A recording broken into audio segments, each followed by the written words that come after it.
Oh yeah. Hi, hi, hi.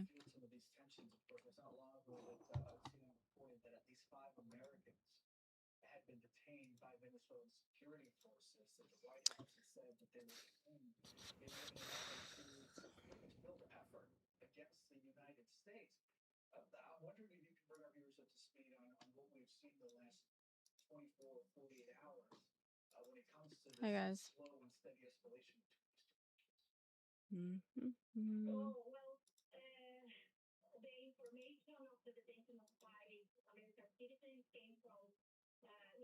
Hi, hi, hi, hi.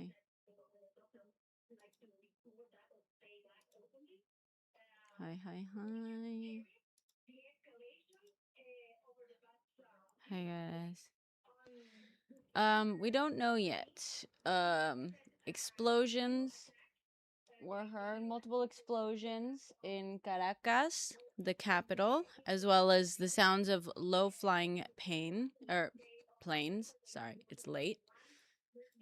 We don't really have information yet. Let me get some information up for us.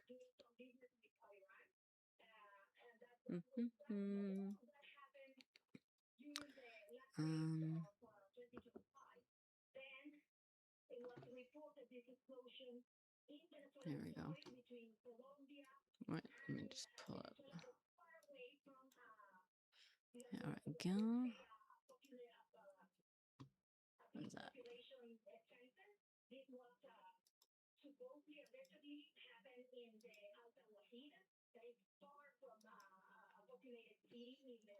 Reuters on the ground. I don't know if I saw Reuters. I feel like I just saw AP. I've got CNN up. Everyone else is no.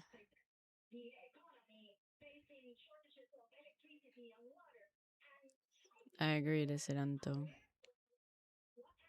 Dude, you're not fucking. No estás diciendo en plan que eso merece invasión americana. Don't fucking. Dude. Column 4 minutes ago, last update. Dude, we can say that Maduro is a piece of shit and terrible, and also understand that that doesn't mean that the U.S. has a right to invade Venezuela, especially because the U.S. doesn't give a fuck about Venezuelans. Trump doesn't give a fuck about Venezuelans. He's not invading to make anyone's life better, and you know that. So we can acknowledge that Maduro is terrible and he's a dictator, and we can acknowledge that Venezuelan people have suffered under this regime. And we can also understand that that doesn't mean that someone who does not give a fuck about the people of Venezuela should invade just to basically pillage their resources and take advantage of the situation.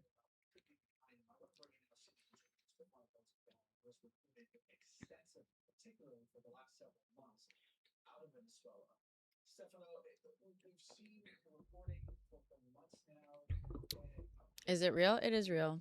But we don't know what the cause is.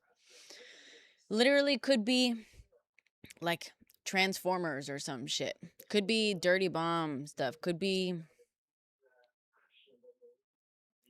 not dirty bomb, because we don't have any evidence of that. That would be worse technically. But yeah, in the last I think like 20-30 minutes ago,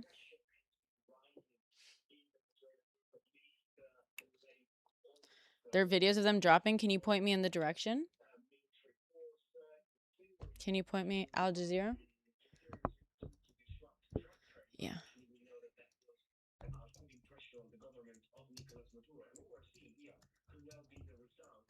I was just saying, it's funny. I was just like, before going live and stuff, I was thinking like, man, I should make a post like saying how basically Maduro is very smartly gray rocking. He's basically gray rocking Trump. We were talking about this on my live like 2 nights ago. This idea that you know, so often in history, they're live on TikTok. They're not sending the special forces in for Maduro. They're sending them in for the fucking oil. Maduro is the excuse.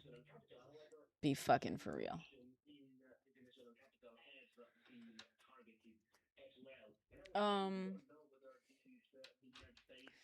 My buddy.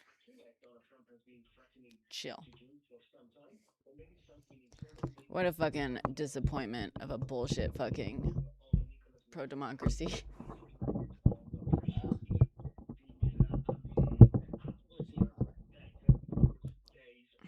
person. I mean, we've spoken about this. I know, right? JTS. I've spoken about this before. If I was Machado, I would do the same fucking shit. I would. If we let Trump get bad enough, I too would be like, hey, invade us to our enemies, for sure. I think a lot of people would. I understand that. I still think you know what I mean? Like, I feel like understanding how geopolitics actually work, like the reality of it, and not the games and that like the US likes to play, where there's like good guy, bad guy, and the good guy is justified in everything they do, and the bad guy is not justified in anything they do, whatever. I think like you can understand that everyone is shitty and everyone is out for themselves, and if you were any one of those people, I mean, not any one of those people. If I was Trump, I would not be bombing Venezuela right now. Obviously. If I was Machado, I would be asking Trump to invade. If I was Maduro, I would have not been falling for the very clear attempts at getting me to retaliate to the Venezuelan attacks. Like, we can, you know what I'm saying? We don't know if we bombed anything, but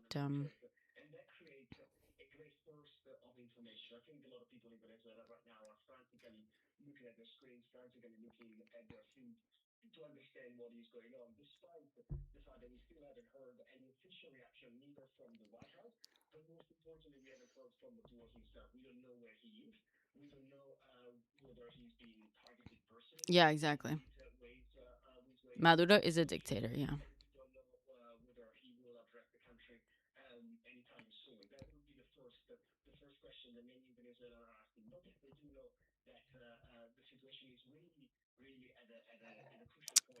Joe, I don't think you can say that exactly, because we haven't seen Machado hasn't attacked actual democracy.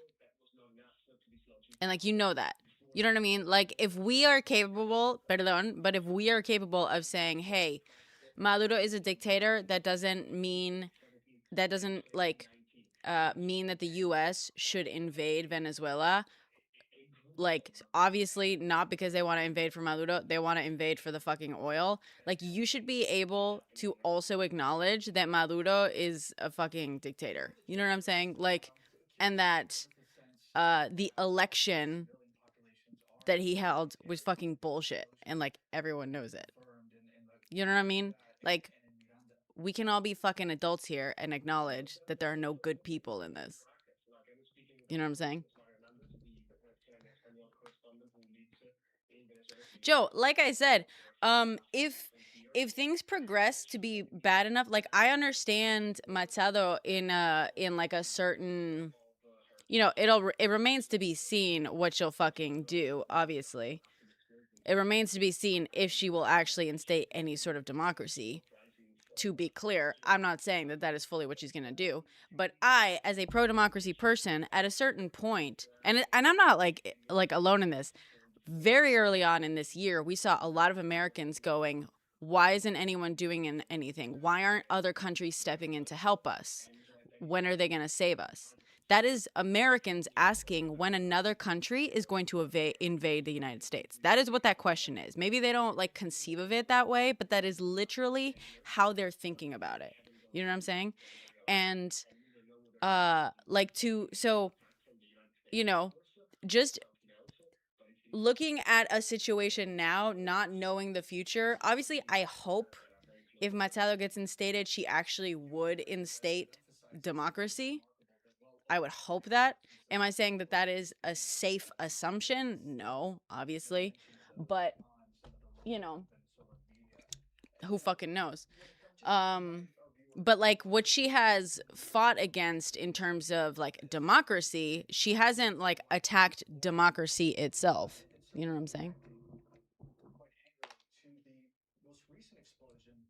I am speaking on it sincerely, Joe. I don't think I don't think you are. I don't think like the fact that you are like let's be very clear. You think Maduro is good and democratically elected. Is that what you're saying?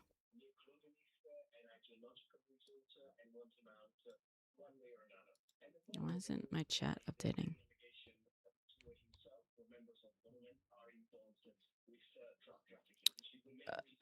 Just 200 years of Monroe Doctrine.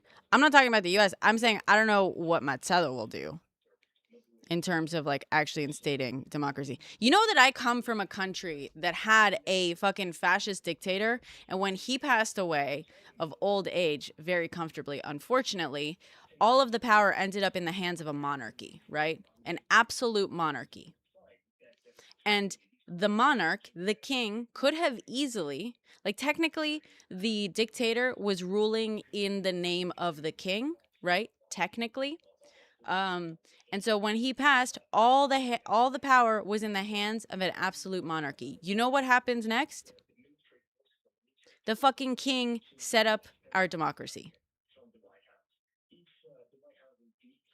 So I understand. The reason I'm saying like we can make assumptions of the worst of people, and I think that that is generally a safe assumption to make out of everyone, but we can also say like there are worlds in which the people who are fighting for democracy are genuinely for democracy.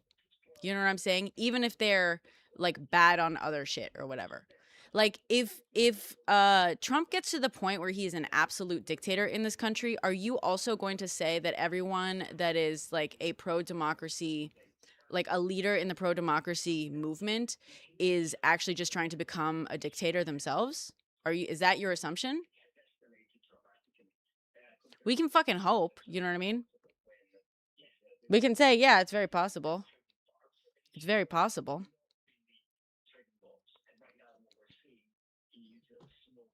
I'm not talking about US LATAM relations, Joe. I'm literally talking about one individual. I feel like you're purposefully trying to misunderstand everything that's being said here, dude. Your entire you're the guy who said that Maduro is a democratically elected president and that everyone loves him. Am I mistaken? Isn't that your stance? And that resistance against Maduro's regime is anti-democracy. That's your stance, right? Yeah, I think he's trolling.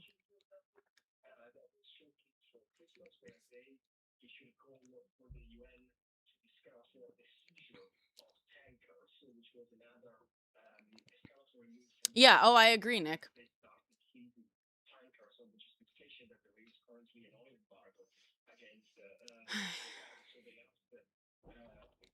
They always are, Carla. I am worried, Biggie Madame. I am. I saw a photo that I saved actually. As soon as I like opened it, I opened one article and I saved the photo because I was like, this, I feel like this is, you know, this.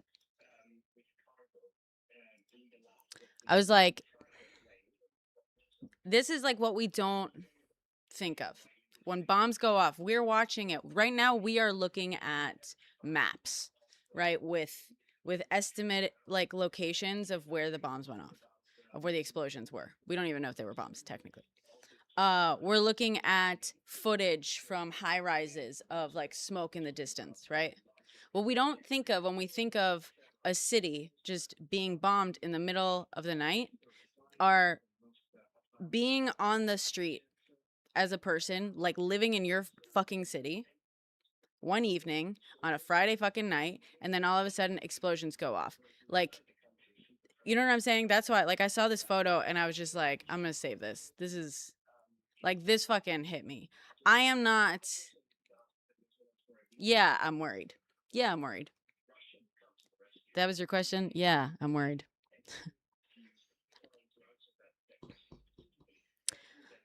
Armando, no, so, like, we don't know if U.S. bombed Venezuela. There are explosions. Explosions went off in Venezuela. We don't know. We don't know the cause yet. We know, so far we know that several explosions went off in the area of Caracas, and loud noises, potentially low-flying airplanes.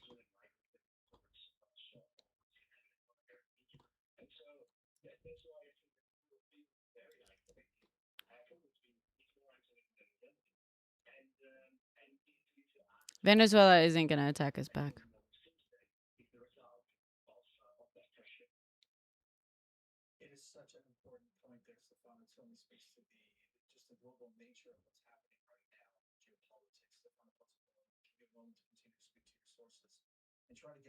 Yeah, I have CNN on. They're the only news station. I went because I was going to turn on like MS Now.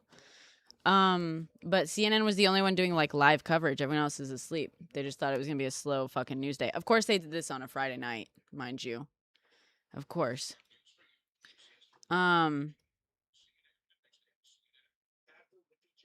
Yeah, Joe, no one fucking said it is. Are you incapable of having any sort of thought that isn't like in black and white? Who the fuck said that US invasion is democracy? Who the fuck here is defending the US invasion? Literally, repeatedly, it has been said in here. You can fucking hate Maduro all you want. That does not excuse the invasion of Venezuela by the United States. Stop freaking the fuck out about an argument that literally no one is making. You're embarrassing yourself, dude.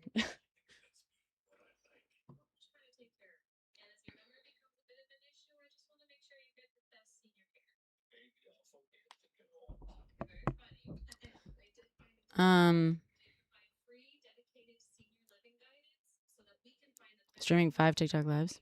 Saying the same thing? Saying what same thing?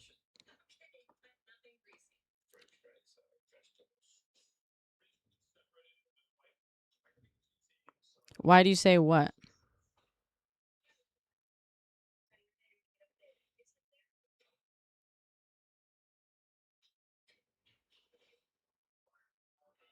Se ven a toda madre mis uñas. You like my uñas? I got them done today. Me salieron un poco gordas. Un poco chubby. Pero bueno, están guays. Unidentified fighter jets? You just tagged me. It's hard on here. Of course they do it on a Friday night. Gracias, Jorge. ¿Por qué marrón puro? Helicopter?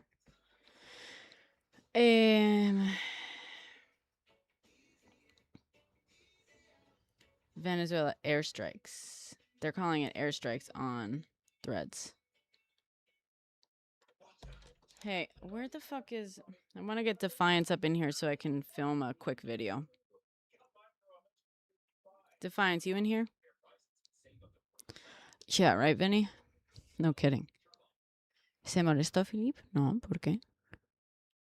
Do you like them? They're like brown pero con pearlescent. Con como poco de... pearlescent, ¿sabes? Poco de brillo.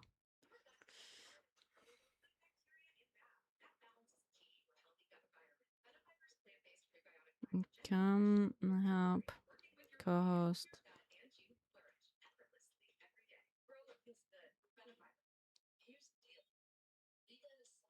Defiance, you in here? Uh-huh. Thank you. J. York.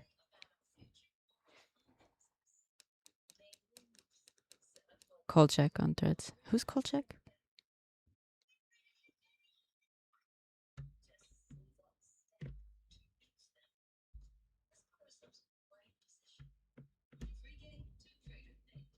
Thank you guys. I was going to be filming.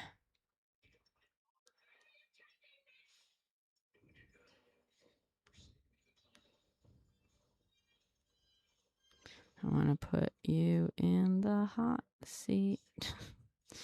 I was going to film something. I wrote yeah, Trump pardoned a literal narco smuggler and accused Venezuela of yeah. And also, mind you, in one of the boat strikes, you know, I mean, apart from the double taps, like this is how fucking bloodthirsty you know they are. This is how bloodthirsty you know they are, and how much it's not about narcos or narco terrorism. They either double tap or they let the survivors go in their home country. Zero prosecution. That's how blood fucking thirsty they are. And that's how much it is so not about narco terrorism. We had someone in here talking about how the like intelligence reports, like European intelligence profile of Pete Hegseth says that this is basically, it's driven by his desire to basically show that America is back, baby, as like a military power, considering the recent embarrassments in its invasions.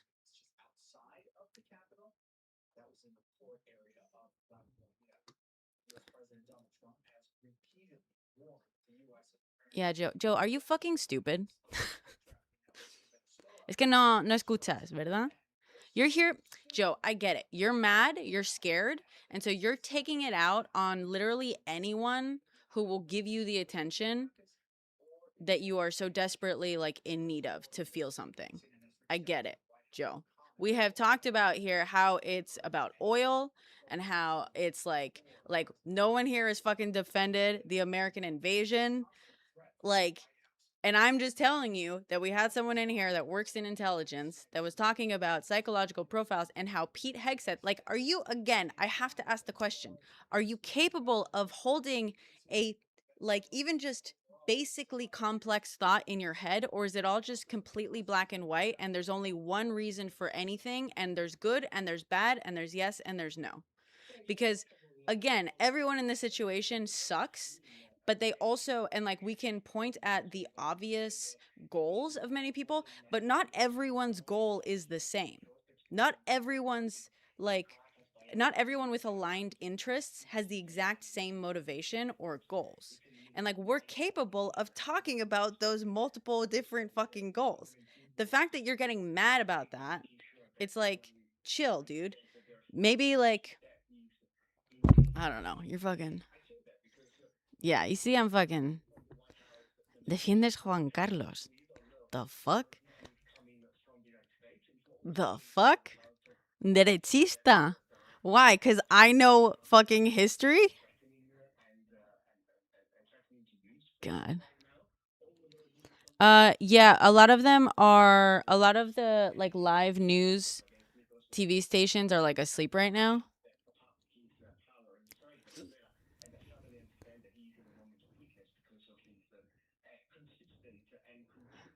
Like Juan Carlos, you mean like the fucking king? What are you fucking talking about? You're talking about because I said that the fucking king like set up the democracy in Spain? You know that that's history, right? This is what fucking bugs. Like, I mean, thank you for revealing the game of it, right? You're so in denial about reality. You're mad when people point out like real history. You're just like, you can't fucking handle it, dude. Hi, Delines. Yeah, it's Madeline Pendleton. It's fucking, it's bullshit. What's up? Hi. A little light war for the evening. Jesus, I know. On a Friday night, no less. No doubt. Yeah. I Where are you guess, seeing that about? Hold on. The Venezuelan air defense was not active. Jennifer Jacobs confirmed Trump sent the attack. How does Jennifer Jacobs know this? Who the fuck is Jennifer Jacobs? Do you know? Who's Jennifer Jacobs? I'm going to make a video. So tonight I was going to be filming at least one video, possibly two, about the Minnesota thing. Jennifer Jacobs with CBS News. Bro. Yuck. I'm Bruh. I'm down on CBS right now. Bro. I'm all the way. Where did she I'm all confirm the way this? out. Are you talking about Twitter? Tweet. Back again, and that could be read.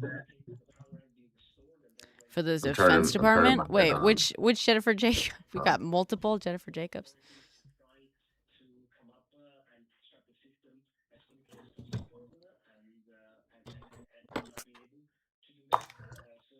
Colombia's president, Petro Gustavo. Right now they're bombing Caracas. Alert to the whole world. They have attacked Venezuela. They are bombing with missiles. The OAS and the UN must meet immediately. U.S. intelligence assesses that Russia That seeks at to least avoid a tells you direct war it's with not Iran. going to be a.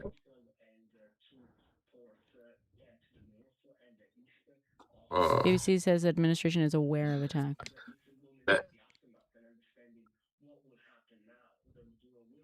Is this the normal whose amount? administration is aware of the attack? I certainly fucking hope so. I certainly fucking hope this If I'm administration aware of is it, I aware of hope it. the administration's aware. Do you think they woke Trump up before doing it? If Brandon and I are talking about it on the talkers, I hope that. Certainly hope so.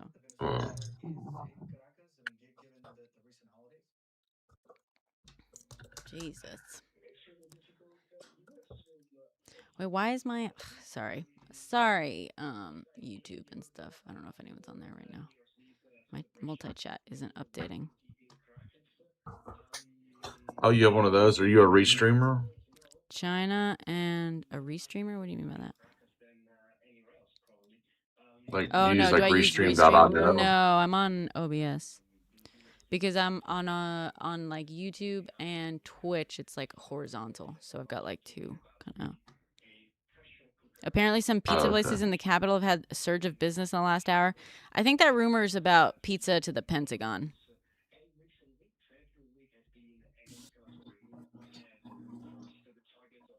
Well, I mean, it's kind of moot at this point. Like, we see what the situation is. I mean, obviously people are up doing stuff. Do we know I anything have about ice it? No. Just check the Pizza Watch website and yeah, it's up. Wait, Pizza Watch. What is this? Pizza Watch Pentagon? It's Pentagon and the White House. They do the Situation Pentagon Room. Pizza. You don't know about the Sitch Watch? I've heard of it, but I've never like looked at it. Shit, DEFCON 4 double take. No, that's low. DEFCON 1 is the highest. I thought it was alpha. I thought it was like alpha, beta, like not 1 through 5. Is that right? Oh, Pizzato Pizza, 313% spike. New York Times reporting, yeah. We don't know. We don't technically know if the U.S. did it. Venezuela. Oh, switch to tab. Who the fuck else is attacking Venezuela? I know, but I gotta be journalistic standards or whatever. Sure. Sure. I mean, I still contend that allegedly, Yeah, we're technically covered. You still what? Allegedly, I don't know how the fuck I'm supposed to say this.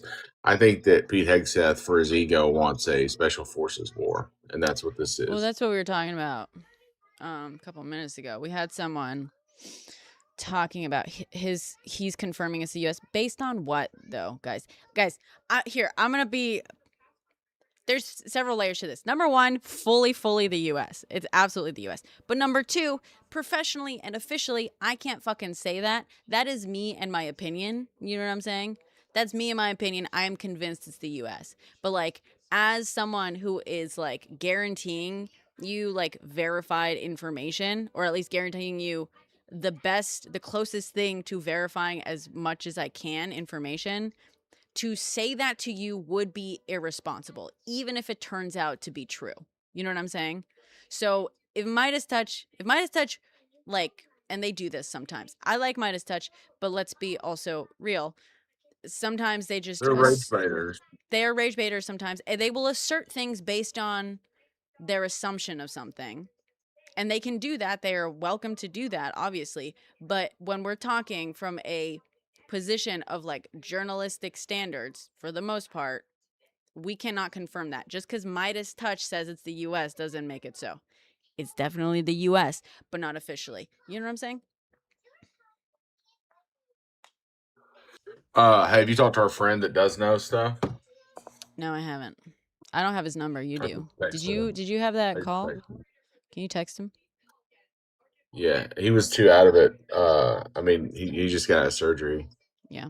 Well, we were talking about, I was saying earlier, like, Oh, maybe I shouldn't have said that. he was pretty open about it with fucking like 200 people in here or something. Go read it. Official where? I've been refreshing the New York Times live thing.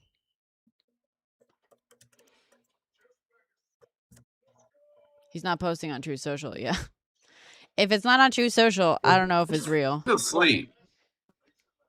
He's asleep.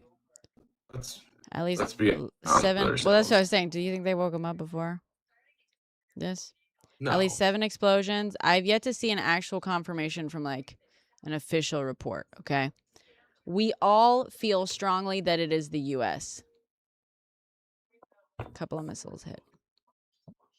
BBC reporting the USA. Damn. All right.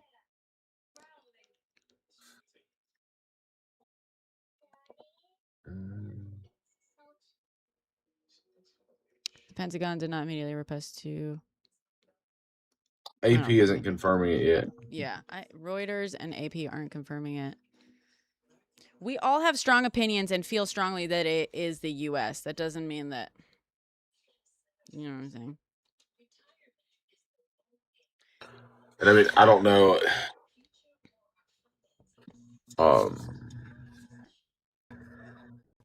I don't think they're thinking that far ahead, Mochi. I don't think they're testing loyalty. We've got it on pretty decent authority that Europe analysis of the situation, at least partially, has Pete Hegseth like strongly pushing for this because he's big on, he's an image boy. He's the guy who got the fucking makeup room set up, you know, spending millions of our taxpayer dollars on setting up a little hair and makeup room for him. He is a Fox News fucking, what's the word, like, peacocker. So he wants a war to basically to market the U.S. It's a marketing war. That's for Pete. Pete wants to basically be like, we're back, baby, by having a war that he believes the U.S. can win, an invasion that he believes the U.S. can win, to basically advertise that U.S. military strength is back, blah, blah, blah. I'm sorry, Endless. We have another. What did the Venezuelan government say? That works for. Sorry, go ahead, Defines. I gotta. We have another that has on good authority right now. Wait, what? Has it on good authority right now? What are you asking me? Pete wants. Did you say you're about to make a video? Yeah. Like right now? Yeah, in a second. That's why I said come up so you can like. I put you in the hot seat while I go film something real quick. Oh. That he He wants a like a SEAL Team 6 situation. It's Like it's he wants it this to be covert, and I mean it's covert. like special forces. Like he wants a like a JSOC war, like I don't know JSON. not the Marines, Joint Special Operations Council. Right. I know JSOC. They were set up during Yeah, the you Iran do. hostage crisis. That's correct. I know it Delta. is. Confirmed Trump Have ordered you ever seen strikes. What's that the on the source? What's the source, guys? Confirmed Trump ordered. Maduro has responded. What did Maduro say? Maduro response. Helicopters in formation, dozens. Nice source. Trump ordered strikes. Where did Twitter? Did he go on fucking Twitter? Maduro. What's just his doesn't make Twitter? sense. He was willing to yesterday he was willing to talk. And he's offered to give the oil away. Sources CBS. CBS. All right. Translated from Spanish. No, that's pinned. August 8th. He hasn't tweeted since August 8th. What are you fucking talking about? This is him, no? This is his real account? Yeah, 4.4 million followers.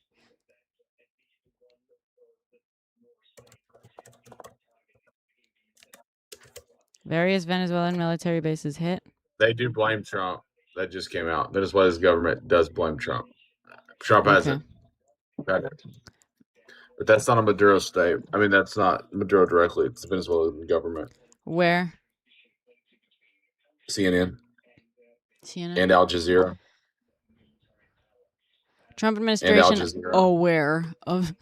Fucking hope so. Yeah, CBS reporter says. No shit, Sherlock. Fucking hope so. CNN website. Where Ministry of Defense is Also Al located. Jazeera. Let me fucking check. My dad better be in. My dad was telling Where's me. your dad? I meant to make a video. I hope he's in Spain. I meant to make a video about it. He told me something. Some fucking bullshit with Venezuela. Basically had all air traffic redirected. Because, you know, he goes back and forth between Madrid and Colombia.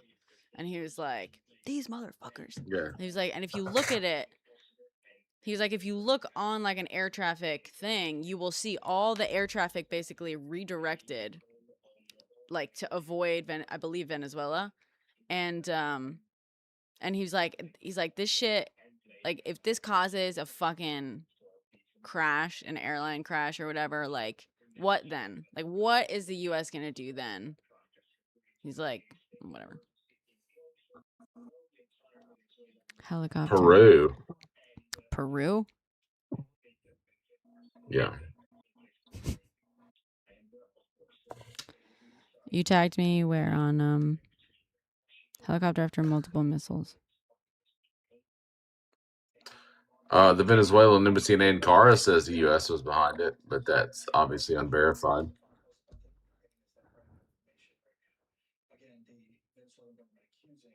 Yeah. Venezuela wants U.S. official wants the UN to convene. Yeah, I saw that. Well, it was Colombia, now it's Venezuela. No, they don't. Tater. I mean, some do, but like.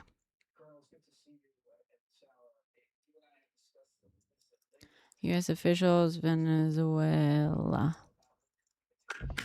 Not all Venezuelans, Andy. But we were talking about this earlier. There's some dude in here who gets so mad when I talk about this. Because I'm like, U.S. launches, CBS News. The fact that CBS is just saying that. President. I don't think Venezuela. U.S. officials told CBS News. Jesus. All right. That's the reward they get for being good little bitches. They get the scoop. Fucking hell. Well, I mean, what kind of scoop is it, though? I mean, well, that they get the call from the administration saying, "Yep, it was us." You know what I mean? They're the only ones reporting it, Um, saying that it came from U.S. officials. Exactly, Carolina. Exactly. So, I mean, that's what we were talking about. And there's this guy in here who gets so fucking mad because we're capable of complex thought. And we're capable of saying Maduro is a fucking dictator and he is terrible. And the people of Venezuela, many of them, most of them even, suffer under Maduro. That doesn't mean that the U.S. has the right to invade Venezuela, especially because the U.S. is not invading Venezuela because it gives a fuck about Venezuelans. Like, let's be real. The U.S. could give a fuck about Venezuelans and how much they're suffering. There's plenty of dictators doing terrible things. Yeah. We can also say, like, you know, Machado, before cozying up to Trump when she got the Nobel, I was like, that's fucking great, right? Before she did the whole thing. And what's funny is, like, I predicted that Trump was, like, on the phone with her right then. I was like, someone, like, either Trump or someone in his administration is on the phone with her, like, right fucking now. And they're going to try to be, like, getting this to work for them. And sure enough, like, shortly thereafter. Anyway, but I was like, cool. Pro-democracy, activist. That is important. She has been up against, she has stood up against a dictator. She's done a lot of, like, pro-democracy shit. I don't like a lot of her other politics, but we're also, like, I'm a leftist. I'm saying this as a leftist. There's a lot of, like, there's a lot of just, like, reactionary, just automatic pushback against, like, basically saying, like, oh, any criticism of Maduro is anti-leftist shit. No. Maduro, people like Maduro, dictators and pieces of shit like Maduro, make leftism look bad. He is not our friend, and he is not a leftist. And let's not fucking confuse it for the capitalists. You know what I mean? The reason Venezuela is in dire straits is not because of socialism. It's because of fucking cronyism and bullshit. Yeah, he's not a leftist. Never confuse economic policy with governmental policy. Yeah. Those are different things. You can have socialism that's authoritarian. You can have communism that's authoritarian. It's not the same thing. Yeah. It's fucking stupid to assume that it is. Stalinism is not what Marx had in mind. Right. No, not a Machado apologist, Crunchy. Like, fucking people who understand that not everything is like black and white. And so, oh, the news on this page? You're hearing this page? I've got news on in the background here. I can turn it down. It's confirmed by CBS. They're saying that U.S. officials confirmed it. They're close with them. They're close with them, exactly. And again, so that's the perfect example. A Machado apologist. Again, like, you fucking bitches are so incapable of having complex thought. You can say Maduro is a terrible person and not be an apologist for the invasion of Venezuela. You can say Machado's advocacy for democracy is good and not be an apologist for her shitty shit. Like, she supports Israel. Fuck that. But at the same time, democracy is important. Like, yeah. Are we against like the oppression of people or not? You know what I mean? In the same way that I can be against Israel and all the terrible things it does to Palestinians, I can be against Maduro and all the terrible things he does to Venezuelans. Like, those are not conflicting thoughts to hold in your head. So, like, a good fit. I'm not saying anyone's a good fit. I don't know that's a very specific question. I'm talking about how, like, there are multiple aligned interests and conflicting motivations. And we can say everyone is shitty in here, and also say, I understand why these choices are being made by different individuals. You know what I'm saying?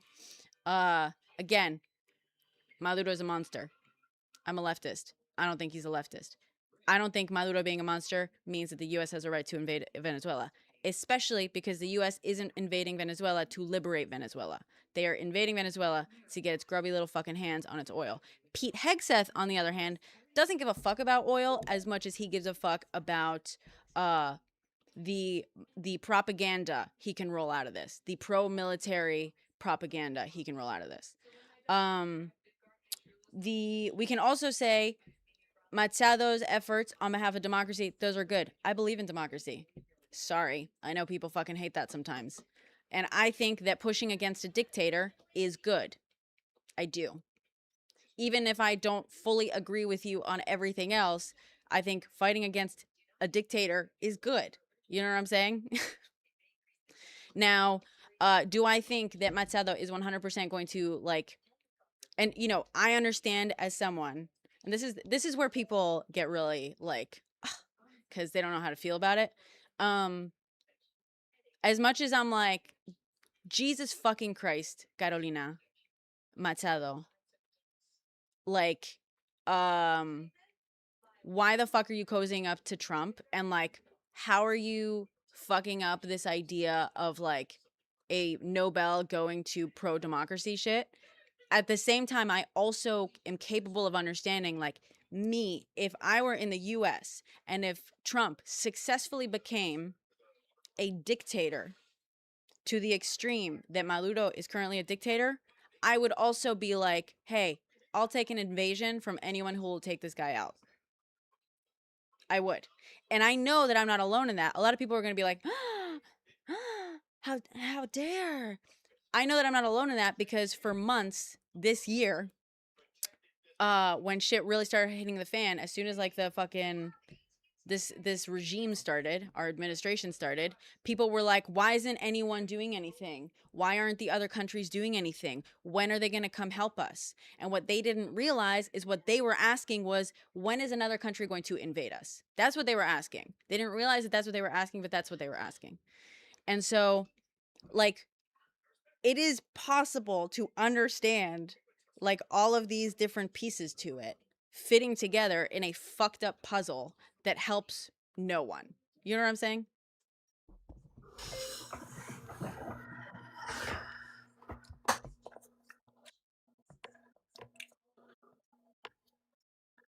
Ah, Corina. Thank you. Thank you, Carolina. Sorry. Corina. Corina Machado. Maria Corina, right? Maria Corina Machado. Sorry. Will Maduro be silenced tonight? I mean, silenced. That's an interesting word to use because Maduro has been kind of silent. He has been very clever in how he has responded. We were just talking about this 2 nights ago. Sorry, Defiance. I keep fucking going and stuff. Thank you. I'm Spanish. He is a dictator, dude. Stop with your bullshit. He is a dictator.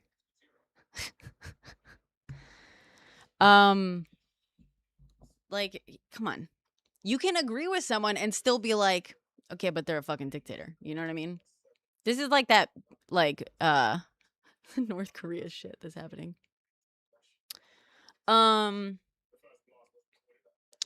If Trump gets the oil, what oil company is cutting him in on the deal? Honestly, he's got deals running with a bunch of them.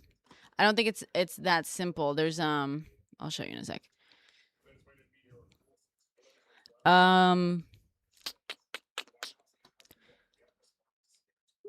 Wait. What was I gonna fucking? Oh my god. What was I saying 2 points ago, Defiance? I'm not a lib. I'm a leftist. I'm just not an idiot. I don't know. I got. You what? You're getting cut off a little bit. Lib as fuck. Me? Like my face? No, comrade, punk or whatever, is calling me lib as fuck. The funny thing is, dude, if you're actually a leftist, then you're fucking. This is how I know this is either fucking low IQ takes or just bots. Real leftists know that, like, claiming that Maduro is a leftist, which he isn't, actually just harms the leftist cause. It just harms the leftist cause because there are a lot of people suffering under Maduro right now. And economically, a lot of people are in pain in Venezuela right now. And that is not fucking leftism. It's not. So if you want to fight, like, that shit is anti-leftist propaganda or low IQ AF fucking takes that you're falling for it. You're like, let me just claim the guy. Let me claim it.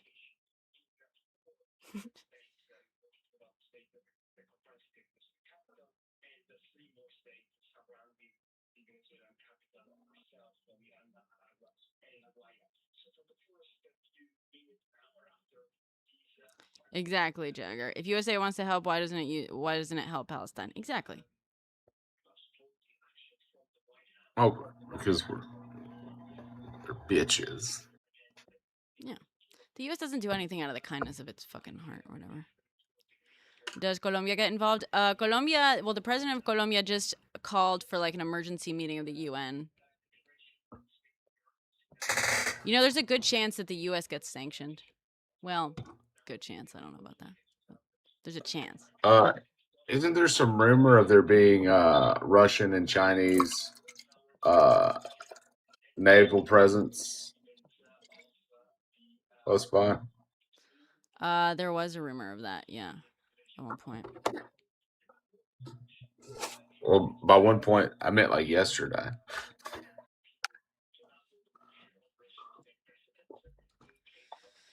Let's see. I mean, we don't do anything without calling those guys first, so. No. Russia, Venezuela. I just saw something pop up like earlier that was like pledge support for Venezuela December 23rd as it confronts a blockade of the sanctioned oil tankers.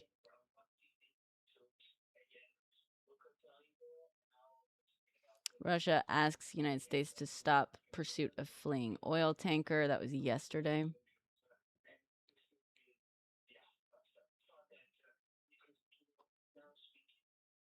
Oh, fuck. Hey, I'm going to send you a text. Russia has vowed to retaliate, and Venezuela has Russian hypersonic missiles. Yeah.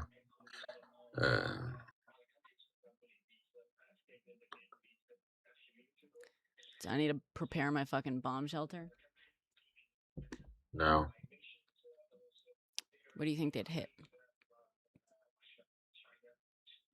They won't do anything. It's not a direct on the US. You think they'll proxy it? Military installations internationally. Oh yeah, that makes sense. You can't attack the US mainland. You didn't send me a text. I'm working on it right now.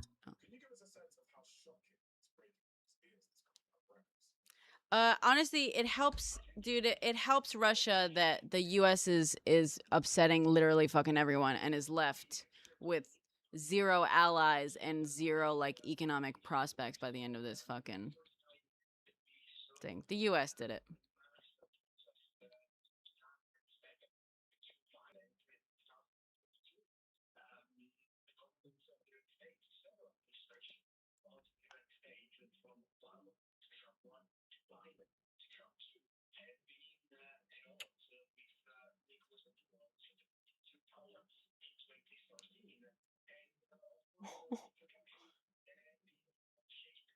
So this joke about that might be real. Yeah.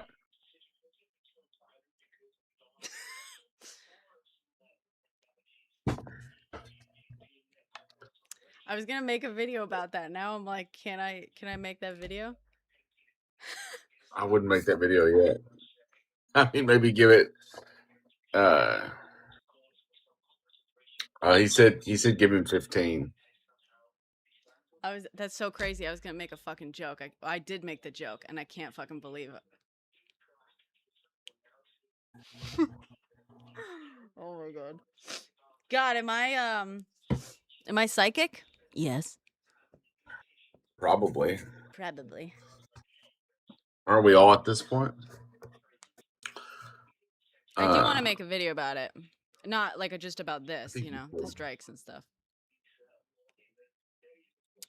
I want to make a video pretending I didn't read what I just read.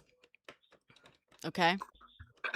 Cuz it's my fucking analysis. It's my actual genuine analysis.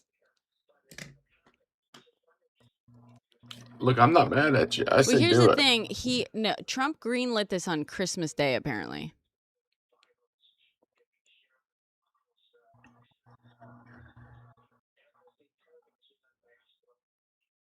According to 2 US officials. What's Truth Social up to?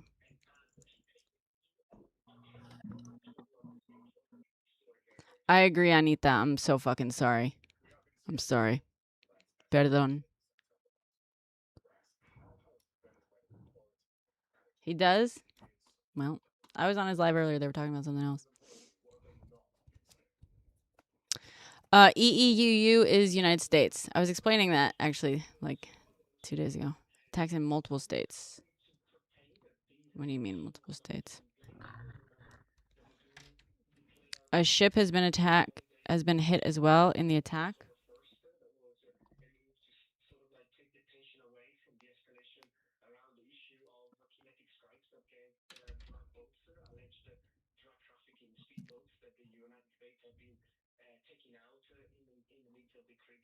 True Social. Trump.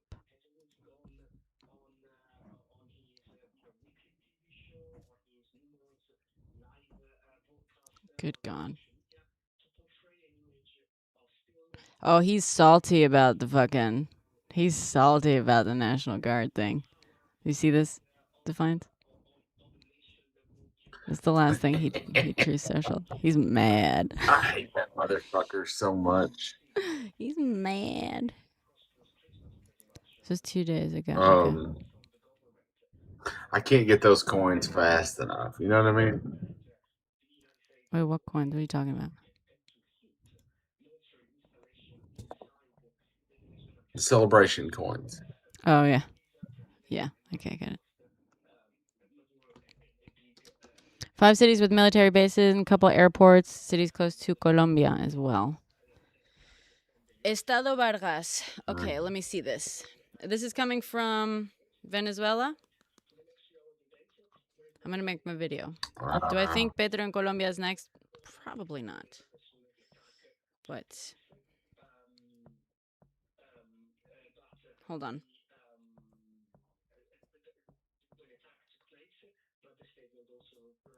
And Al Jazeera.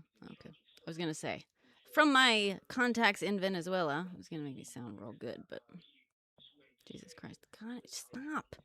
Okay. Lives, they still hear planes. Okay. Yeah, low level 35s probably.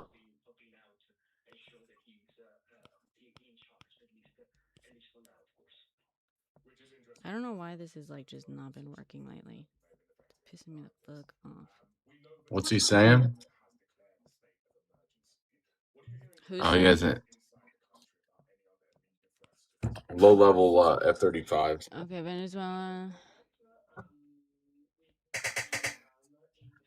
Still says no fuente. Okay. What did who say? Talking to me? Jesus Christ. Why? This just like stopped working. Yeah. My internet just went. Like it didn't like go out. It just got slow.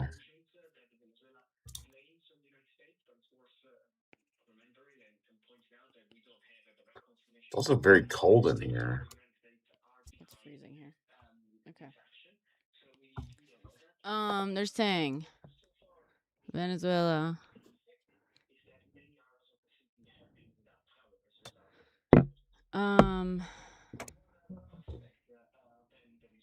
Wasn't attacked. Okay. We're very targeted.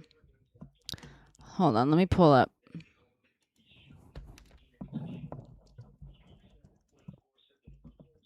mean, yeah, of course they're very targeted. Is Caroline Levitt speaking? No. No. This is what I'm fucking saying, dude. This is weird. They didn't fucking wake him up. That's my guess. They didn't even wake him up. I want to make a video about this.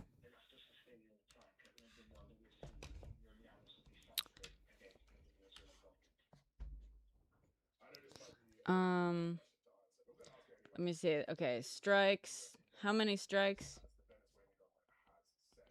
Strikes in 7, right? Caracas, in and around. Mostly military, right? Infrastructure? Yeah, mostly military.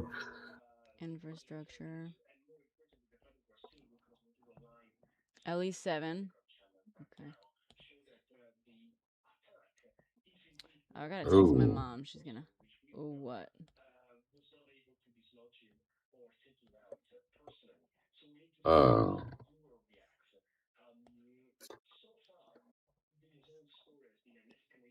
I'll text you. Okay. Jesus Christ, this app, I'm so. I don't want to say stuff like because of who I'm getting it from. You know what I mean? Yeah. The Iranian Revolution against Islam and the Sharia Council is going on now. What? I don't know what you're talking about.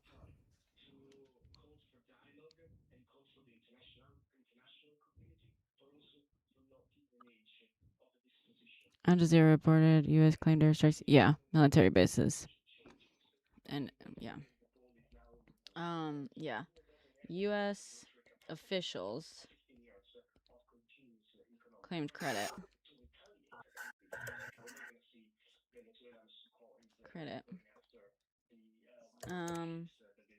Anything? No. Social post.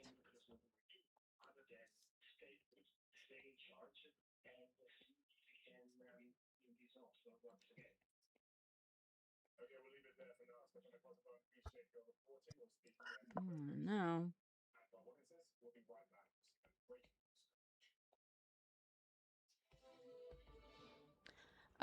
I'm cool to repeat what was said on my.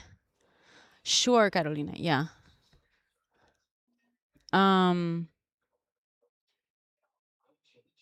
What was said on the live? You know what I'm saying about Hegseth. Oh yeah. That's good to say, right? That's fine to share. Yeah. Via like the profile, the psychological things. Oh yeah, that's fine. I would just hold the other. Yeah. I mean, I'm gonna say my jokes that I was gonna say anyway. Hell yeah. Stupid bastard. It is so cold in this room. It's the sign of nuclear winter.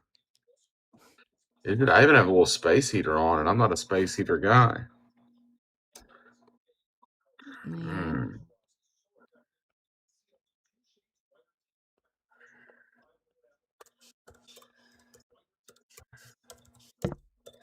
What's happening in Iran? Iran.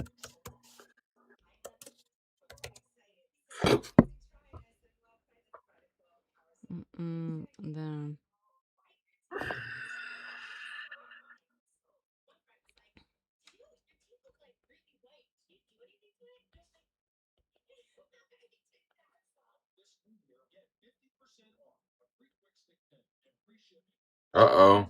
What? That might be real. What? In Iran? Mm-hmm.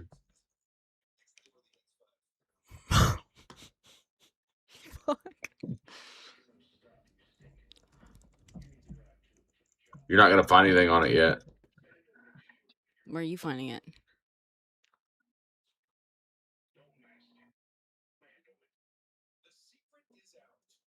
Oh, Middle East Forum is talking about it.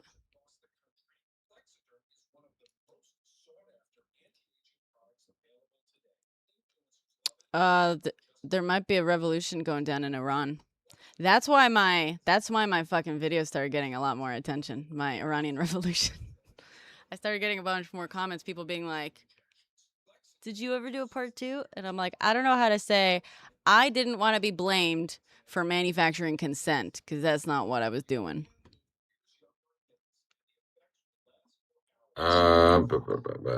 Iran might be going into, there might be a revolution developing in Iran. Who is in here saying this?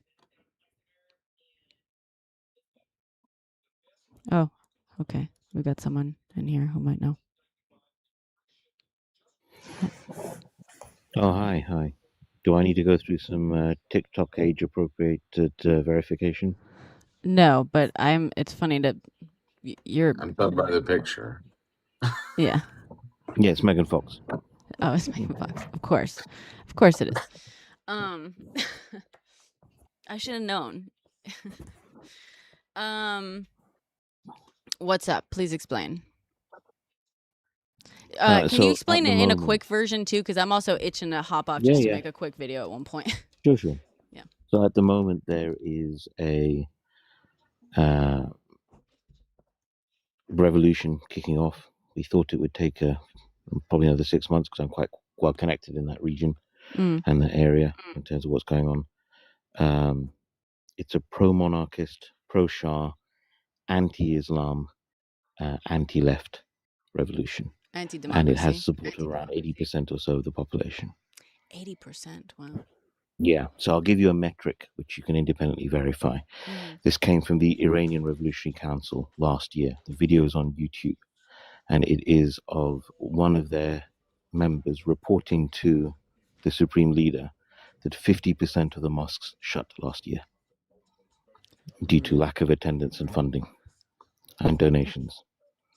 So once that data point came out, last year we had, how would you say, verification from the regime that support for Islam is collapsing. Now, those of us who are connected to that region, we know people, we have friends there. We've known that for a long time.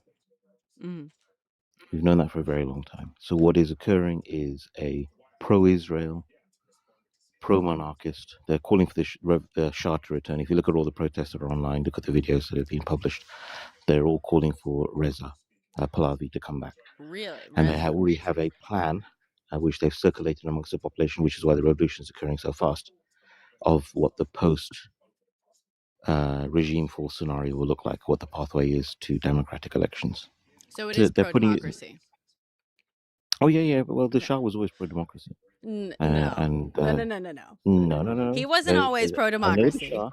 I know the Shah. He was anti-Islam and he was anti-left. And what's been interesting about this revolution is, having spoken to a number of the Iranians involved, they are very anti-left.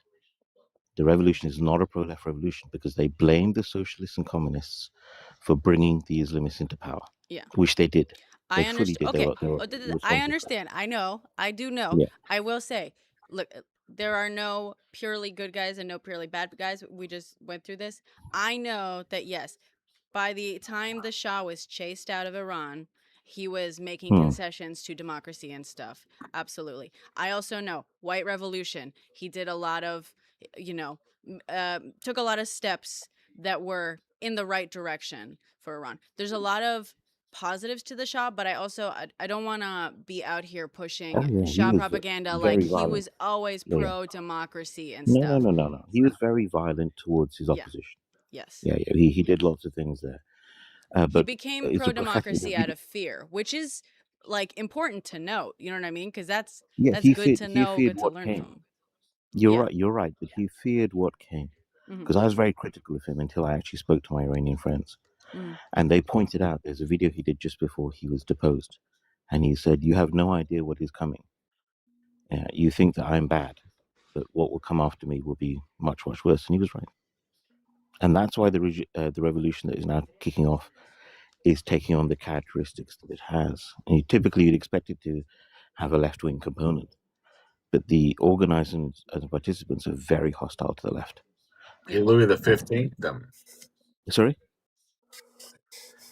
Louis the 15th, a prey lay deluge after the flood. It's worse. Yeah, I mean, my interest is in the geopolitics of it. I think what you're now going to see is a very pro-Israeli regime coming into power in Iran. and it will be supported in the background, obviously, by the US, but also by the Indians, because the Indians are very close to the current Iranians. They always have been, and they're very close to Israel.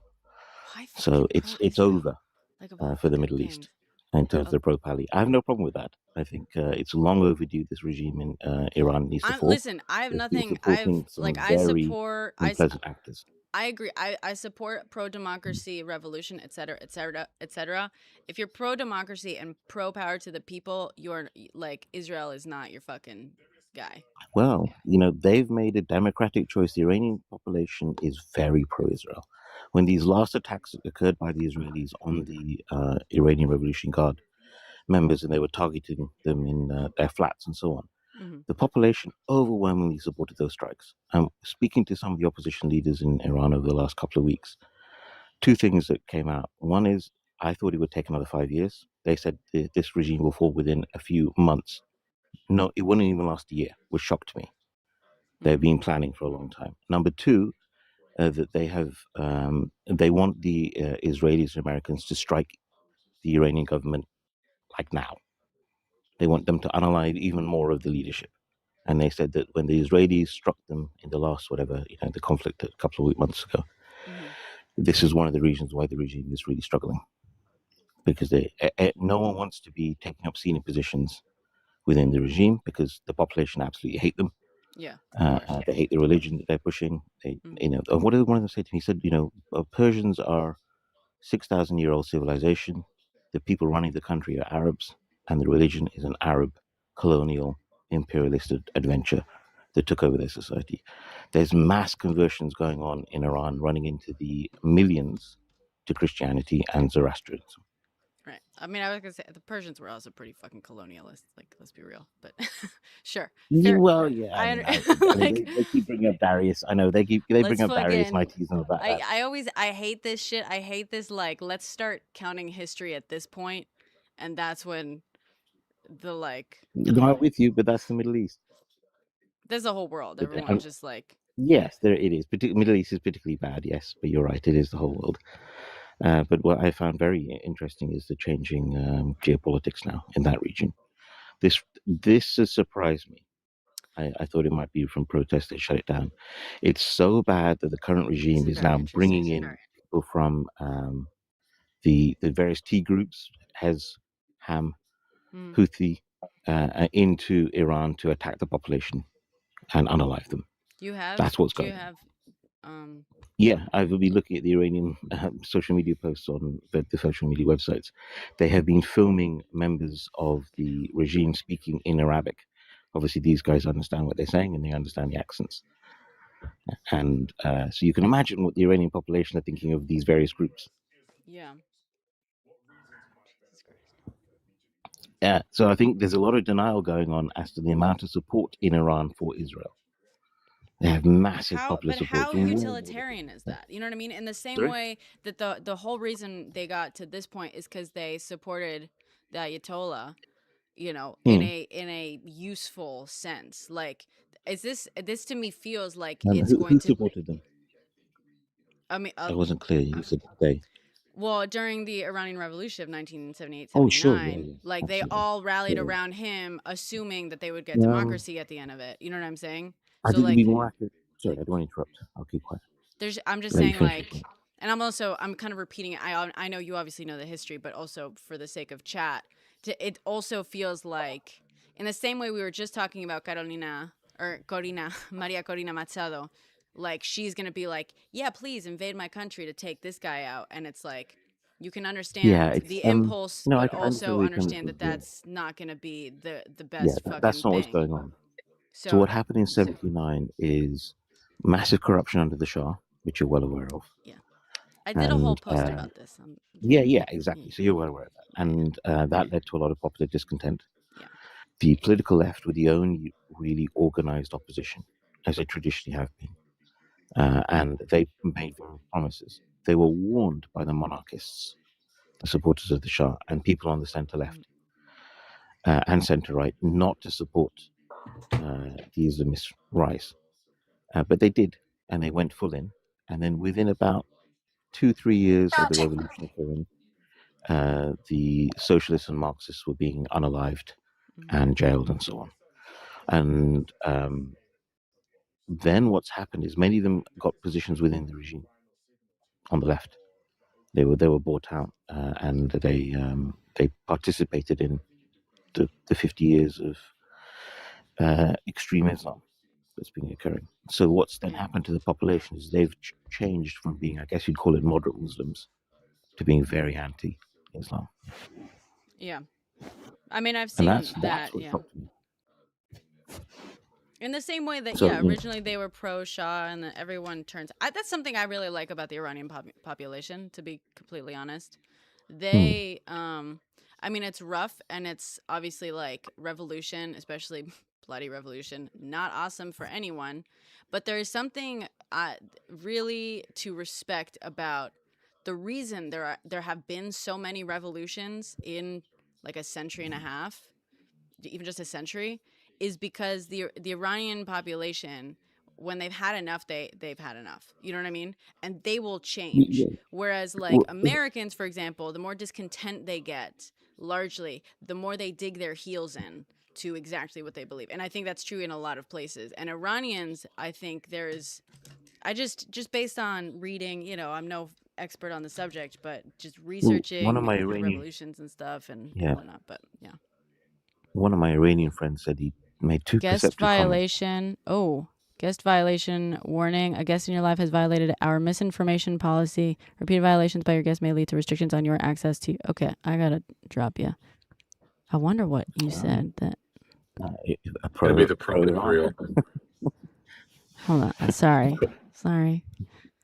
Fair enough.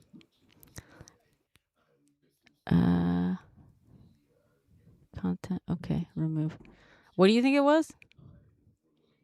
His statements on the Iranian people being pro-Israel. Like, widely that. Right. That's interesting that got flagged. And I only say that because I asked that question to our friend. And he's like, yeah, that's not the case. Yeah. I can see support for attacks on the Ayatollah. There's kind of a broad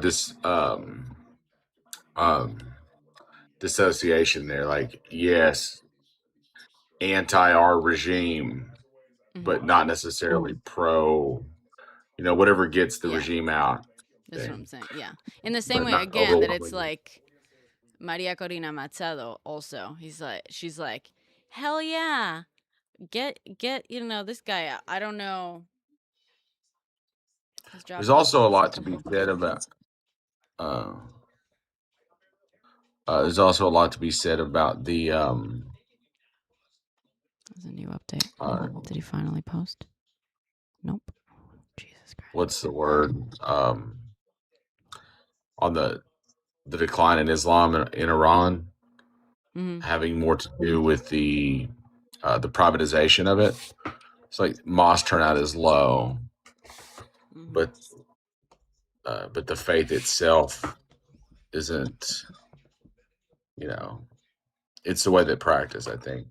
Yeah. Well, also, I mean, even during the pro-democracy, even in the pro-democracy factions during the revolution, the pro-democracy and the leftist factions were also broadly Muslim. It's not, you know what I mean? Like, the issue isn't Islam as a whole. It's not a religion thing. It's a specific sect of extremists. You know what I mean?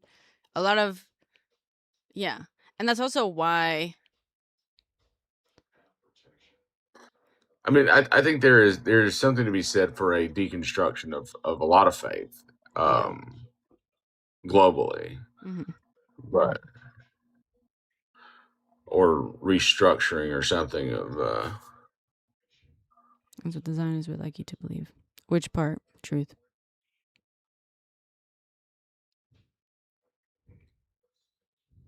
Those sects are created by Israel. The Ayatollah were not created by Israel. Listen, no fan of Izzy over here, to be clear. They did not create the Ayatollah.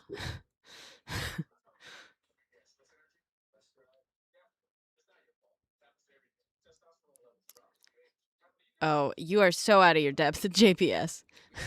So out of your depth. They gaslight us into hating them for radicalism. You know that of every thing, of like, out of like every religion in the world has an extremist faction of it. You know what I'm saying? Especially all the major ones. The major ones, for sure, there's enough people in there that are gonna be an extremist version of it. There's extremist Christians. There's absolutely like Christian extremism in this country constantly. Really? I hadn't seen any. It's a joke. Yeah. Okay. So like, it's okay. And the fact that this response is coming when what we were actually saying was like, yeah, we were basically talking about how this idea that maybe there's this broader rejection of Islam in general in Iran, that is like a misunderstanding, just because a lot of people act as though during the revolution was largely pro-democracy. It started this way. And if you're unfamiliar with the Iranian Revolution of 1979, I have a video up. It's called History in Under 10, Iranian Revolution. It was technically like the first part of it, and I was going to do a part 2, but then Israel bombed Iran. So I was like, I'm not going to do this because I don't want to be accused of trying to manufacture consent for this shit.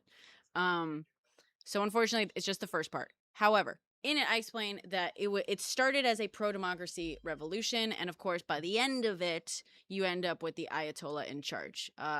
And the pro-democracy, mostly students, younger people in their 20s and stuff, that the pro-democracy faction were also Muslim, largely. But that doesn't mean... But like, also, yes, ultimately the movement and the revolution was taken over by extremists, Muslim extremists, Islamists, the Ayatollah. That doesn't mean that, like, you know what I'm saying? Like, that doesn't mean that everyone who wasn't like on with the Ayatollah's faction is not Muslim, and it's not about Islam itself. It's about the extremists. You know what I'm saying?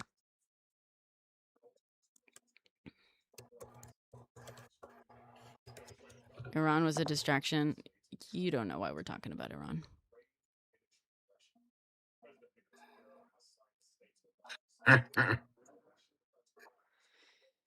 Chomsky accepted $250,000 from Epstein. Yeah. Listen, if someone offered me $250,000, I would take it.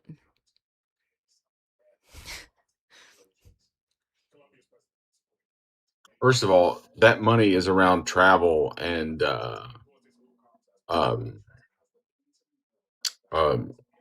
speaking events and stuff. The same stuff he did for Clinton, the Clinton Foundation, and around the aid stuff in Africa. It's the same kind of thing. Right. And I'm not trying to debunk. I'm not trying to say, Noam Chomsky is the best. How dare you accuse... Whatever. You know, if evidence comes out about Chomsky, so be it. I don't give a fuck. Not that I don't give a fuck, but I'm like, I am not trying to rescue anyone from terrible things that they have done. But I'm just saying, people receiving money from terrible people doesn't inherently make them like a part of... You know what I mean? And it wasn't from Epstein directly either. It was from funds that are associated with him. Yeah. It's not a clean it's not Jeffrey Epstein showed up and wrote him a check. Chomsky accepted the money for... Yeah, but what did he... That's not true at all. That's not true at all. Okay, but even if he did, sounds like it's not true. I'm gonna take your word for it because I don't care enough to like Google it. The Chomsky... But what were the revelations? They were in contact they had like a couple of emails. They weren't like besties, were they? I don't know. And he accepted $250,000 from him after he was convicted. That's your claim, which Defiant says is not true. Even if he had, again, if someone's going to pay me $250,000 to speak at an event, I'm not going to like, personally, it depends on the situation. But if it's like, I'm not necessarily, I have not, let me just say this. I have not Googled the criminal record of every single person that has written me a check as a freelancer in the film industry. And if someone's going to pay me $250,000, I feel like there's like situations in which you're going to feel like you're compromising your values, and then others in which you're just going to be like, a paycheck's a paycheck. You know what I'm saying? Like, I'm not going to fault Amazon employees for taking checks from Jeff Bezos. I don't know. Jeffrey Epstein very intentionally had funds that supported artists and scientists and philosophers and writers. Like, he very much tried to make himself look like he was part of like high academic circles. He had fucking textbooks and shit in his house as if he were just reading them randomly. Like, it was a cultivated it was an attempt at a very cultivated type of reputation, and part of that included having, we do know, Letty, like, academic sponsorships and stuff. I think it is wildly reckless to say that Noam Chomsky knowingly took money from a pedophile to fund something directly. That's all I'm saying. I don't know. People will get paid by shitty people all the time to do. I was shocked given Chomsky knew. I just don't give enough of a shit about Chomsky for it to like mean anything. You know what I'm saying? I'm like, I don't, that's why I'm not even like Googling the details. But if someone's like, oh no, he got paid by Epstein, I'm like, for what? Speaking engagements? Oh, I don't give a fuck. I don't care. It was just the travel fund. It's and also not a check written by Epstein. So JP it doesn't matter. I don't want to have this JP conversation. said Epstein was probably hired by more than a few countries. I think that is a misunderstanding of how intelligence works at that level. That's not how intelligence works at that level, as far as I understand it. One sec.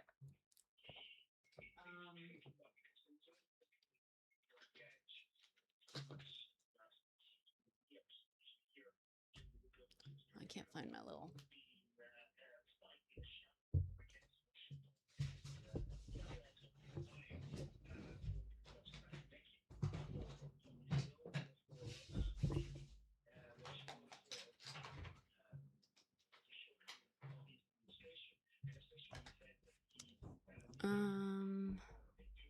Yeah, I'm looking for something that I didn't find.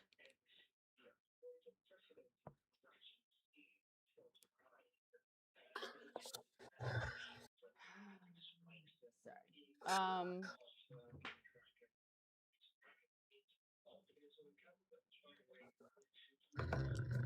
Thank you, Hannah. He's not, dude. He's not concerned with Venezuela's drug trafficking, obviously. After he Damn.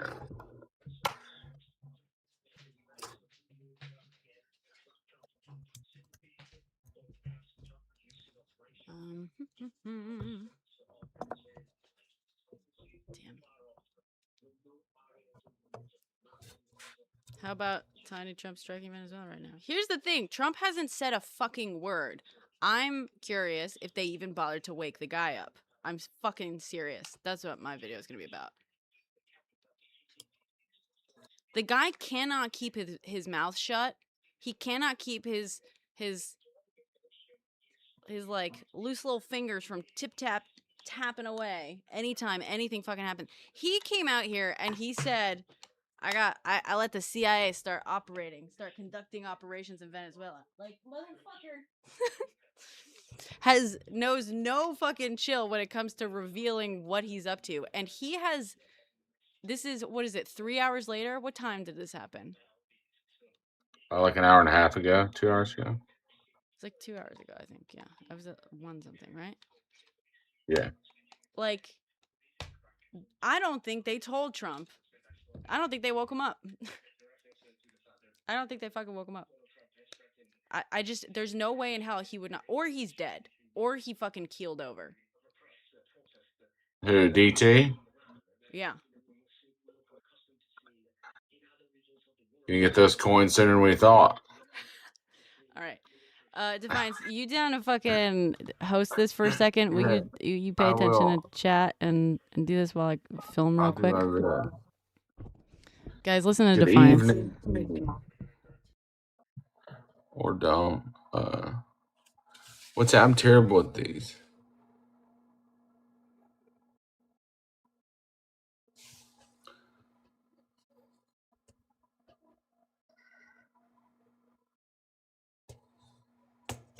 And McDonald's called up to him. God, we can only hope. I'm trying to find.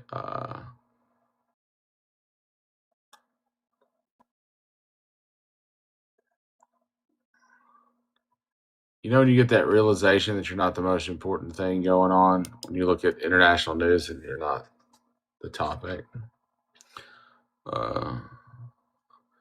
Hey, Cindy, how are you? Thank you. Now it's hot in here.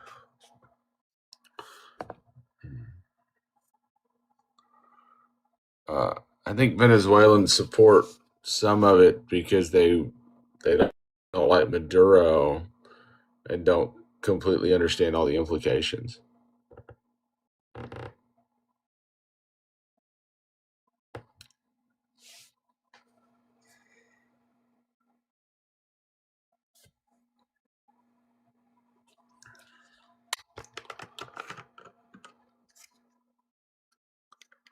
No, I don't think Stephen Miller has a. Stephen Miller doesn't have any. I don't think he has any role in the international or foreign diplomacy, or lack of foreign diplomacy. No, I don't think Trump wants any control over Venezuela. Not. They'll take the. They'll take all the natural resources, but I don't think it's. Maduro also said he would give up a lot of that stuff without there having to be any sort of military escalation.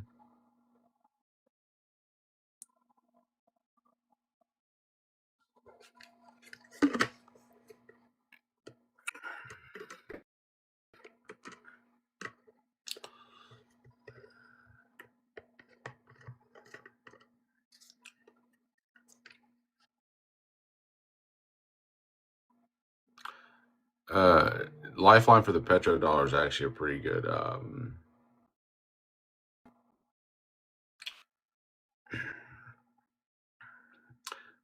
The U.S. economy needs for the dollar to be able to have size and relevance.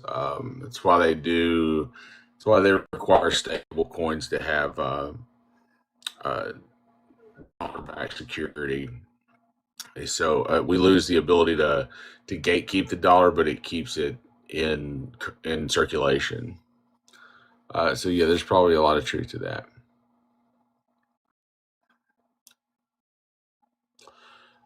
The situation in Venezuela, the White House is confirming that the U.S.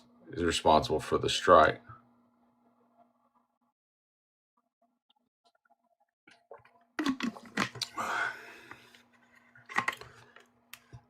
The rebirth of colonialism. I don't know. I don't think our interest in Venezuela is colonial. I mean, I guess it is. We want their resources, but we don't want to be. We don't want to annex any of it. Venezuela doesn't necessarily have a military, but they do have Chinese boats parked outside of their shores.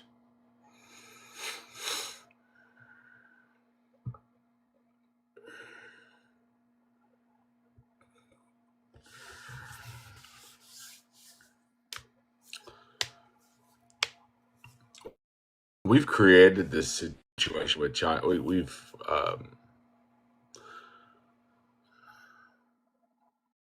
exaggerated, not exaggerated. We've made the situation with China so much worse than it ever needed to be on our own, just because of our policies over the last year. Mm-hmm.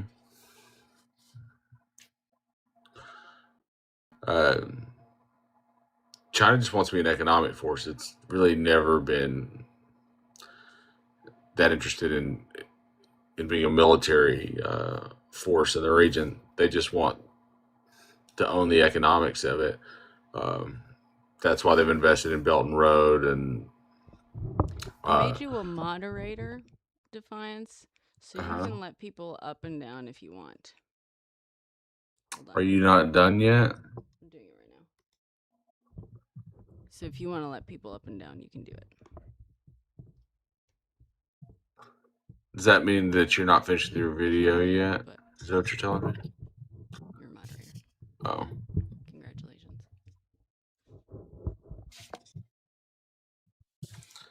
It feels like that big deal. Yet, right? China doesn't. They're not. Yes, Melinda, that's exactly what I'm telling her.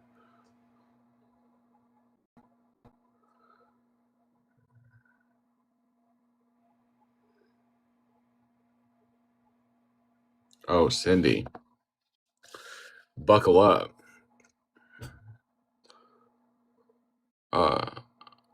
Laura, we're talking about the strikes on Venezuela and the possible Iranian revolution, which we are watching with.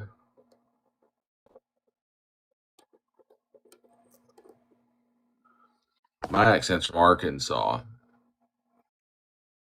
almost Mississippi. Currently, it's Venezuela. Iran hasn't gone into full revolution mode, but it's close. Da, da, da.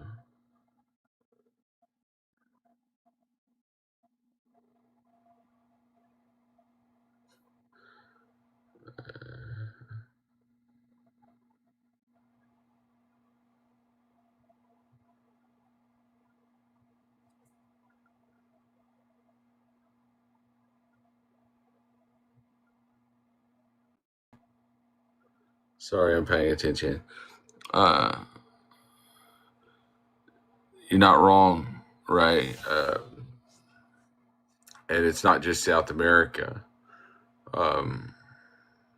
Think about every country, including Southeast Asia and the Middle East, that doesn't like the United States or Israel. The other option is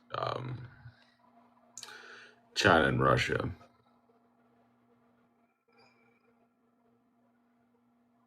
And especially when you have a country like China who is investing in economic infrastructure, Belt and Road supply chains,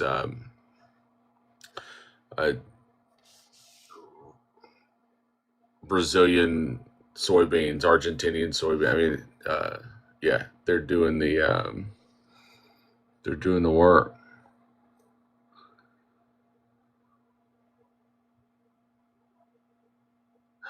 Gosh, I hope so. This is so much easier. I don't know how she does this, or she just talks and talks.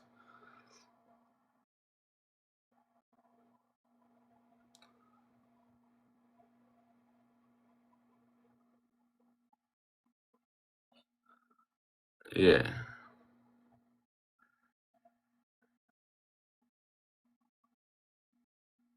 Uh,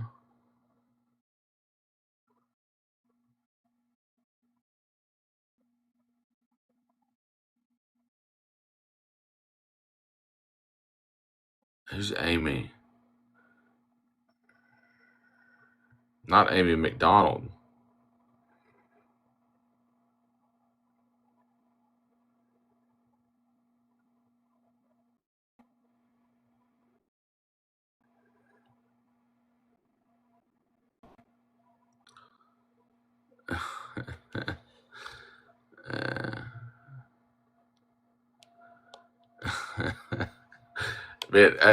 I will explain a little bit on the farm bailout.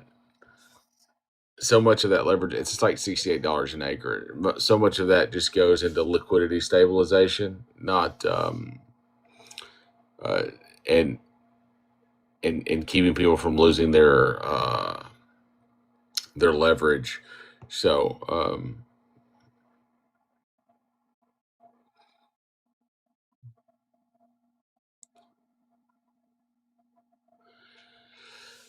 uh, so the difference is like anybody that's probably farming over like 6,500 acres isn't leveraging all of that, and so they would get a cash injection from the bailout, whereas your smaller farmers, like less than 3,000 acres, are all leveraged. They're all collateralized, so they don't really see any benefit other than they don't lose all their shit. But yeah, your big, we call them corporate farms. A lot of them still are family owned, but they're huge, huge operations.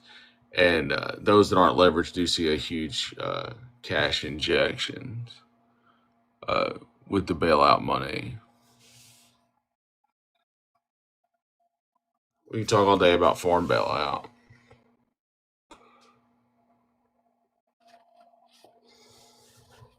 or this.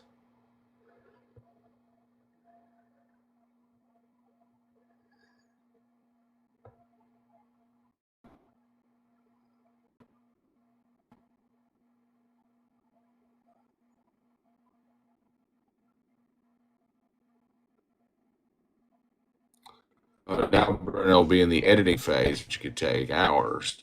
She's very particular.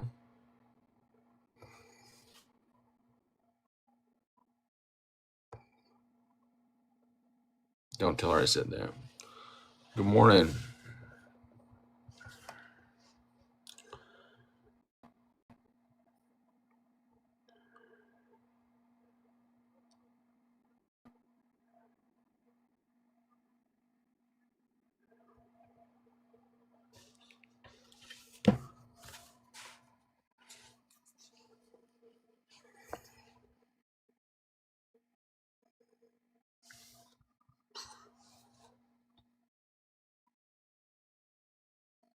I'm sure she can. I'm sure she can hear me.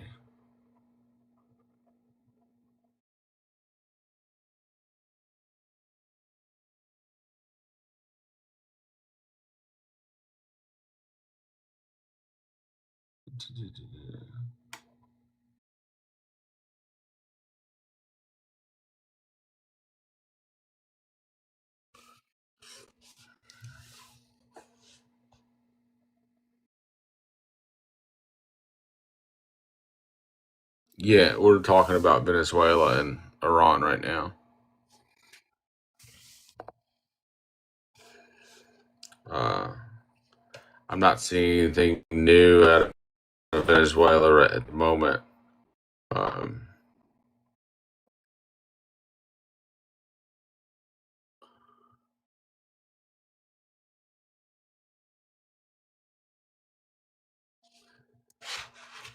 uh, has Trump acknowledged it yet?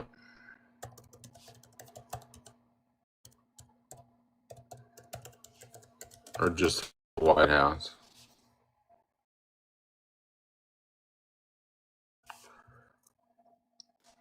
Venezuela has blamed. Um,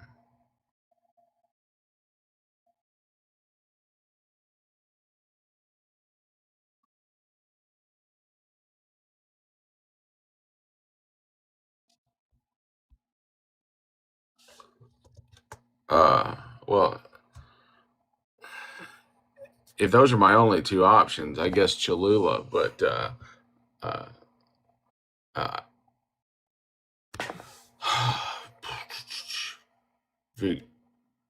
um, oh my gosh, I'm probably a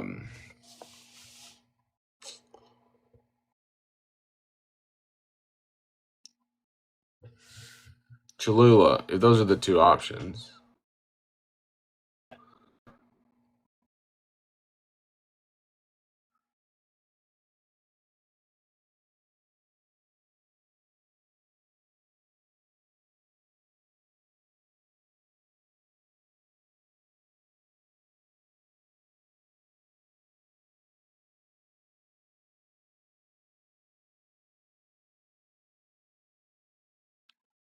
Yeah, it'll be.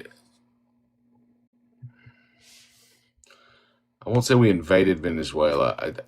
We have definitely um,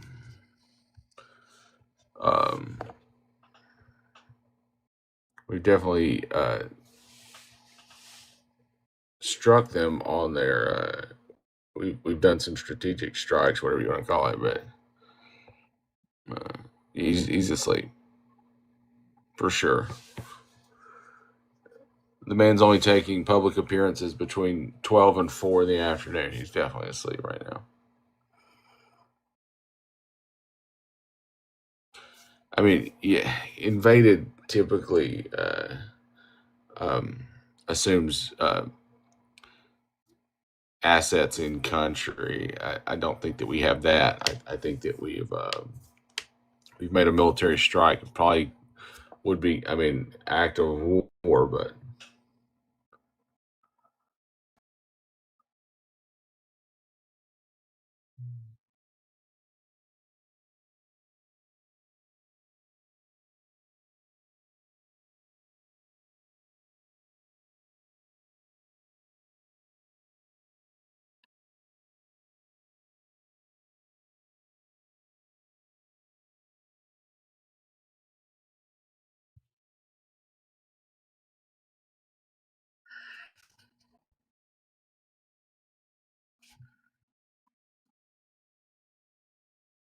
oh, I haven't seen that, Heather.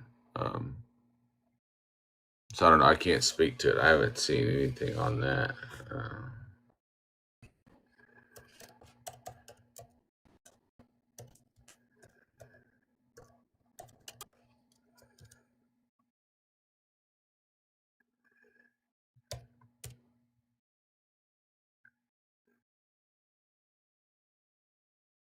Yeah, Ryan, ain't that the truth?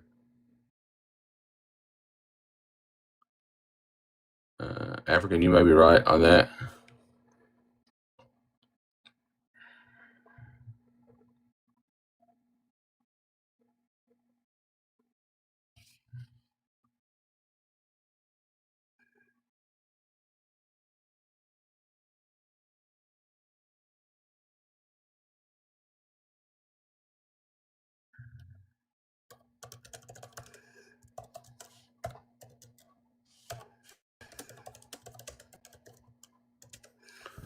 Sorry, I've been editing. I have a friend that has said that they're not. He doesn't. I have a friend that doesn't think there's actually any. Everybody doesn't think there aren't any. There's no confirmation of boots on the ground. He doesn't think that there likely are at this moment. Oh, boots Not that there won't be, but yeah. yeah. So I I think there's a certain amount you can get away with, and this is not a pro-Trump statement by any means, but there's a certain amount that you can get away with. I think doing strikes and missile strikes and bombings without congressional approval in the broader sense. You put soldiers on the ground, I think you have a completely different situation. I mean, it should all be congressional, have congressional approval, in my opinion. We can have precedent for it not getting that.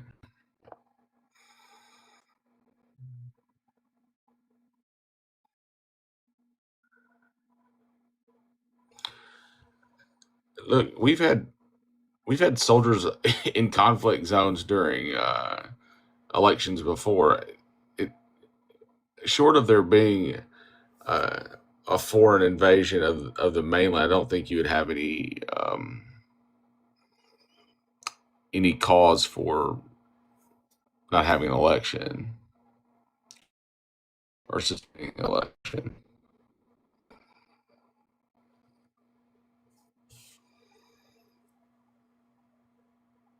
Is she a Fed or not? I don't know. That's a good Brenna question.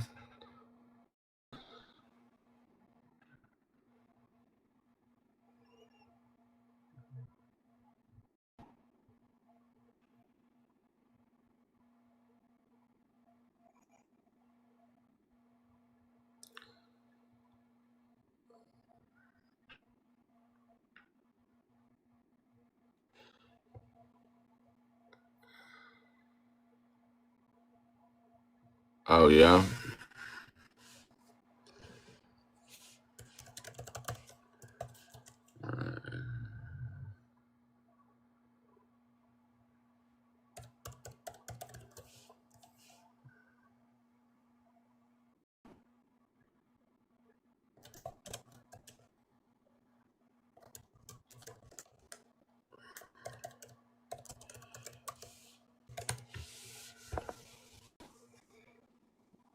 Possible limited military operation. Yeah, I agree with you. The other part of that is how well Congress holds him accountable if he just does whatever he wants to anyway. And so far this year they haven't shown very good at that. So we can shout about it all we want, but nobody's really doing anything to rein in his tantrums. I mean, he's losing his ass in court, but getting to court's a different animal altogether. Of course. Good night, Ray. Thanks. There's no reason to put boots on the ground in Venezuela.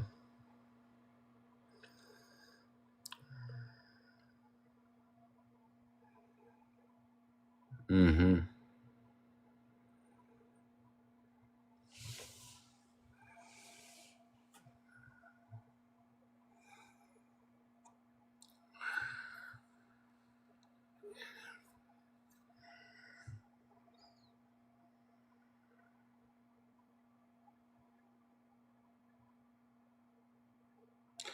The administration already knows they're wildly unpopular. They already know that every decision that they make, every move they make is probably underwater, especially as it pertains to any act of military, whatever. And you have a loud minority over there that is going to claim that they really support this shit, but the vast majority of Americans don't. And they know that. So they're just going to get away with as much as they can for as long as they can. And they also know that they're going to lose 20 seats at the midterms. It is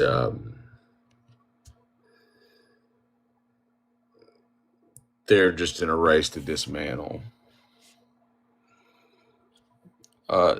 China's role is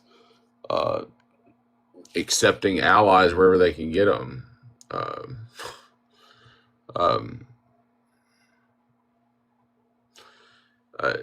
China's setting up economic structure for themselves, Belt and Road, supply chains throughout Southeast Asia. Hey, Ben.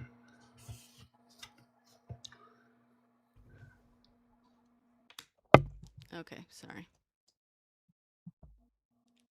I thought you were going to let people up to have someone to talk to. Oh. I mean, I probably should have or could have. It's okay. I can let some people up. Thank God that's over with. I'm awful at it. I'm sure you did great. Airfield capture. Did somebody just tell me to... did I just get called a motherfucker? Did you? D-Man is here. I think so. Who's D-Man? In Espanol. Where? He did great. Who's D-Man? I don't know. I'm letting people up, but they were requesting for a while, so they might be gone by now. Oh. Oh. Okay. Forgive me. I don't know how to operate all this stuff. Hey, mate. How you doing? Ben. I'm Australian. I can hear. How's it going? Yeah, pretty good, thanks. Nice to speak to you all. I'll say Defiance, you've got very good videos. I love them. They're really good. Thank you very much, man. I appreciate that. Yeah. I think there's some really good discussions here. I'm actually quite an avid listener to a lot of commentators like John Mearsheimer and Judge Napolitano. He's got a show, Judging Freedom, which I watch very regularly. So I'll say I'm probably very politically libertarian, and I very much like some of the views that are coming through here, because I think this is a crucial time for America, particularly with what's going on recently. Ben, do you live in Australia now, or do you live in the States? I live in Australia. I spent a lot of time in the US when I was a child. My father actually, he worked in Washington and in Princeton in New Jersey. Yeah. Yeah, I remember spending time around New Jersey with my dad because he worked at the university there. Oh, right on. And I've lived in the UK as well. And I honestly say, I think, from my opinion, with discussion is concerned, and with the rule of law, I actually think the US is one of the best countries in the world. I think being in the UK and Australia, I think it's quite limited. The one thing I love about the American commentators is they can really nut out some really good issues. And I really do love the US congressional system. It works very well. No, I think the open discussion. What do you think what do you think it's good at? Well, I think, again, the thing I like, again, and I'm, like I said, I'm libertarian because I think I believe in, the civil liberties and stuff. I think that, I'm seeing some of the people who, and I'm quite critical of what Trump's doing. Make that clear. I'm very critical. Right, but what do you like about the congressional system from a libertarian point of view? I think there are some very key people involved who can raise some very important issues. I think there's some issues now that are being raised in the US Congress. They're not necessarily popular. That's the biggest problem. But I think, again, like issues that are not being raised here in Australia and definitely not in the UK either. Right, but issues being raised doesn't... So, because do you know that in the US, if 0% of the population supports a policy, it has 30% chance of being passed. And if 100% of the population supports a policy, it has 30% chance of being passed. Like, even if an issue is right, like the congressional system we have in here is broken, and it does not work in terms of representing the people. Ben, are you saying that you support the system as it's supposed to work, or in the way that it does function currently? I think what it's supposed to do. Sorry. Sorry to interrupt. I said what it's supposed to do, and I think, again, if I can just say this, I think there's definitely the deep state and there's the donor class, which I absolutely despise. But I think there's some people there are some people in Congress who are very respectable and do carry some opinions which are popular. Right, but that can be said. But like in terms of if you like it because of how it's supposed to work, well, I mean, there are parliamentary systems that are supposed to work, in similar ways, but are actually in practice better at working the way they're supposed to. So I don't know why you think the U.S. congressional system is that good.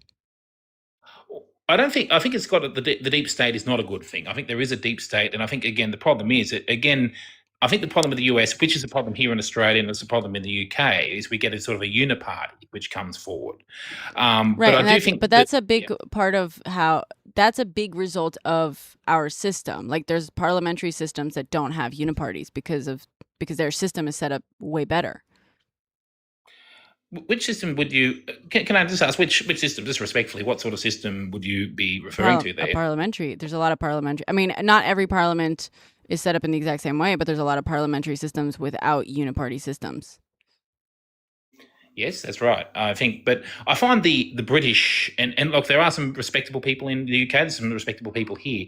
I just find that there's some of those sort of lone voices, like you get the Thomas Massey on the right, and you get the Bernie Sanders on the left. There just seems to not have that. I find in Australia, it's sort of like if you do say things that they don't particularly, which is not really popular with the uniparty, you basically get pushed out. As I find that, I guess the one good thing I find in America is that at least you get a voice. If you do, there is a voice for you there. But, I don't think, and I'm not saying it's perfect, I don't know. Firstly, I don't know what the fuck that has to do with the system. Even if that is true, which I don't think it is, but that has nothing to do with with the way the Congress is set up. Go for it. I think Ben, I'm going to speak for you for a second because I think I understand what you're trying to say. I think what he's saying is that sometimes voices get lost in coalition building, whereas individual voices are a little louder in the in our form of. I will say I don't think they're louder. I think they just stand out more because so many voices are otherwise saying the exact same thing. I think because there's enough variety in parliamentary systems, it's less notable when people disagree on things. Here it's notable because because of the fucking uniparty thing, they're all saying largely the same, at least on either side. So yeah, it's notable when someone says something slightly different. Like the only thing that Massey is saying that's different is like, hey, maybe we the Republicans shouldn't be on board with the fucking PDF guy. You know what I mean? That's what he's saying. And for that he stands out. You know what I'm saying? Like standing out because everything else is the same doesn't like suggest that the system gives you opportunity to go against the grain. It just suggests that you have a largely like monotone, that's not even the word, but like system of people saying the same shit. Versus if you don't stand out because you disagree, that means that there's a lot more disagreement and freedom in disagreeing, in my opinion. I do think there's an easy way to, there's a quicker way to, the American form of democracy is a very good system in the way it was structured originally for its time. The problem is that we have failed to guardrail and to reinforce the system as as our culture and our society changed. It was supposed to be updated and restructured every generation.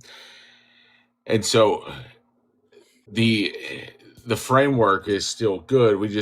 You can fix a lot of it with ranked choice voting. And sorry. Yeah, I agree with that, actually. Sorry, I didn't interrupt you there. Did I? Defiance? Oh, I think someone else started talking. I was just... No, sorry. I'm uploading my thing on the... Yeah. Oh. The other apps. Yeah. That's right. I'll just... sorry, keep going. I'm sorry to interrupt. Oh, that's... and there's somebody made the comment earlier that ranked choice pulls people to the middle. The middle is defined by the majority of... the middle can shift, the center can shift. So yes, it pulls people to the center because you get a better representation of overall opinion. So yes, I mean the center is not defined by values necessarily; it's defined by the overall perspective. Like the overall opinion of the people, it defines the center. It doesn't.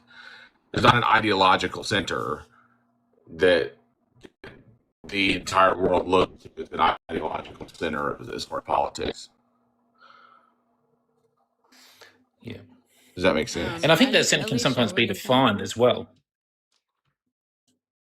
Sorry. Somebody said that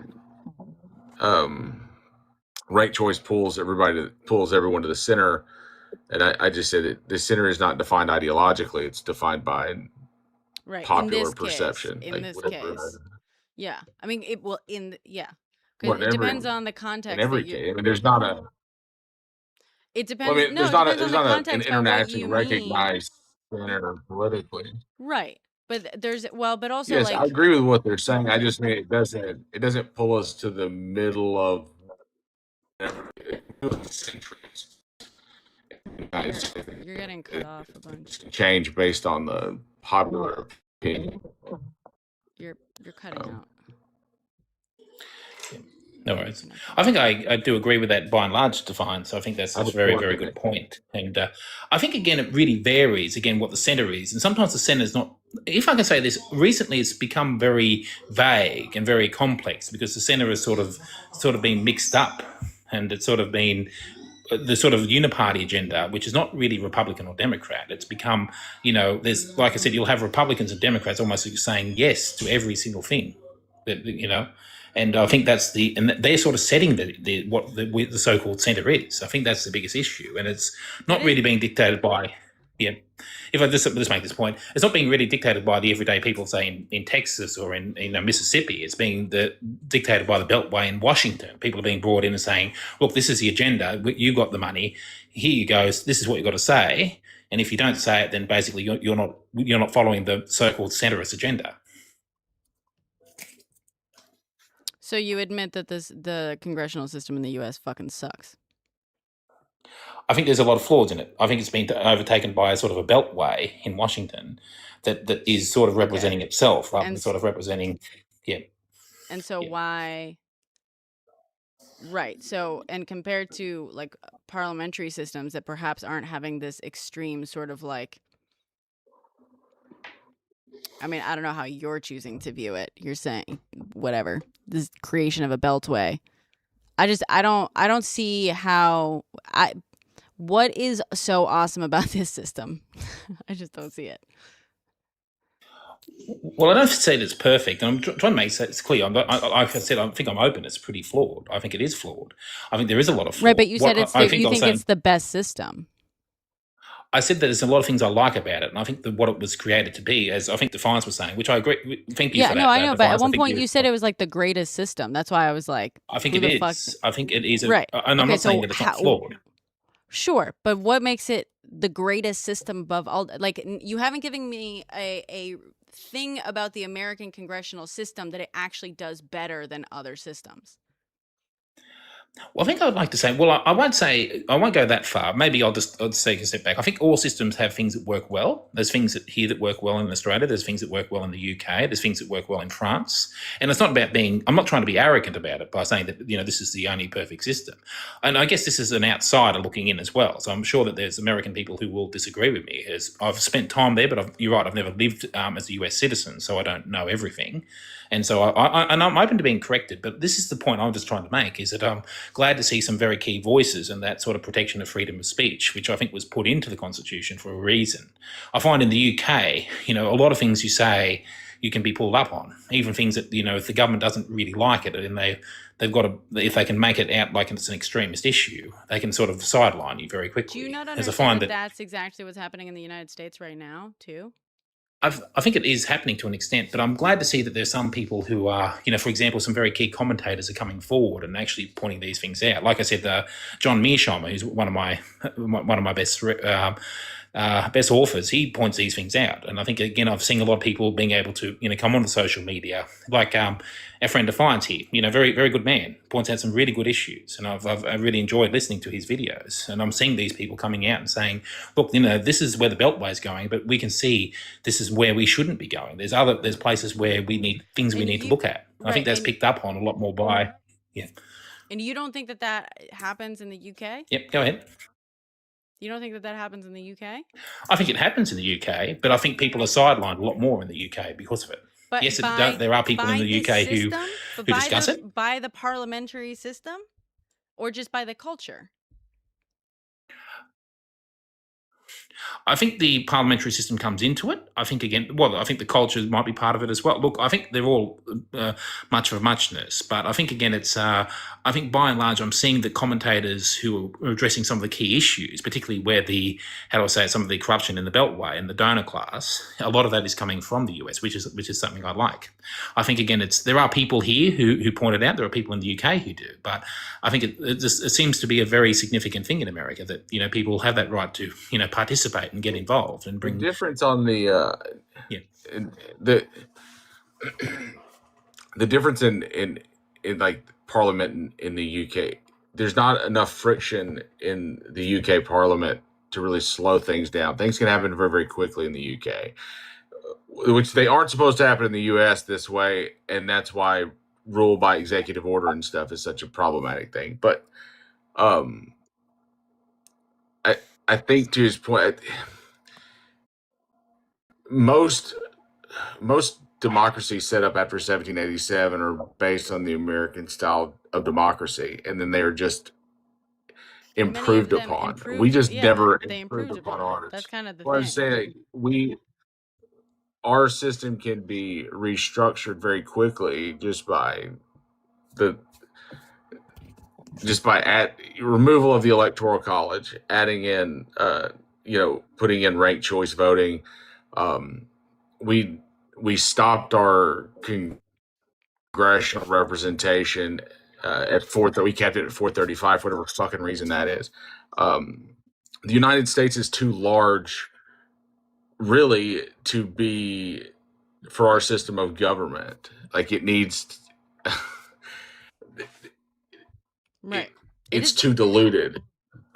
Yeah, that's what I'm saying. It's just and also you say, oh, well, our system could change very quickly if we did all these things. that cannot happen very quickly or easily, or like, you know what I mean? They've been the solution to a lot of shit for a very long time, and we've come nowhere close to those changes happening. So versus let's not use time frame then. What I mean is going to ranked choice voting is a one step. It is a one thing that would have to occur. And I think the first step to that, the DNC going to that for the primaries. But again, what the fuck does that how does that make it, like, the fact that a single change could have such, and I'm a big proponent of, like, ranked choice voting could not fix a lot, but at least improve heavily on a lot of the biggest issues we have here, given some time. Fully agree. That's the number one change we would have to make in the system. How I don't see how, like, making one little change could improve this system significantly is in any way evidence that the system we're talking about is above the others that are like that. Like, to me, that just seems like this system is so fucked up that even the smallest of changes can significantly improve upon it. That just illustrates how much this system is not serving the purpose that it's supposed to serve. You know what I'm saying? By that, well, not to be argumentative, but by that logic, every system of government that exists, every democratic system of government that exists is based on the same system. What do you mean? I also think it would really depend on. Hold on. I don't see how that's an answer to what I'm saying. Well, if I could say this, sorry. Hold on. I want to hear systems with incremental changes. So, like, French democracy post-revolution is the American system of government with a few changes. It's representative. But I also think but the point is, how the fuck does that make the American system the greatest system in the world, or like above the French one? It doesn't. That's entirely my point. I guess we're arguing about different things. I'm just talking about representative democracy as a core system, like, Madisonian democracy. Sure, which we don't have in the U.S. and other systems currently in existence have something closer to it than we do by a lot. What sort of system? I'll just be respectfully. What sort of system would you? Parliamentary systems are. There's various different ones. I don't fucking. Doesn't have to be a specific. It depends on the country and how it's set up. Like, Spain has a slightly different setup to the UK, and I don't know that I necessarily prefer one over the other, but like, I also think it really depends on the countries. And sorry if I. I think it depends on the specific the specific type of parliament and all the fucking details to it. But I just know that our Congress is so bad at so much that like it's supposed to be and do. It is insane to me that someone is like, well, the U.S. congressional system is the greatest in the world, because I have yet to hear an example of how the U.S. congressional system is even a little bit better than literally any other parliamentary system in the world. That's that's my point. It just doesn't function the way it's supposed to. We've eroded the whole thing. Well, that's my point, though. That means that makes it a flawed fucking system. And that's the point I was making as well. I thought that was, the way it's supposed to be, I think is really good. I think, again, what it's been taken over by special interests. I think that's the worst thing. No, but brother. Okay, the way it's supposed to be is really good. Okay, but the way it's supposed to be is also, in terms of the function it fulfills in Congress, the way it's supposed to be in terms of the final goals and stuff is the same as every other parliamentary system. So if you're basing your measurement on how great the congressional system of America is because of the imaginary, like the theoretical way it's supposed to work out and be this representative system and blah, blah, blah, blah, blah, cool. Parliaments also have that theory behind them, and they are also flawed at it, but they get closer to it. Like, if that's the measure, if just the goal, the theory of it is the measure of what makes it the greatest in the world, then what the fuck how the fuck is it better than any other democracy that has that same, like, idea in what it's like striving to do? Well, we elect our, we're going to end up Little arguing captured? functionality versus. We know that the US system. I have the only thing you guys are giving me for proof, supposedly, that the fucking here he is captured and flown out of the country. I haven't heard that yet, but we'll see what's happening. He just posted it. No. Okay. Let's talk about Venezuela. This conversation pisses me off. Clearly, sorry, I'm done with it. I'm bringing British John up. I think I'm sorry, but like by every fucking metric, the U.S. system is one of the least representative, least effective forms of like representative It democracy. has become that way. Yes. Yes, I agree that is that it is broken down that way. Yes. So yeah, and other systems often have these like systems put in place to adapt as the country adapts, and we just don't fucking have that. At least not in any real way. I don't know. Whatever. The American system of government fucking sucks, and that's it. That's the objective truth. Let's talk about the fact that we kidnapped Maduro. As it currently exists. I got to get running, but nice to speak to you both. Really yeah, good. thanks for coming up. As it currently exists, yeah, this is our reality, Defiance. But that's part of my point, Defiance, where it's like I feel like you're measuring it. You're like, well, it was great when it was invented, and like it was doing awesome things back then, and like, sure, but also I would disagree in some ways. But also, it's like, but if it cannot, the issue that I have with Parliament is that they don't elect their leadership. Like the party decides leadership, and so you don't have an elected executive. Like I think that's a flawed system. It depends on if they're doing the executive or the executive is another. It depends. If you have like a prime minister and president, you can have like both and stuff.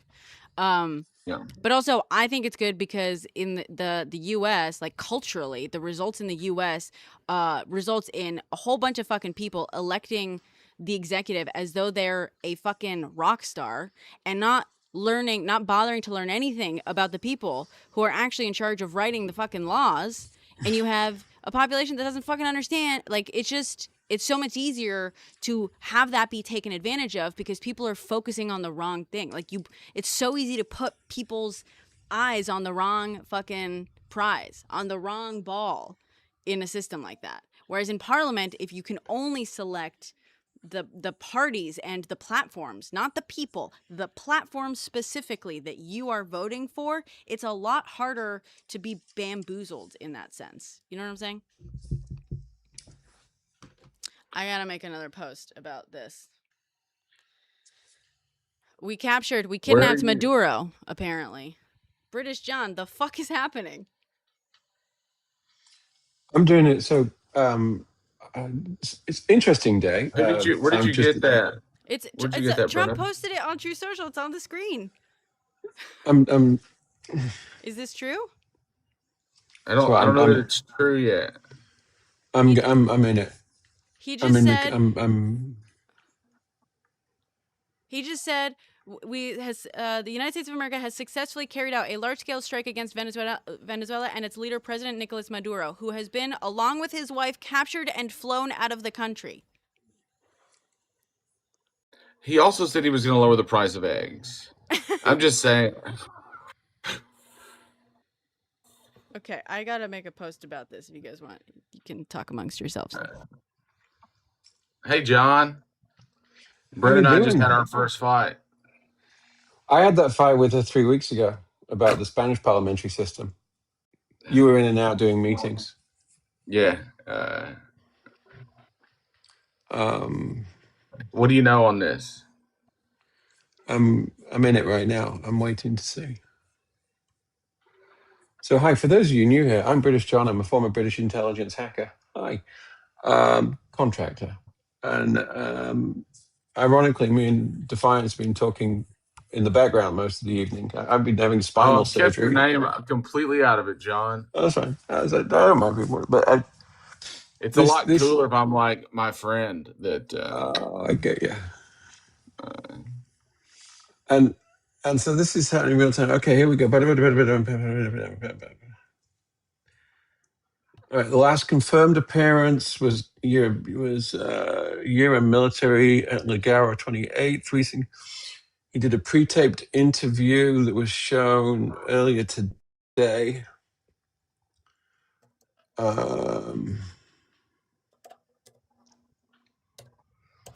Okay, so I'm seeing. So apparently, he hasn't been captured. He was guaranteed safe passage, and it was actually done by the Americans. It was done through. Wait a minute. I wish made I could. Fucking deal. Wait a minute. So this motherfucker made a deal with Trump to get out of the country. They took him out of there and then bombed sites so that they could have a show of force before they fucking did it. Is that what you're telling me? No, I'm not saying that. I can't say that because I don't have all the bits. But what I can say, and this is truly wild, that this was mediated apparently by the editorial staff of the Miami Herald. Of course it was. While Trump's in Mar-a-Lago. I'm sure that's not a coincidence. No, but also, I mean, he's going to be in Cuba, right? Like, that's the move?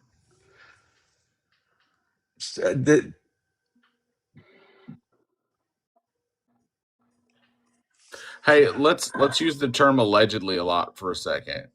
Allegedly, when he came out yesterday and said that blah blah blah, Trump can whatever, like, I want to talk, I want to do whatever. They secured his passage out of there, and then Trump and Hegseth get to have a fucking a fireworks display, and then act as if it required military force to get the guy out. Allegedly, that is I would put it. I'd go a little bit more than that. So there's a lot of people in the comments right now asking what the fuck's going on. Let me give you the quick background on this.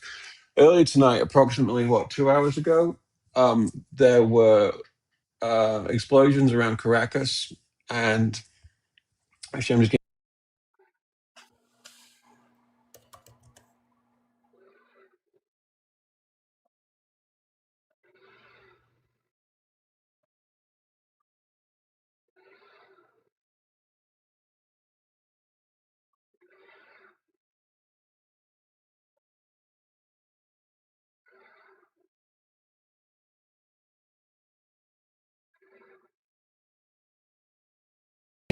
Okay, so we do have confirmation he's out of the country. We don't have confirmation of where he's going.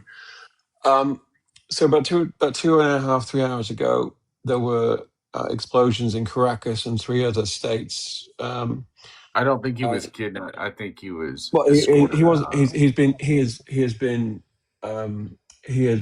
on a plane and he went semi-voluntarily.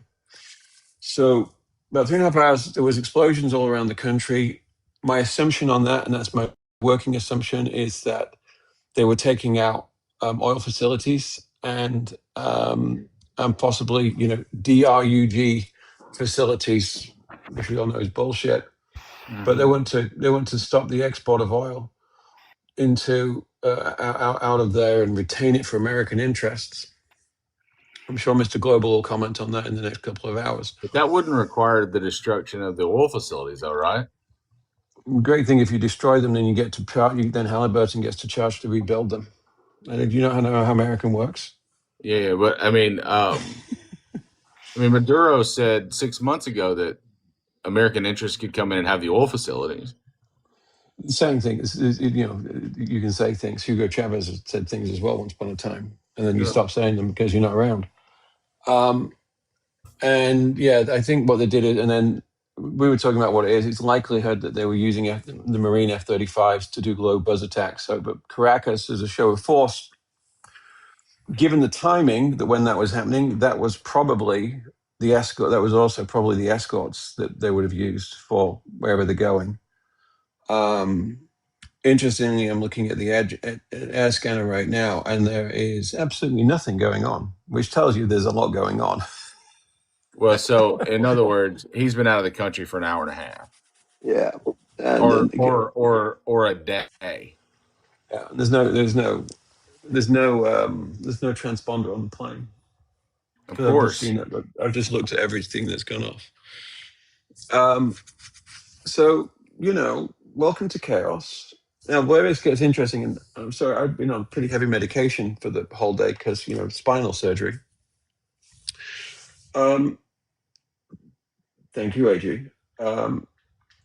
Is the part of China and Russia in this. Did you share with the boys and girls the Section 8 that I shared with you? No. Okay, we'll share that now. So, I collect information from non-American intelligence things, and you're going to see a lot of talk about something called the shadow bloc over the next couple of days and weeks. Shadow bloc is Russia and China. Russia and China working together with Iran. Iran's got their own problems right now. They've got their things. If anybody here genuinely thinks that Donald Trump gives a shit about protesters in Iran, please free yourself of that thought right now. That is not back. Keep what talking, John. Trump cares about. The way I've put this together is the Iranian crisis that we're in right now is defined by the gap between narrative and reality. The narrative of nuclear obliteration clashes with the intelligence of survival. The narrative of rescue clashes with the reality of chaos. And the narrative of justice in the Netanyahu case clashes with the reality of political survival. For the European intelligence community, the considered reality is that the West is facing a wounded, unpredictable, and nuclear-latent Iran that is being pushed towards a violent implosion. The lack of a unified transatlantic strategy, exacerbated by the politicization of intelligence and the baby pardon distraction, leaves the international community ill-prepared to manage the fallout of the Islamic Republic's potential collapse or its desperate lash out. We've never had a situation where we have had such low-quality intelligence. What do we do with Maduro? Venezuela's not that important. What's important is the oil's important. I don't want to say I'm not that person. The wonderful thing about Venezuela is most of the oil is in the ground. It's the biggest. They've got more oil than Saudi Arabia, but what they can't do is get to it. They don't have the finances, resources, or the technology. We do. It's going to get interesting.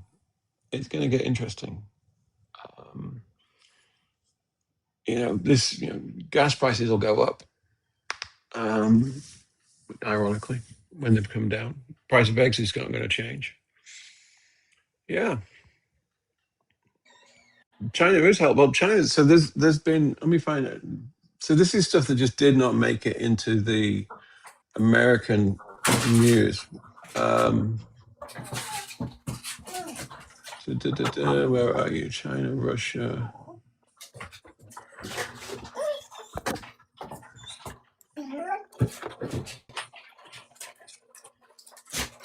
Did I send you the bit about the grey boats? Yeah. Yeah. Okay. So the Delta assessment. So I'm just going to tell you some things that happened. I didn't share anything because I didn't know how much of that was privileged. No, when they've taken the guy out of the country, it kind of loses its value really quickly. Yeah, sure. Bigger things have happened. So, boys and girls, you may not be aware that these things happen, but I assure you, I have the receipts. Okay, this is all from intelligence leaks that can't be trusted. So, we've had the thing called the tanker war, China's direct challenge. By late December, the crisis evolved into a regional intervention and a potential direct confrontation between the US and China. The focal point of this escalation is the defiance of the US blockade by Chinese flagged vehicles.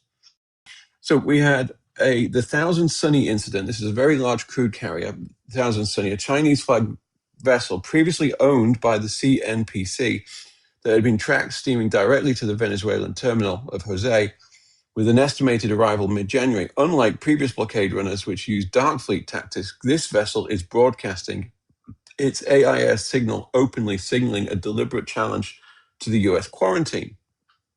By the way, tell me if you've seen any of this in the American press, boys and girls. And I am an American, I live in California. Don't go British on me now. Then we had the Yinzi standoff. Simultaneously, another Chinese flag tanker is reported to be loitering off the coast of French Guiana, waiting for orders to breach the blockade. We've got a strategic dilemma where the European analysts note that stopping these vehicles presents Washington with a lose-lose scenario. Physically seizing a Chinese sovereign vessel in international waters will be an act of war. Allowing it to pass would render the blockade symbolically void. Beijing is effectively daring the US to fire the first shot. And remember, Taiwan. The Silk Road arc comes into play. The People's Liberation Army hospital ship, the Silk Road Ark, has conducted port calls in Jamaica and Barbados. While ostentationally a humanitarian mission, its presence is there to provoke more surveillance and a presence mission. You've then got the televised war games. Chinese state media broadcast footage of the PLA war games specifically simulating combat operations in the Western Hemisphere, including the Caribbean and the Gulf of Mexico. Say that again. Start that again. China is?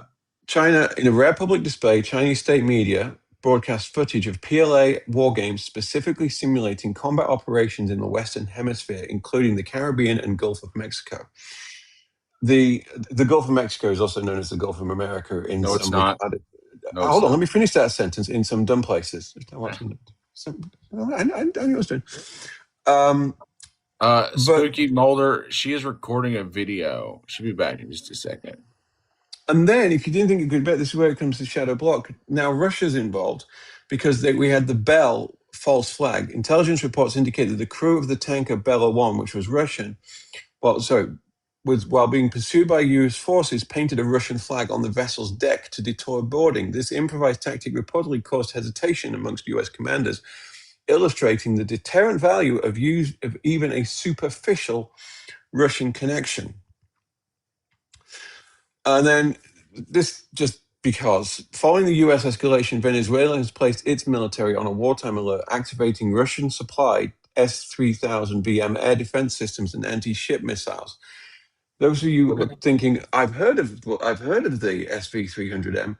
The S3 that anti-air missile system is the one that Turkey had, which is why we wouldn't send them F-35s, because we didn't want them to get a signature for the F-35 onto the 300 series ordnance.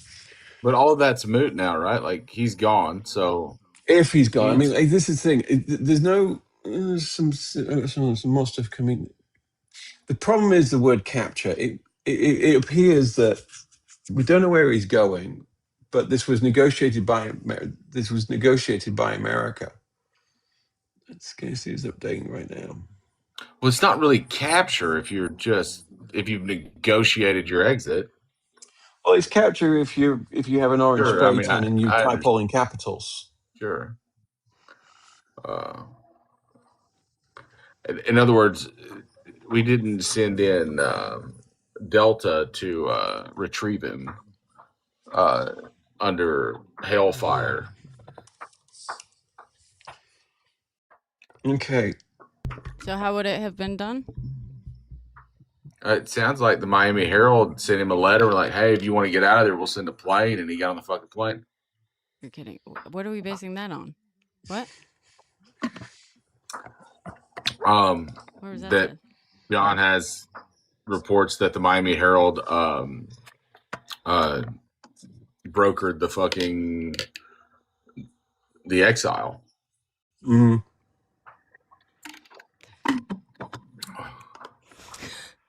John, I'm literally filming a video about this right now. Can I put that in my video?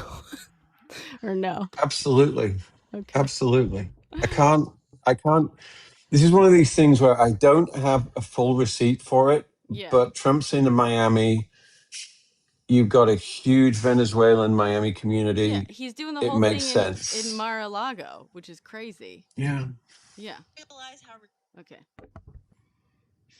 Thank you.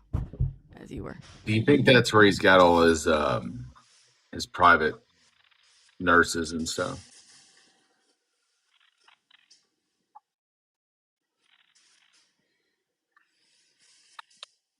What?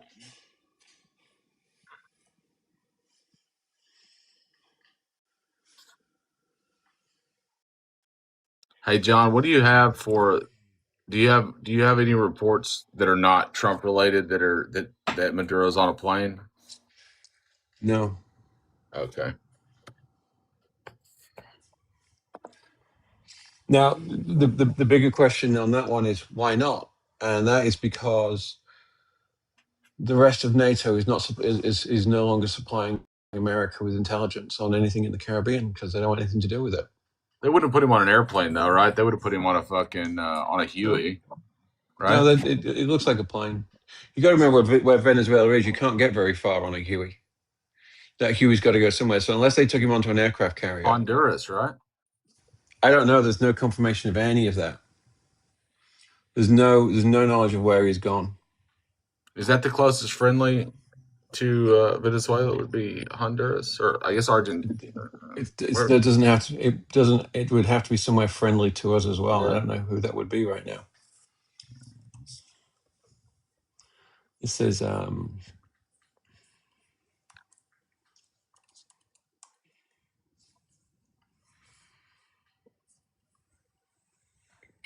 what's coming out? Colombia and Venezuela are calling for a UN fucking interaction.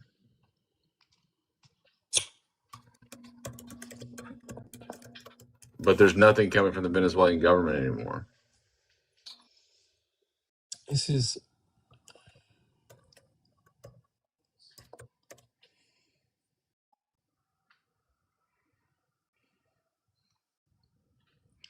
If I had to guess, I'd say Belize right now. Yeah. If I had to guess, I would go for Belize. It's the most logical. First of all, you can do the entire thing over water. Well, I mean, we've got that base just outside Progreso, Honduras. Mm-hmm. There's an entire city there. French have it. Huh? Say it again. Sorry, I was reading the comments, and it's like I'm not thinking Colombia. This is interesting. I mean, Belize makes sense, but Honduras is closer, and we have two bases in Honduras, right? I don't know. The thing is, there are very good reasons for not wanting him on any American soil. Sometimes you want to get rid of the problem, you don't want responsibility for it. If you put him on an American airbase, then he's subject to American law. Not if he never gets off the plane. Well, yeah, it's the Gitmo solution. Gitmo is an interesting idea because you could land it there. And Gitmo has become its own third zone of reality. It's interesting. I'm having to consider that somebody might have done something smart here. What they've done is wrong. I want to be clear about this. They've done something wrong. Invading countries bad. But removing a dictator from power without major loss of life, rare. Well, it's the Franco move, right?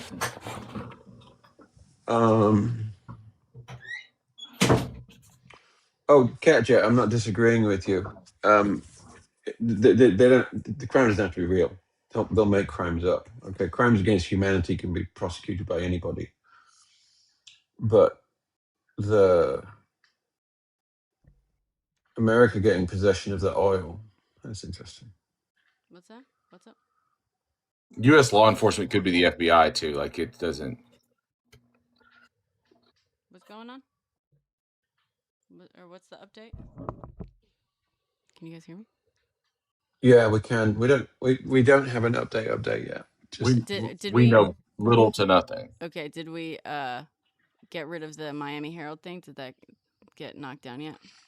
No, that's still a thing. That's still a thing. Clarty Clark would really like for you to weigh in, Brenna. Okay, sorry. I'm just I am just making a post while doing this. Thank you for your patience, guys. Mm-hmm. We wildly speculate.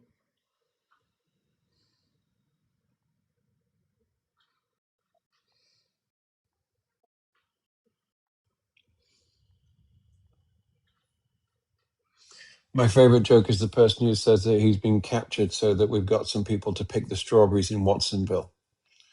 That is, I like your thinking. He hasn't been. Listen, I got to tell you, based on the Peruvian shamans, this is great news. You give this guy 50% there, buddy. You give this guy a farm visa, and that's 2 more workers that we don't have to worry about deporting. This is how Trump's going to sort out the problem with. Did you, John? Do you get into weird shit much? The Peruvian shamans that meet every year to discuss their. Didn't I hear you rambling about this yesterday? Yeah, I didn't know. I was on some pretty strong medication when I heard you talking about this. I couldn't be sure if it was real or not. Yeah, they said that Maduro will be exiled, and Trump will and that Trump will get sick. Terminal illness.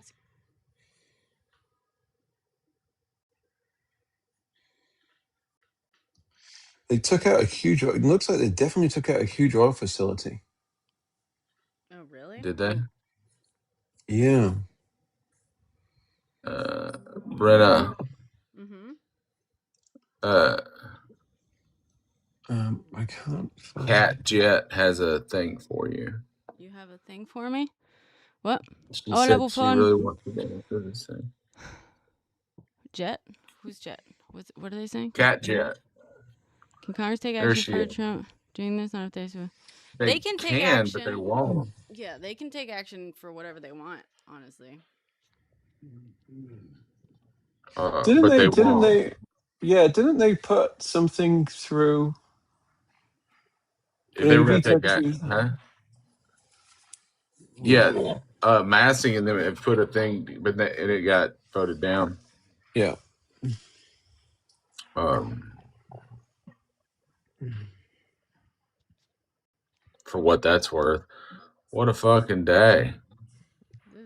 Good morning, everybody. Good morning. Well, I had a 17 millimeter. I had a 17 millimeter piece of disc poking out of my back into the nerves that control my left leg this morning. Mm-hmm. This is actually more interesting than that. And I'll be honest with you, I was pretty consumed with that medical report for the last hour or two. This is going to be a very interesting thing. I don't know that this affects directly affects the Iran situation. No, but this is that shadow block issue. And by the way, who was it? Truth will prevail. This didn't escalate quickly. It's been going on for 6 months. But it's been what's amazing about this, it has been going on without any visibility in the American press, virtually none. Which part?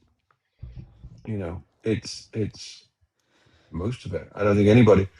Put your hand up in the comments if you knew anything about the Chinese vessels and the vessels that had the Russian flag painted on them. Yeah, I know. I sent it to you. You didn't say all that. You just asked if we knew about it.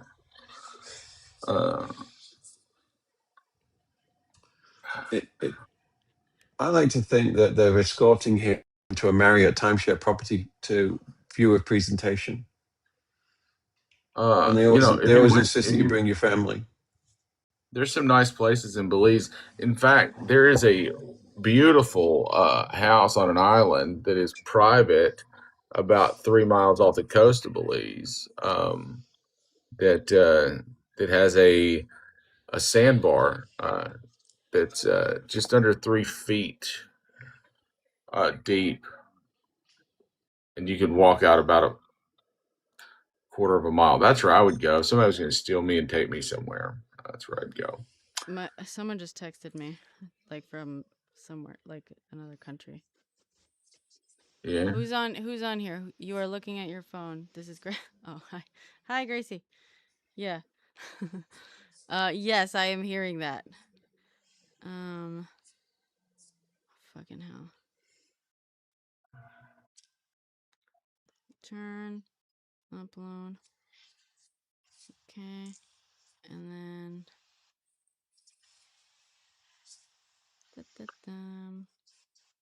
It's this place right here, John. I actually went to. Oh, cool. Oh, brother. Well, Gracie, yes and no. I mean, that's what Trump is claiming. So, like, we got as much, ability to verify his word as you do, basically. It's all just happening right now. Sorry, Gracie. Yeah, unfortunately, the world didn't come with a press release.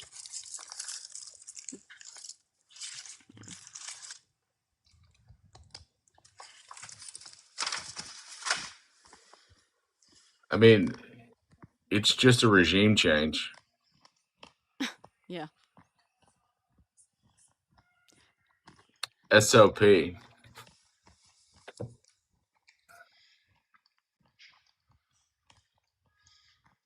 What's interesting? So now, SOP. well, What does that mean? Standard operating procedure.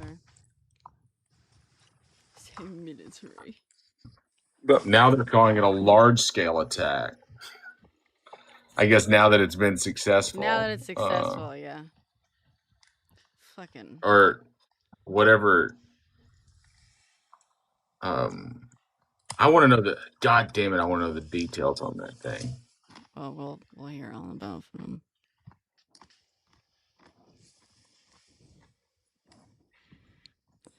Who were deployed a week ago. This was planned a while ago. Yeah, reportedly Trump gave permission or approval on like Christmas Day or something. Yeah. No, before that. Christmas Day is when they used it. They could have done, but they didn't have the weather for it. Plus, they also wanted to go, clay pigeon shooting in Nigeria. We can only manage so many stupid things at once. I assumed this would happen New Year's Day or New Year's Eve. What happened to needing congressional approval? Weapons of mass destruction in 2001 happened.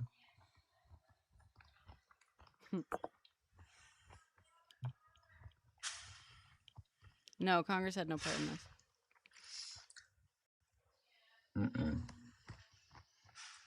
I don't even know if he notified the gang. He probably didn't even notify the Gang of Eight.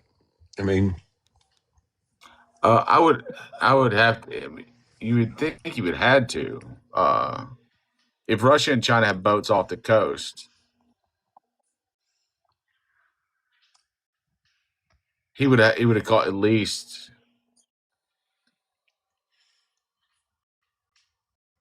That's dangerous. That's real dangerous. You know what I mean? What is? Not notifying the boys' club. Which boys' club? The Gang of Eight. I'm out of the loop on this. Okay, so there's a special committee. It's called the Gang of Eight. It's the intelligence community.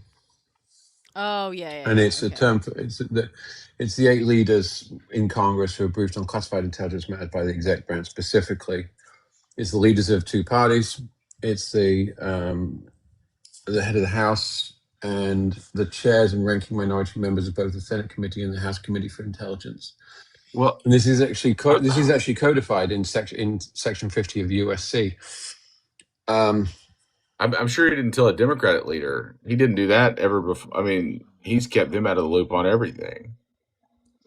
So yeah, I guess you're probably right. I guess I think of it more than he told somebody before he did it. The thing is, there is another law in section 50, which is 30393, which allows the president to limit reporting if it's going to be a covert action and it is essential to limit access to information. Yeah, but they've been doing that since 01. Well, I'm not sure how covert it is when you've got aircraft carriers stationed in the Caribbean on CNN, but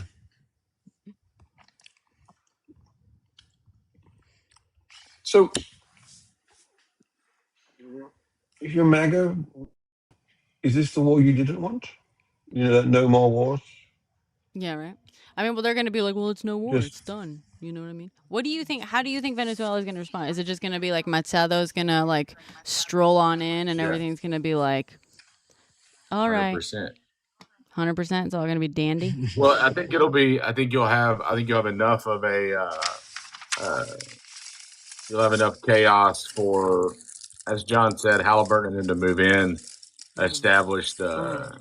Well, they don't need chaos. Machado will give it to them. Yeah, I know, but she doesn't want to do that as an open policy, probably. You don't think so? She's been pretty open about it. No. Well, I mean, being open, an open secret, I guess, kind of thing. Like, yeah, you kind of know, but you don't want it on paper necessarily. Hey, British John, what's your vibe on Machado and democracy? Is she going to be another dictator, or is she like actually into democracy?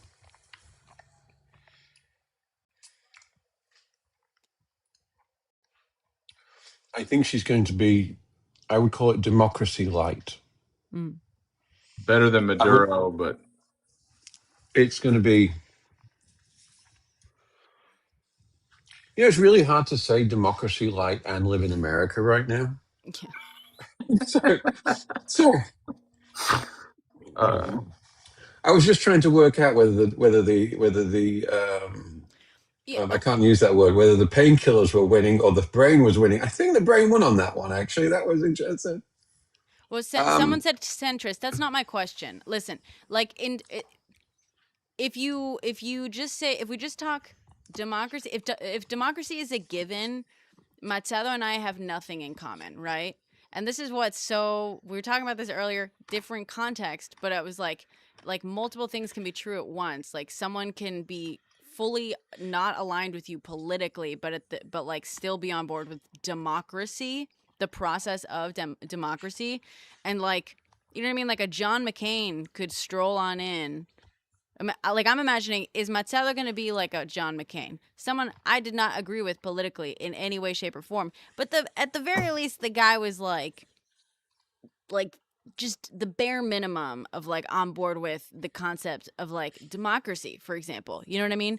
So, and some people are like, no, Machado is like, whatever. I don't know. I'm just curious how real she is about the democracy. I don't like the rest of her politics, but I can disagree with you on your politics and still believe in your right to vote according to your own. That's what democracy is, you know? Well, there's different kinds of democracy. Yes. I mean, I don't think any government is going for Russia and democracy. You know what I mean? No, I don't. What kind of democracy? I don't think they're Russian. Rousseau's direct democracy, mob rule. No, I'm saying like they're gonna set up another, the same sort of like National Assembly thing before they like. It's gonna be a system like it was before. It's Iraq. What? They'll set it up the way they did Iraq. I don't know how they set up Iraq. I'm just saying, no, like Latin American countries, they have a framework. Like they already have a framework for what democracy could look like there.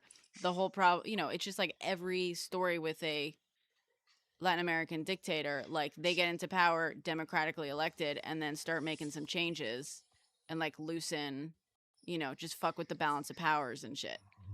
So they have a framework already that they could basically return to in a more democratic way. So I cannot believe I'm even thinking of this as an idea, but this is the madness of the world we live in right now. So as it stands right now, Delcy Rodriguez is the acting president, but she's part of the corrupt regime, okay? I'm reading a report here that says she's attempting to hold the military together. That's what she's attempting to do. So, military junta, 101. Armando Gonzalez is the president-elect from the opposition. He's recognized by both the US and the EU. He's likely, I think this is interesting, a transitional leader. And would anybody like to guess how Trump gets his Peace Prize? By putting Maria Machado up to be the leader who just got one. I fucking told you she was smart. What did I say? I pissed off so many people by being like, I'm disappointed in her like kissing up to Trump, but it's fucking smart. Fucking hell. I cannot believe that's even. Yeah, but look, I don't. I'll say this: if Donald Trump gets the Nobel Peace Prize, it's forever tainted. For sure. It will never mean anything again.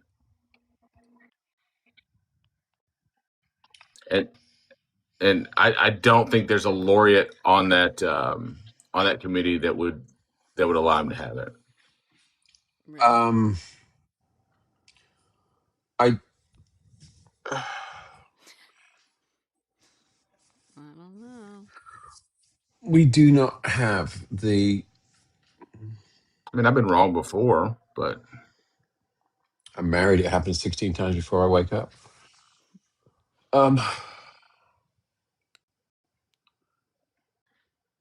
I took part in a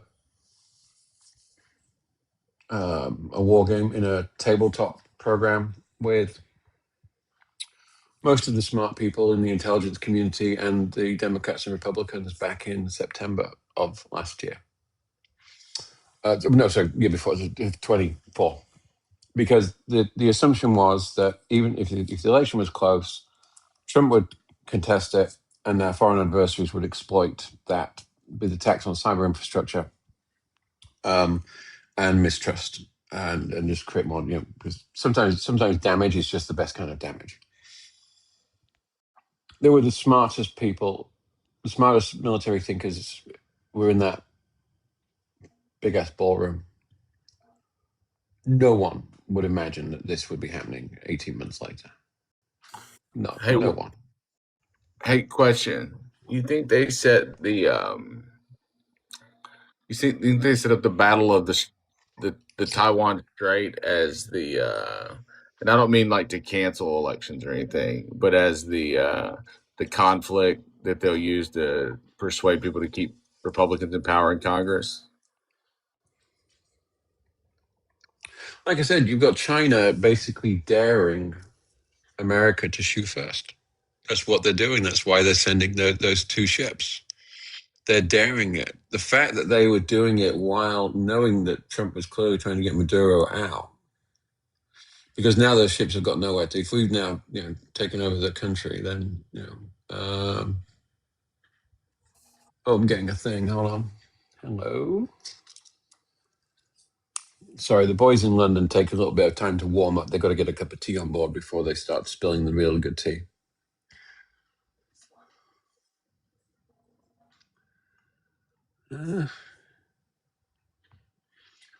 Well, what do you know?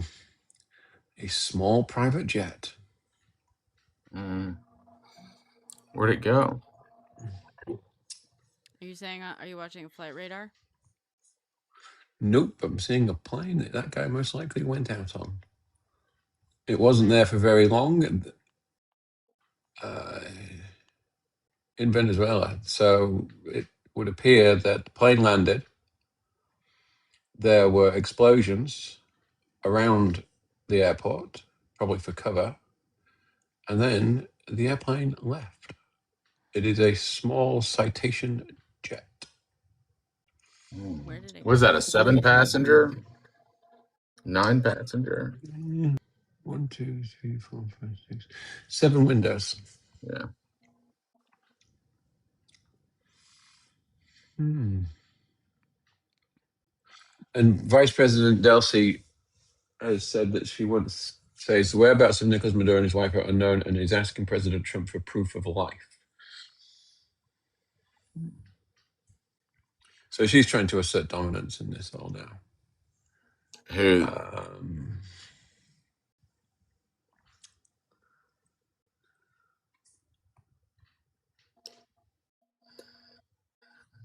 The year just started, damn it.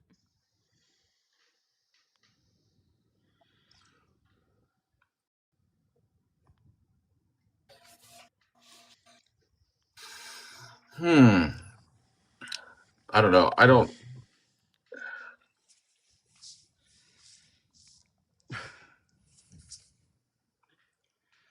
I cannot believe that anyone who's following me right now, they're seeing a video about me about me racing to get a riser for a toilet as opposed to having to do a victory shit in a shower and waffle stomp it because of the pain meds.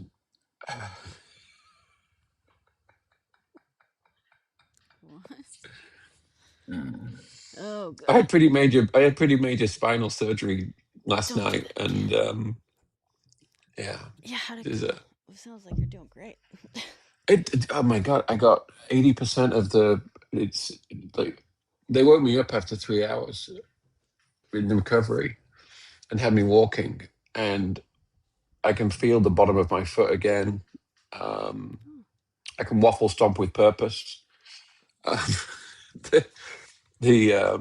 My knee works. It's absolutely amazing. How are the pills? Damn good.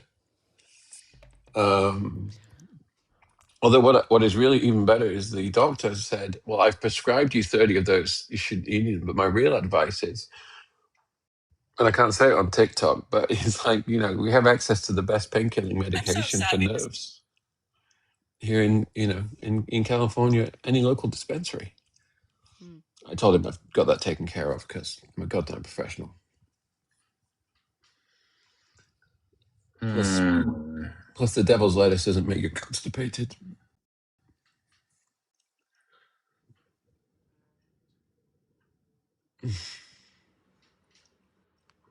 Okay, so Argentina is getting behind it.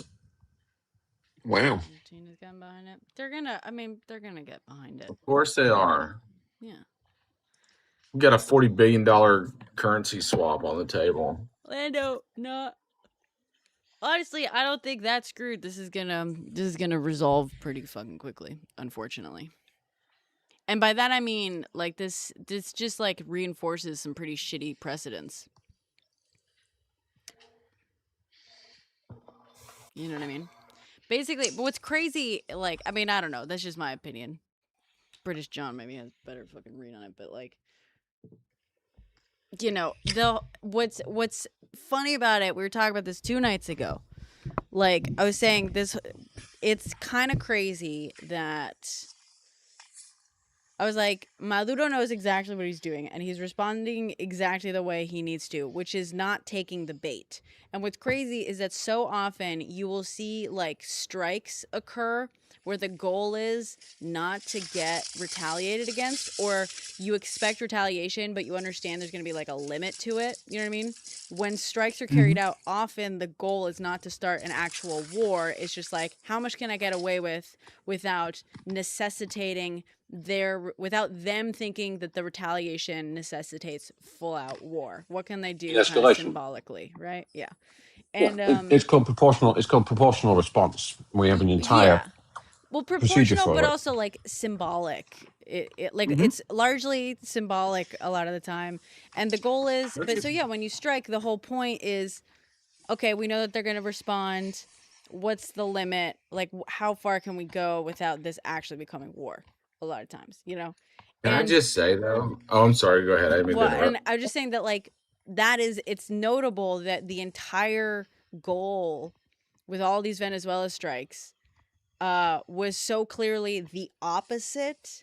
It was just, they just wanted Maduro to respond in some way to give them the excuse to do this. And it was just, we were talking about how smart it is that Maduro was just not responding. He wasn't taking the bait. He knew exactly what it was. And instead of, like, doing it, like, for the pride, because sometimes you have to retaliate, like, just to show that you would, because not to not do so is like weakness, quote unquote.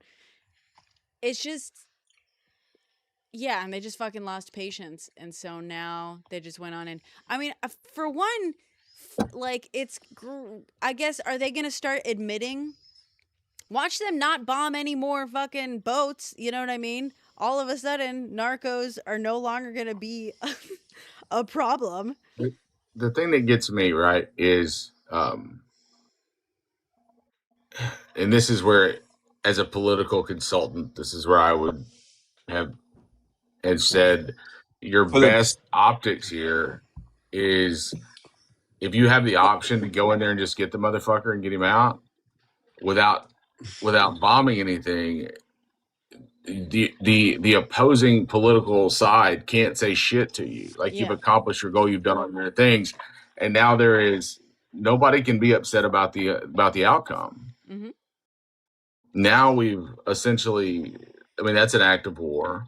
We've set up real tension with two major global powers. That was going to get set up anyway, but you've just exacerbated it. Mm-hmm. And the other option is, if you can put a plane on the fucking ground and fly the guy out without fucking firing a shot, one, I think that's a lot more powerful anyway. Right, John? Andy, that's my entire point, you dumbass. Sorry. I like these idiots chirping in pants. Andy, mañana boy, quit lying to people. What am I lying about? Huh? What am I lying about? Waffle Stop give him wasn't another one. Fella. Waffle Stop was never an option I wanted, but I had to eat 2.5 pounds of grapes to try and get past the blockage, boys and girls. All right, don't judge. I will point out, Reuters has just put out verified video of the explosions at the airport. I would like to say that the picture I had was taken 10 minutes before that happened. It is. So I can verify that these things definitely happened in the way they had, because I had intel stuff, which has now been verified by Reuters. It's usually meant to be the other way around, but, you know, that's not the world we live in. Interesting thought. One friend of mine just hit me up on WhatsApp and just said, where do you think they'll refuel on the way to Argentina? I do know he's just being an asshole. But here's the thing. Is he? Because it is... and meanwhile, Iran is imploding at the moment. Yeah. Yeah. It is... Yeah, we were talking about that before you got here. What about the War Powers Resolution of 73? Why are they using that to say that you're a liar? Trump called the New York Times and said that, to boast, obviously, it was a brilliant operation, actually. When asked if he'd sought congressional authority for the operation, Trump said he would address those matters during his news conference at Mar-a-Lago in the morning. So I think that's a no. I think that's probably a no. So it's a no. What am I lying about? We're not even talking about it. Trump. We're finally great. What the fuck does that have? What the fuck does Venezuela have to do with the United States being great? With the I wonder how many went. Well, I mean, here's the big issue, Defiance. Now that we own Venezuela, how many congressional seats are they going to get? Well, I mean, we don't expand congressional. That's the other part of not giving representation to D.C. and Puerto Rico, right? Yeah. But what's funny is the military what are you talking about? We're not even talking about that shit, dude. What? I'm sorry. You're saying I'm lying about the War Powers Resolution of 1973? You must be a bot. That must be a bot.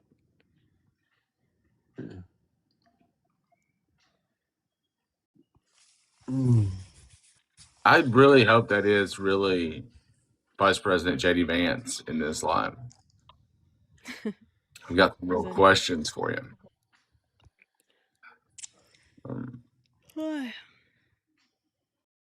Till they stole Venezuela. Not quite, but yeah.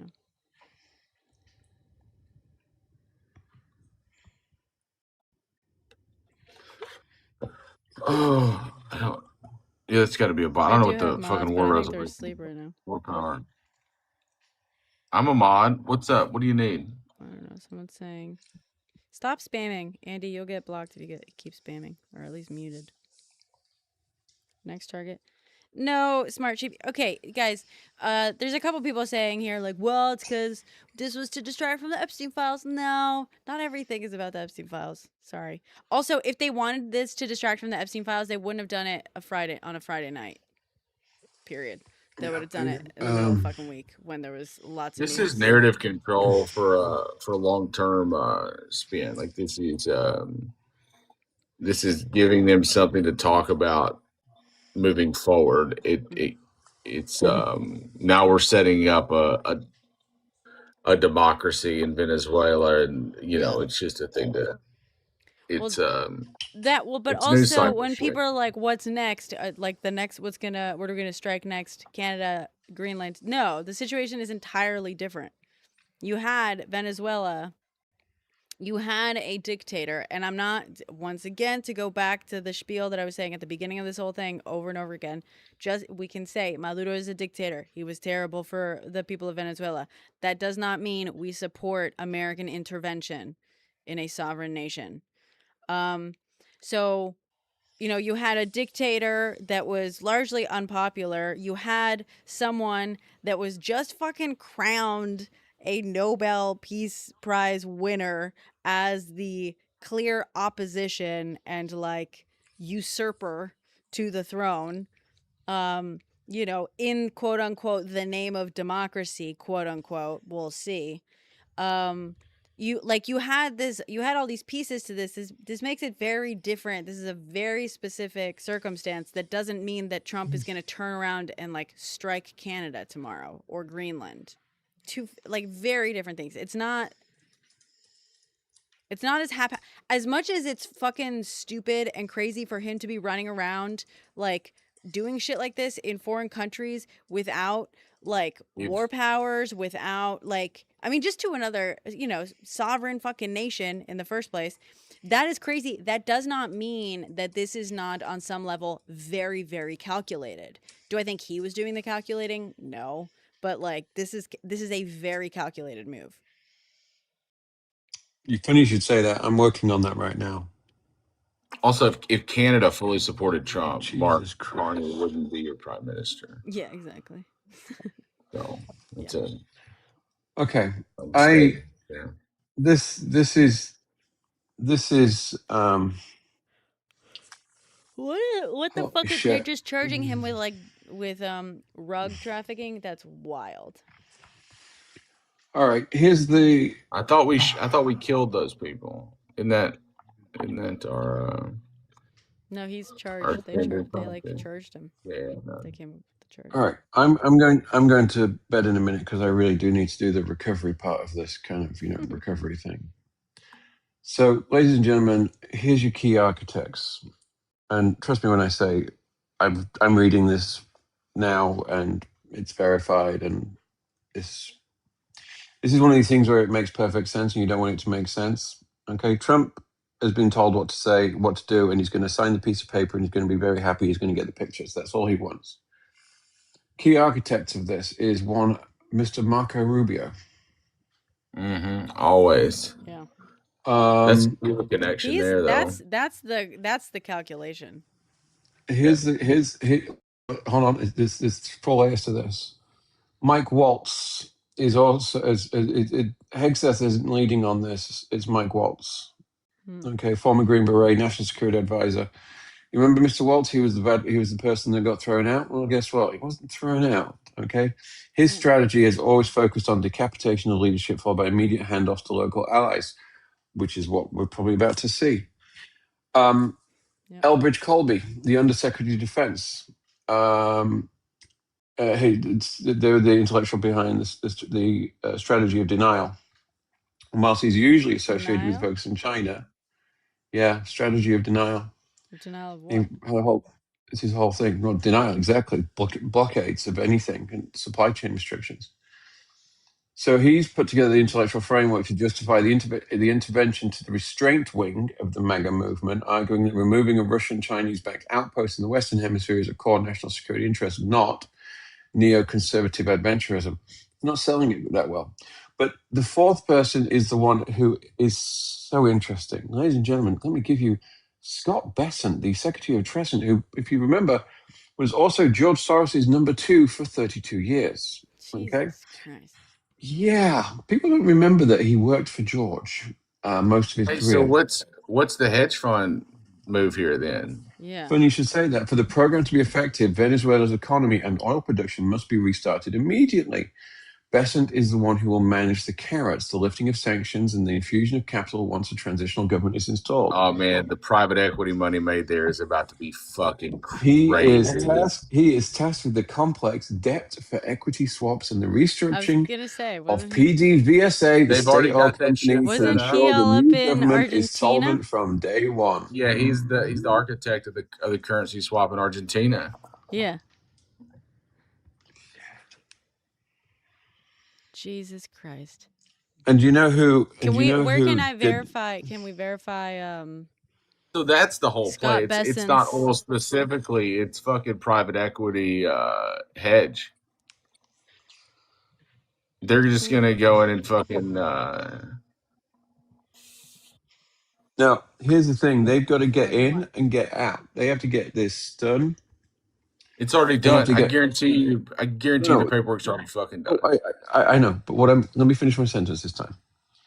They have got to get no American boot. They've got to get control of the government without putting American boots on the ground,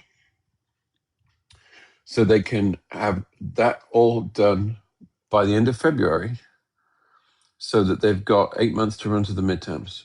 JD Vance is going to be talking about. Apparently, JD Vance is going to go up front on this as the restraint ring. JD Vance will push for a mission-accomplished exit as soon as possible to avoid long-term troop deployments and focus back on the U.S. southern border. I don't think there'll be a deployment at all. You might have some. Well, I mean, not like official troop deployments. You might have some contractors on the ground. Yeah. No, we always do. Academy will be on the ground. But... Yeah. I thought you meant JD Vance. I was like, yeah, they're gonna roll him out. They're gonna put him all up in here, so he can be next. Jeez. I think Cuba's next. Venezuela propped up Cuba. Rubio wants Cuba. Cuba's next. Well, can you clarify? Sarah says, can you explain how private equity is getting control? They're not getting control of the country. They'll have control of the one. They'll make a bunch of money off of the hyperinflation of the currency. Because if you'll watch, I guarantee if you turn on a market right now, it won't happen now. Obviously, markets are closed, but currency on Monday will drop. Private equity will go in there and buy up a bunch of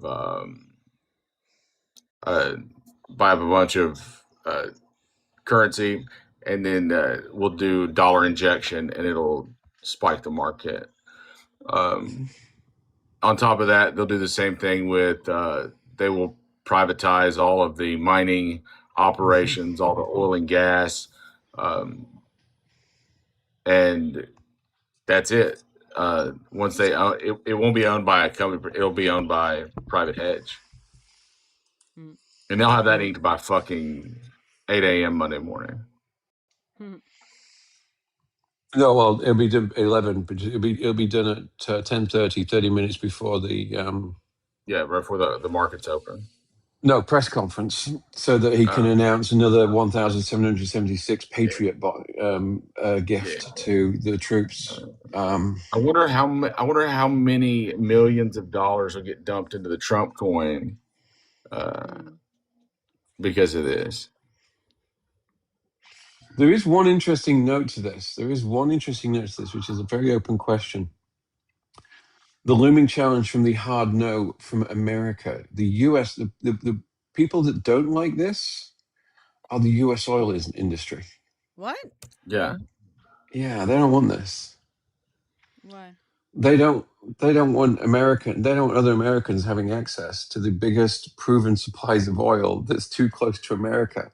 Oh, no. I thought you meant like American oil doesn't like this. Yeah, they don't. Why doesn't American oil? I mean, they're going to be the first ones in, aren't they? Because you're going to have to. Because oil prices are so low, and they're going to have to put stuff in the ground, and they're going to lose money.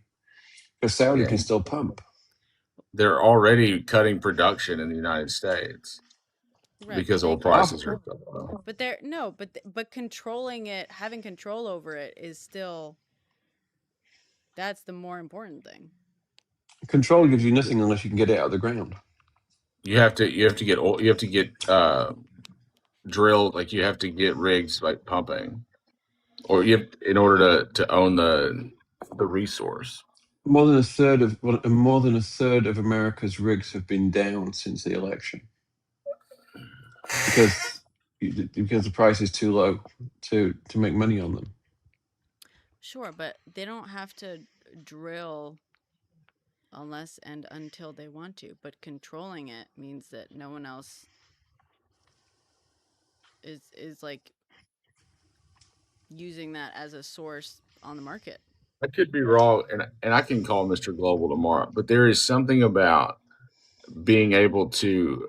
No, the way the pocket, like you gotta get it out to make money on it. No, that's not true, guys. Like, yeah, the whole point they're like not drilling right now is because price is low, sure, but like we see like the prices of oil are often, I mean, I'm not gonna say they're entirely manipulated, but yeah, they're basically manipulated, and there's like there are choices to create scarcity in order to raise prices and to lower scarcity and in order to lower prices, like all of that. So controlling, just ensuring that no one else controls one, like a big source of it alone, even if you're not drilling it, is still beneficial to you. Everything you said has value. But a large portion of the Venezuelan economy is oil based. Yeah. And so if you're not pumping oil, they're not making, the government and the economy itself isn't making any money. The other thing that you've got to take it, everything you said had complete value up until about 2.5 years ago when Aramco went on the public market and now has to publish accurate numbers about how much it's pumping and how much money it's getting for it. Saudi Arabia is now a publicly listed company. Basically, they put Aramco on the market, and with that, the transparency that goes with it. And yeah, they do manipulate the market. They say we're going to pump more. We're going to pump more. No one knows if they really do because it goes in so many different directions. But if you shut down Venezuelan supply, which has which does have a known number, you have just taken X number of million barrels out of the equation. Now that will mainly affect local markets because they're only exporting it to China and Russia. They're not sending it to normal places and normal markets. But my brain's not going to switch off. I'm going to have to take more drugs. Don't say that on the live. I'm sorry. Yeah, I'm sorry. I have to take more Tylenol. But that's. I'm going to dial up the autism. But the capabilities for drilling, for extracting, are there. So. Yeah. Yeah, but if you have a government, but the U.S. economy isn't propped up by oil money. Venezuela is. So if you cut that out, you're going to have a very unhappy economy there. Right, John? I mean, that's the reason why. I mean, they're going to have to pump. But they already have, the thing is, they already have a very unhappy economy there. Like, I don't. Yeah, no, but now take the oil out of it and it's worse. Yeah. Sure. Yeah. But you can also just, like, there's like a level of regime change that helps hide economic strife, at least historically. You know what I mean?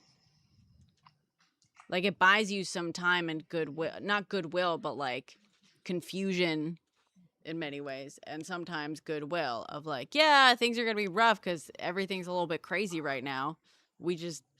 Our fucking regime just got airlifted out of here.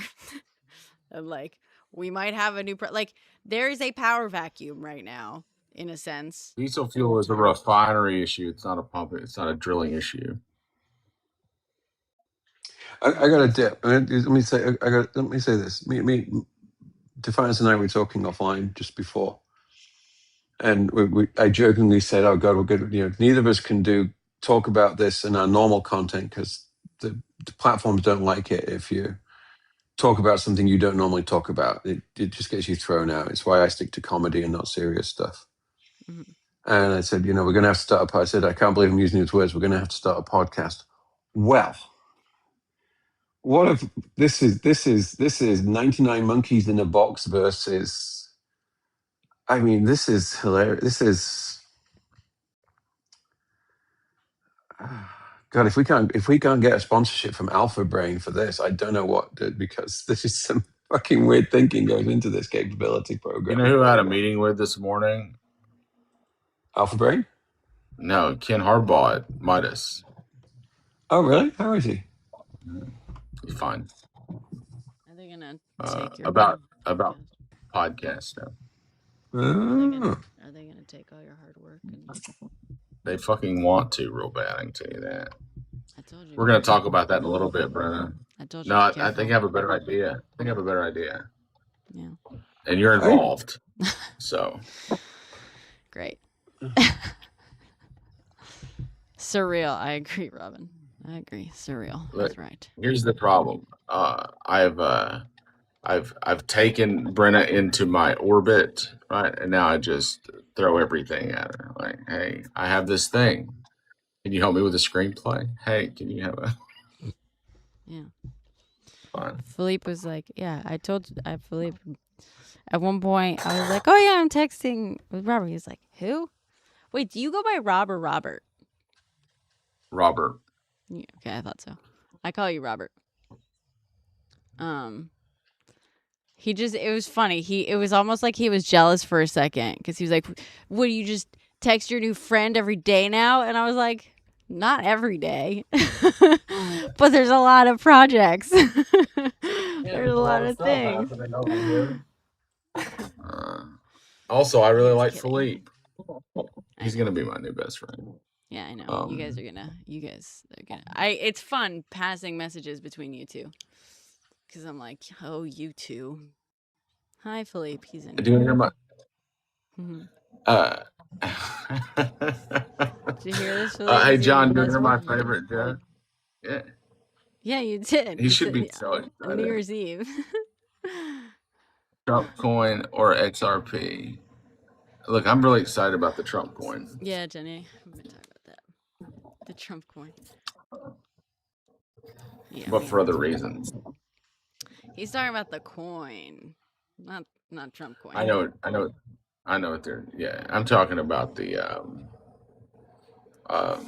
minted version. John, are you going to bed or are you staying up? Looks at the same time right now.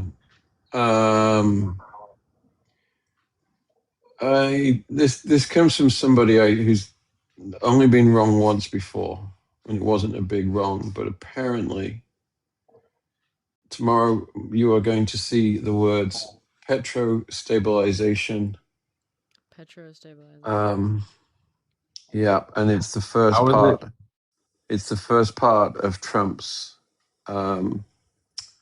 Oh shit! What's the Democratic word we don't like using for price stabilization? Affordability.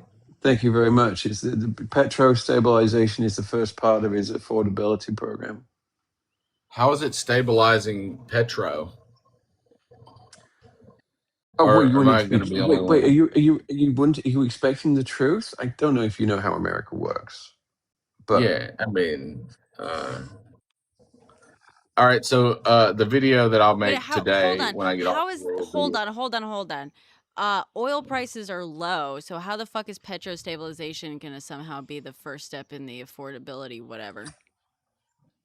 It's gonna stop them going high. Got it. I mean, yeah, but that's not good for the oil market either. Like, it's kind of like unemployment, right? Like, there's a sweet spot. You don't want to be below 3% unemployment. It's bad for the economy. Yeah, you need, and gas should always be $78. That's the the magic number. There's enough money to invest in the future, but you're not making too high profits, and you're not taking too much out. Yeah, it's the sweet spot. Mm-hmm. And what are we right now? What's $62 a barrel? Yeah, that's why the Permian Basin can't make money below 70, and the Saudis know that. The Saudis have been punishing us. Yeah, 62. I feel like it was 62 20 years ago, wasn't it? And not only that, but the sands which they bring down from Canada. That's trash. God, it's such bad oil. It's such bad oil, and it costs so much to transport and refine as well because it's super heavy. It's oil sands, so that doesn't make money unless it's above 80. So, and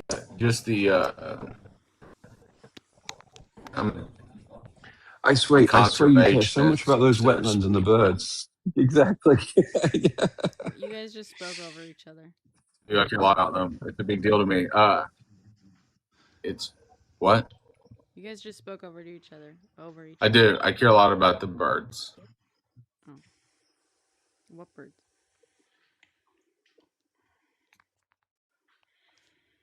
Ducks. He doesn't want them to he doesn't want them to be killed by the tar sands. He wants them to go into the blades of the windmills.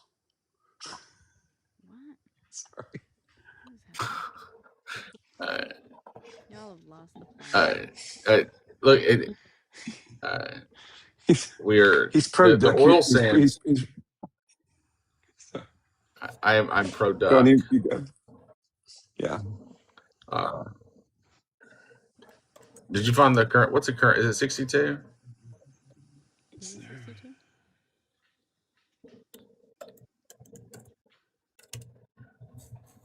I'm fucking exhausted. Right. I will catch up with you boys and girls tomorrow. I really do need to do the recovery part of this. God, and I was gonna film a video tonight about. Holy shit, John!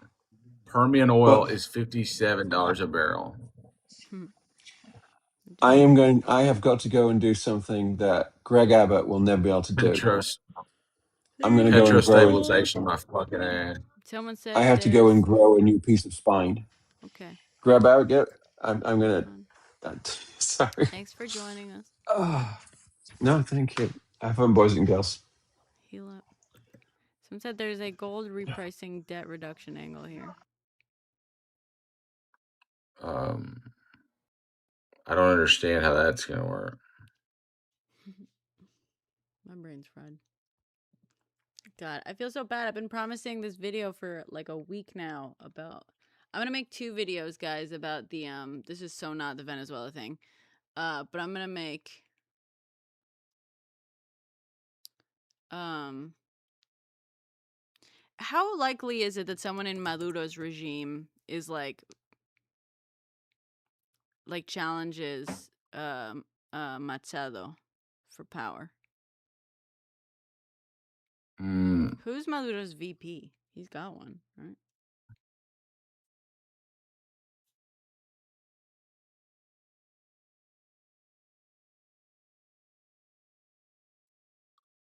Like, we're sort of just assuming Machado will be instated. What is it that I don't understand? Maniac boy. Diosdado? What is it that I don't understand? What, Diosdado?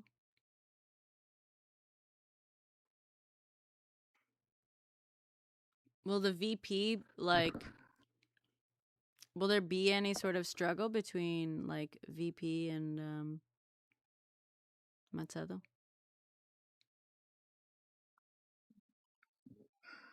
That would be an interesting... I'm just taking your word for it. I should double check that, but I'm just gonna take your word for it. Diosdado Cabello. I think they would feel like there probably wouldn't even be a problem. You're saying it wouldn't be prior to airlifting him out of there. What? They would have dealt with that. But who knows? These guys are not fucking digit by the book. Who's they? Like, I feel like the U.S. has dealt with. This is not like a new thing. I think this is out of the last few days. Like, I think they've got it.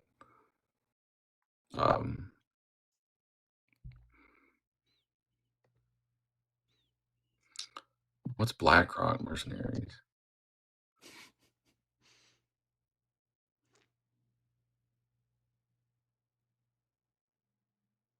Yeah, I'm saying, everyone's just assuming Matsado's gonna stroll on in and like take over. Is there no one behind Maduro that's like gonna be resistant to that? That's what I'm asking. Yes. She will be challenged. What do we know? I don't know that much about Maduro's VP and stuff. And it might not even be his VP. It could be his head of security or head of the armed forces. Someone put out the public statements that wasn't Maduro. I forget who, but she just declared herself as president. Who, Matsado or Delcy?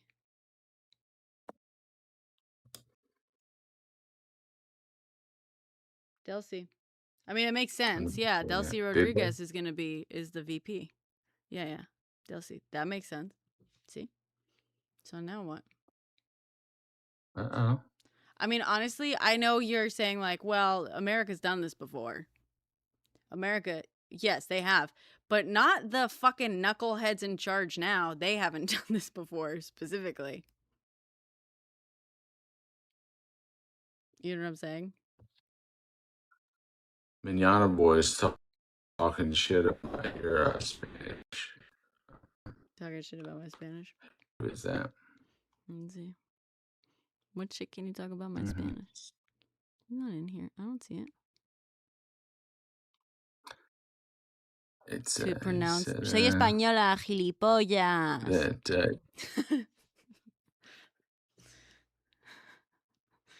Gilipollas. Oye, bufón, by the way, que mi... ¿Te ha gustado? Que mi padre ha encontrado trabajo. Que va a ser consejero no sé qué. ¿Quién dices? Ni idea, tío. Spanish is your first language, right? What's that? Hello? What's that? Your connection is really bad tonight. What did you say? It says that right here. Oh, we just lost you. Oh, we just. It said, is it better now? Well, I don't know. I didn't have my Wi-Fi turned on. Oh. Sorry about that. Spanish is your first language, right? Yeah. Well, technically it's the first one I spoke. But now I speak English better than Spanish. Well, sure. Tío. Española. Española. So what did we learn tonight? Matsado has Netanyahu go ahead. Yeah, of course. That's why Netanyahu was a fucking Mar-a-Lago, I bet. Trilingüe. Bueno. Who has Netanyahu's go ahead? Matsado. Matsado's super pro-Israel. That sucks about her. Oh, yeah, it sucks. She's such an interesting person to talk about. People cannot fucking see straight. Like, people get so fucking mad when you say, like, if she, like, genuinely means the pro-democracy thing, that is good. The other stuff can still be bad. Like, yeah. People lose their fucking minds. Yeah, not every... The idea of perfect politicians. Who had thought? Yeah, Andy.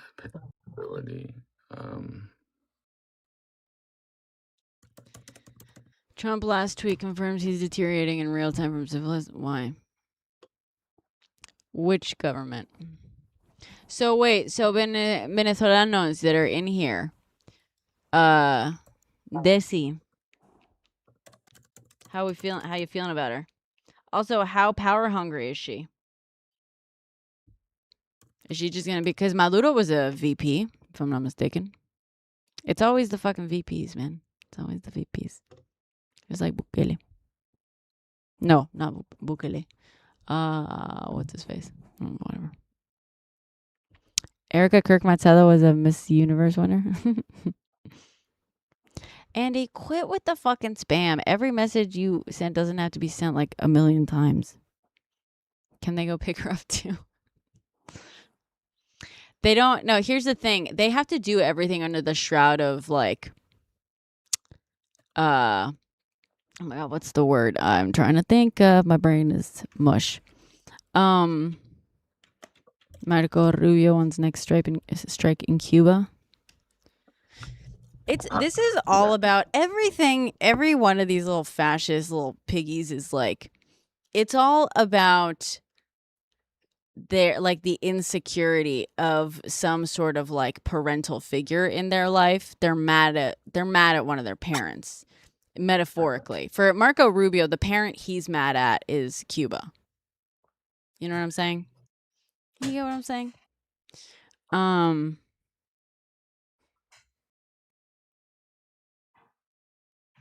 Everyone under Maduro is worse than Maduro, from what I've been told.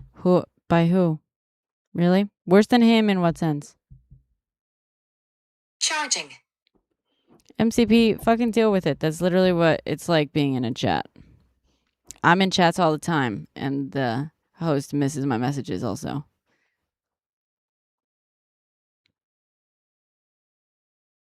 Stop spamming.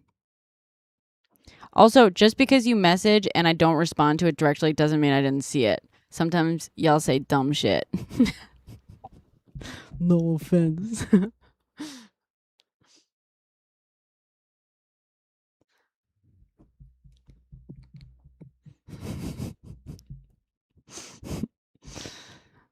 You like that, huh? Oh, I'm sorry. When did Mom Donnie try to fucking invade another country or throw people into concentration camps? When did that happen? Oh, the stock market collapse. Oh, that's a good one, Buffon. I said it was Friday night. It was Friday night here. Keep that in mind. I said it was Friday night because Friday night is the best time you stick something, for no news. And or to control the narrative. Like literally when it happened, I turned on the TV and I went, and there's only one news channel on here that had live coverage on here. Everyone else is like asleep. One. And it was fucking CNN. Oh. But I like that theory too, yeah, for the stock market collapse. Although even if it had, it would have been like it wouldn't have been a collapse. It's not going to collapse. Because they all have basically agreed with each other that they're going to keep up the fucking ruse. It's all imaginary money. Everyone in the stock market knows that it's all bullshit and it's not tied to anything real. And there's just a tacit agreement there, Could I do a quick recap on what just happened tonight?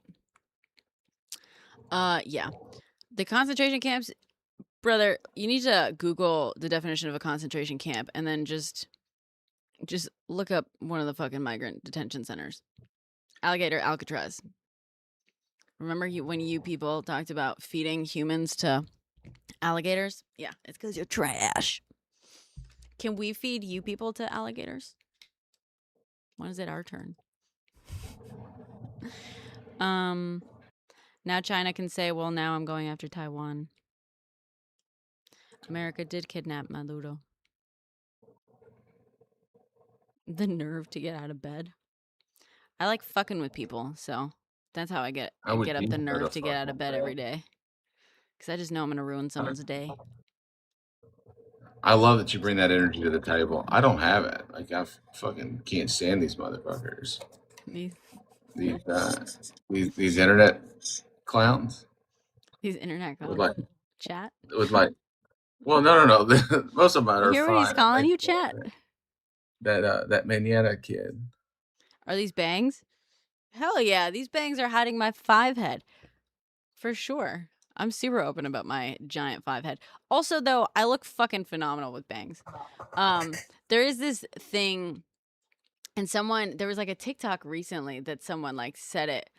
that was like, girls, like you can't have like Sabrina Carpenter bangs or so-and-so bangs because you don't have the fucking real estate for it. You need big honkin' forehead real estate to have impressive bangs. And it's true. I have a big honkin' forehead, but that's why I have awesome bangs. That's why I look great with bangs. My child, my 6-year-old, she cut her bangs way back here, like 6 months ago. Like she was trying to give herself bangs. Oh no. And so then we had to take her to get her hair cut. And she looked like Maria Bamford for 4 months. Like just the shortest bangs in the world. Oh. Robin, I don't think that this is not a distraction from the Epstein files. Guys, there's other things happening in the world that are very serious and very much a real thing and real consideration for this administration that don't have anything to do with the Epstein files. They can multitask on their bullshit. You know? It's not hurting their feelings that this is interfering with that a little bit, but I don't think it's the intention. Yeah. It is, what is this? Yeah, bangs every winter to help warm my forehead for sure. Yeah, they're fucking awesome for that. They suck a little bit more in the summer for the opposite reason, but yeah. He said he'd go after Petro after Maduro too. No, he didn't say that. Why did he say that? I do feel like Cuba is the move for Rubio. God, Jesus Christ. Interesting. I can't fucking believe these motherfuckers. God, is it bad? This is awful. Listen, for the people of Venezuela, I want them to have the outcome they want. I would like for them to wake up tomorrow and have democracy, bloodless democracy. Okay? Genuine democracy. But at the same time, if they're, setting aside the real concerns for real people, part of me is like, I don't want it to be as simple as they're hoping, and by they I mean the administration. Everyone, we're all like, oh well, he got rid of Maduro, now it's Machado gonna instate the puppet president. Okay, but yeah, we didn't realize until like 5 minutes ago. We were like, hold on, what about the fucking VP? What about Maduro's administration? Are they really just not? Are none of them formidable? Like, if someone like strolled into the U.S. and like airlifted Trump out of here and kidnapped him, do you think JD Vance would be like, well, I guess it goes to the Democrats now? No. They would fucking rally the troops and like hunker down and prepare to basically consolidate their power or hold on to power and stuff. I just,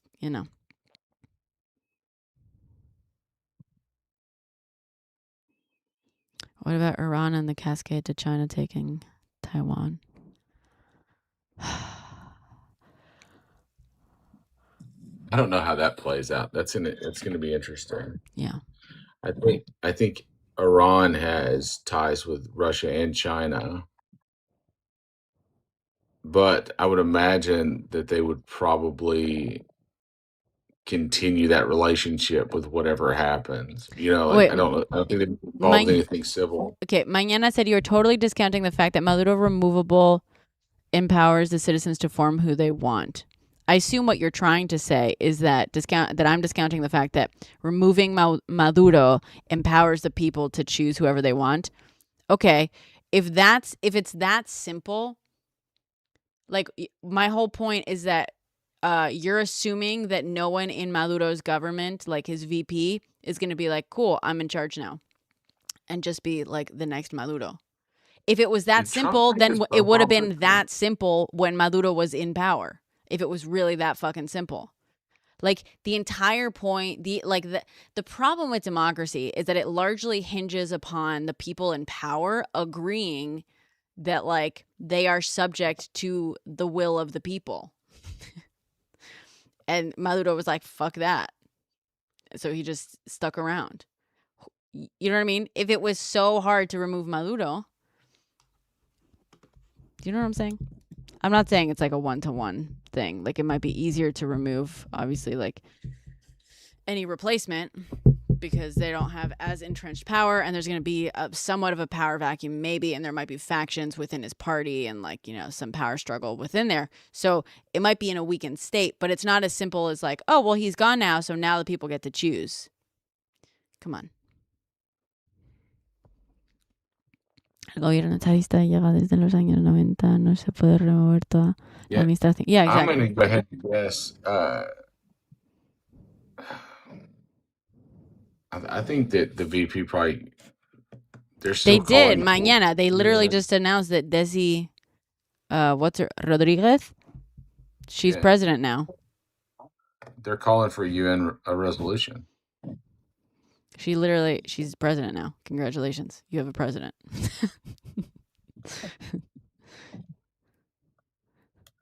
Interesting. Hey, did Trump change his profile picture on Truth? Did he? Do what again, Indy? Prove them wrong? No. The same as it always was. Oh, the one that just popped up on the CNN had a different picture on his Truth Social. I wonder if they're reading a fake Truth Social. That happens sometimes. Oh, like somebody, like one of his ones that... or maybe he like reposted someone or something.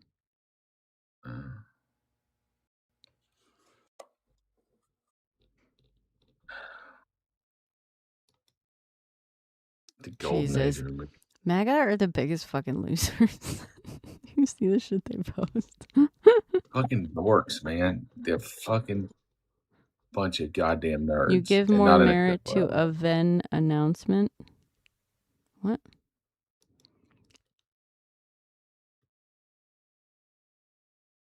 You give more merit to a Venn announcement? What are you saying?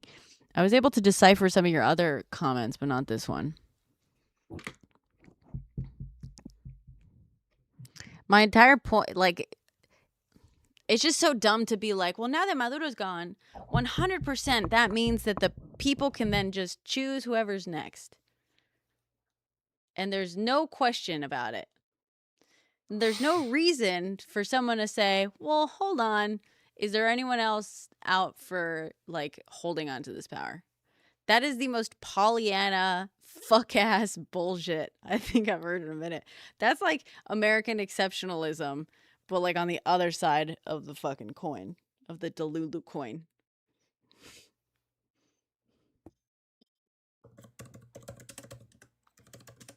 You give that greater credibility. Give what greater credibility? I'm sorry, are you unaware of the fact that in a system where there is a president and a vice president, if the president is incapacitated for whatever reason, the vice president automatically becomes the president next? Are you unfamiliar with that form of government?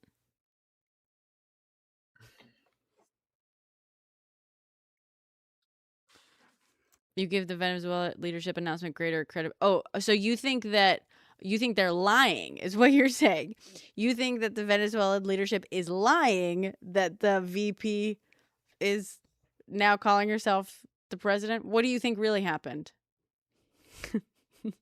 Literally the VP's only job. Yeah, kind of. They're floundering and believe their information. I don't think you understand anything.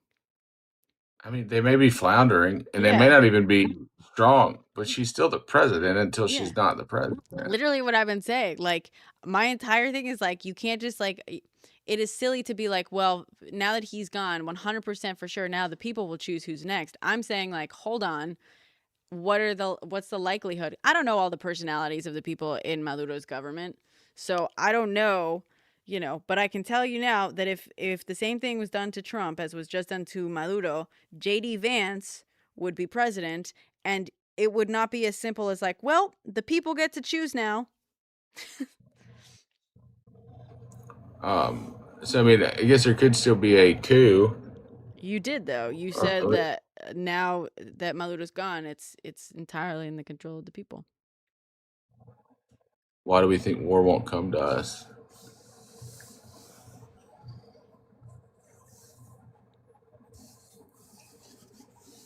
I'm not debating. We're just like talking to people who have weird assumptions. Is she officially gone? Who's she?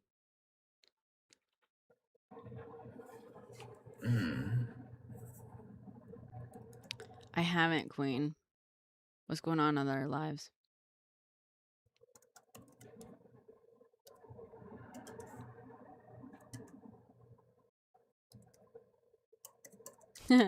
For freeing Venezuela?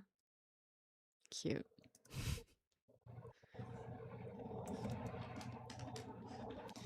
Venezuela is Trump's little bitch now, unfortunately.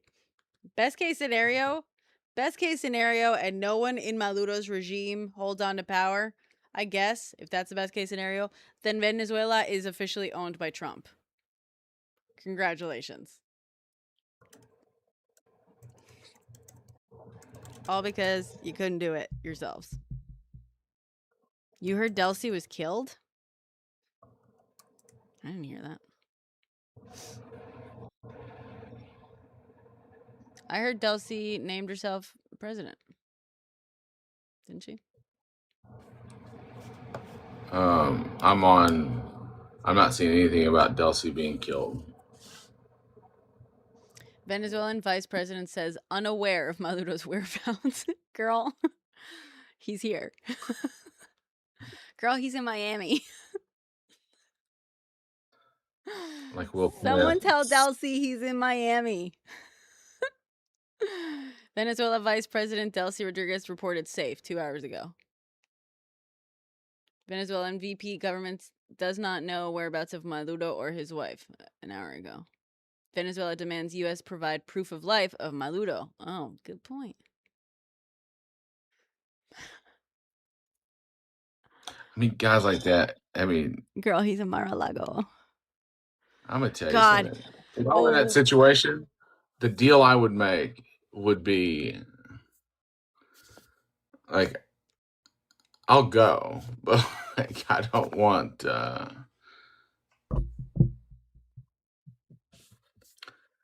I wouldn't want the Saddam Hussein treatment. You know what I'm saying? Right. Well, I was gonna say, what's the crazy thing is, what's the likelihood you think? Because they're holding, this is crazy.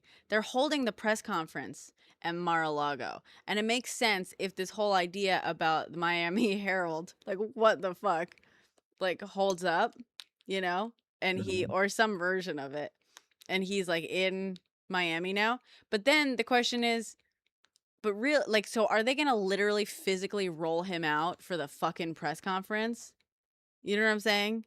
They don't need to be in Mar-a-Lago to receive the guy for the press conference. You know what I'm saying? I'm with John. I don't think he'll ever set foot on American soil, short of landing at an airbase. If Maduro gets judged, he's getting judged just like Saddam. No, guys. The thing is, no. Okay, Maduro is not Saddam. He is Noriega. That is the analog here.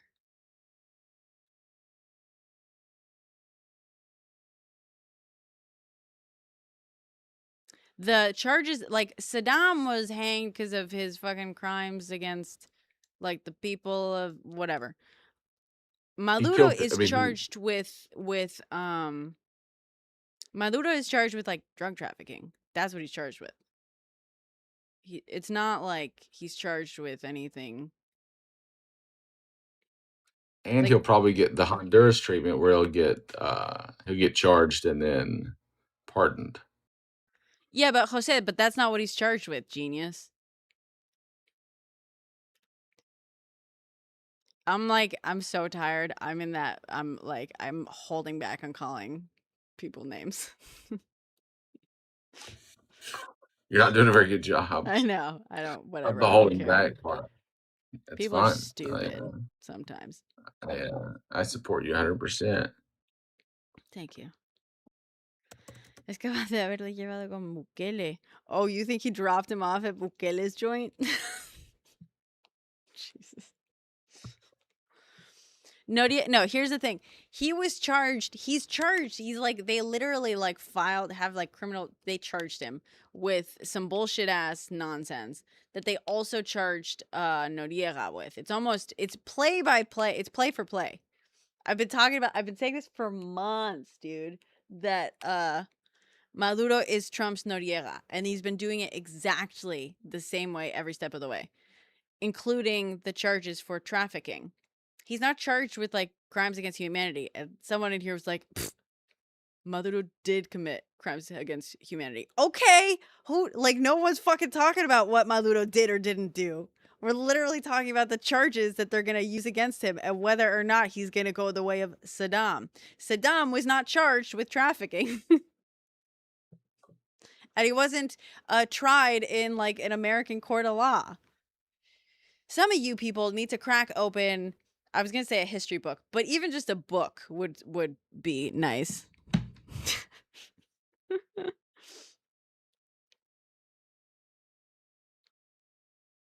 Is the U.S. taking Maduro to Puerto Rico? I have been up all night. I'm exhausted. That's what's happening.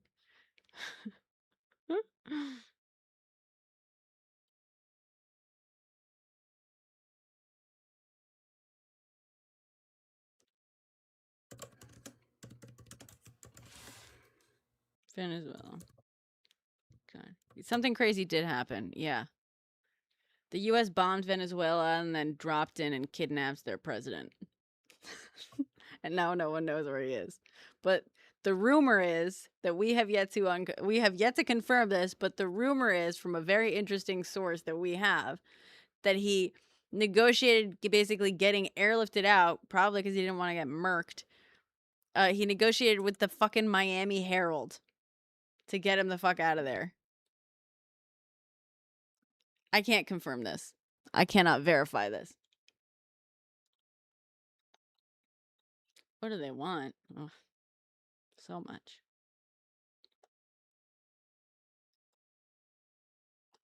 Character, tired or not? Well, luckily I have a delightful character. Y'all believe this? Y'all believe what?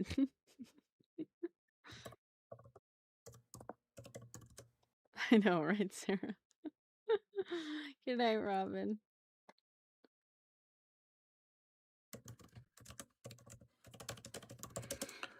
I'm going to start doing some research on this, the idea of like the petro stability. Mañana, That's okay. what I'm doing.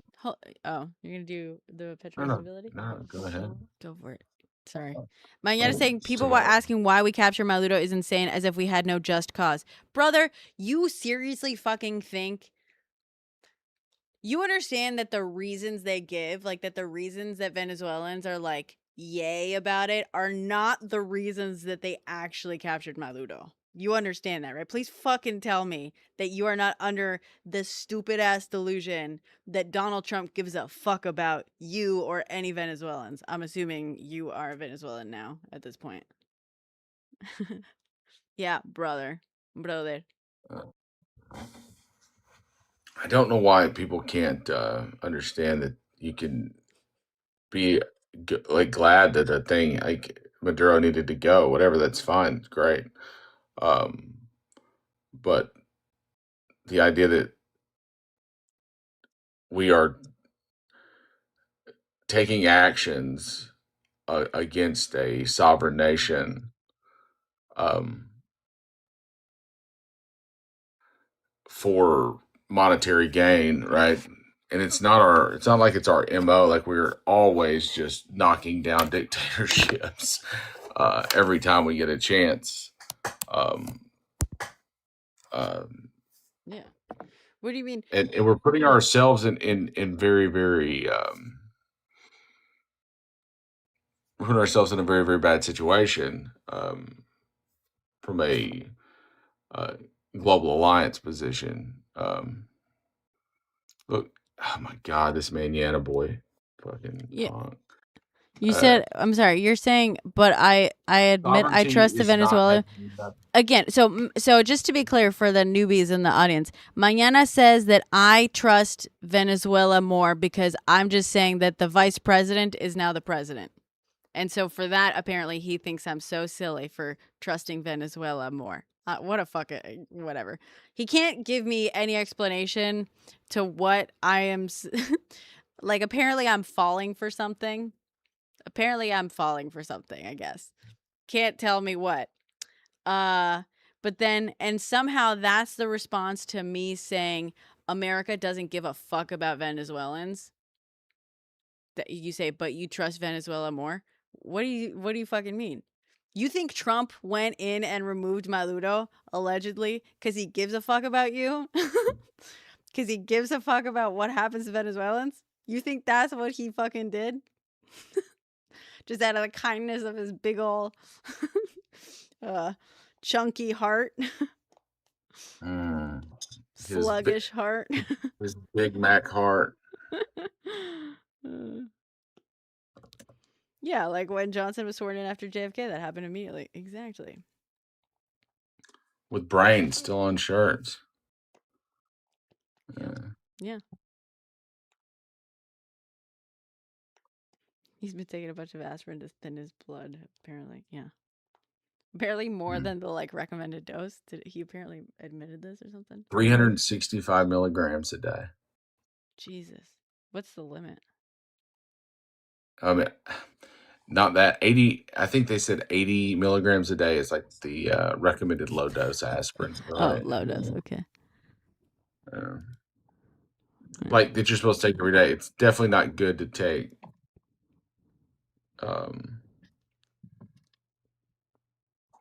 Nearly 400 milligrams of aspirin because he wants really thin blood pumping through his heart. He said, "Isn't that fucking crazy?" I want really thin blood.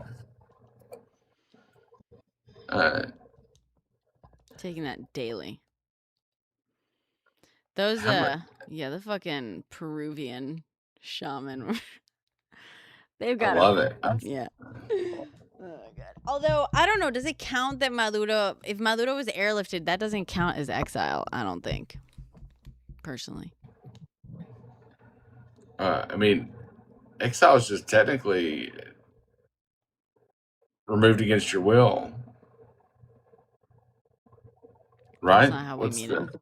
Exile usually means like you're kicked out by the people in there, not like dragged out by the people who want you. You know what I mean? Hey, I need you to not argue with the Peruvian shamans. They've got another one that we're really rooting for. My characterization of capture of a dictator as kidnapping. I think it's some of this terminology is going to be pedantic. You know, like I think we all know what we're saying. No, but I'm sorry. I don't like it when people like smush around the meanings of words just to make a prophecy seem like it came true. No, I understand what you're saying. I just really want it. Well, because Mañana Boy, like it's almost like you ran straight into the fucking point, but still stupidly just entirely missed it. I'm using kidnapping for it is a rhetorical use of that description. Like I'm doing it for a very clear effect.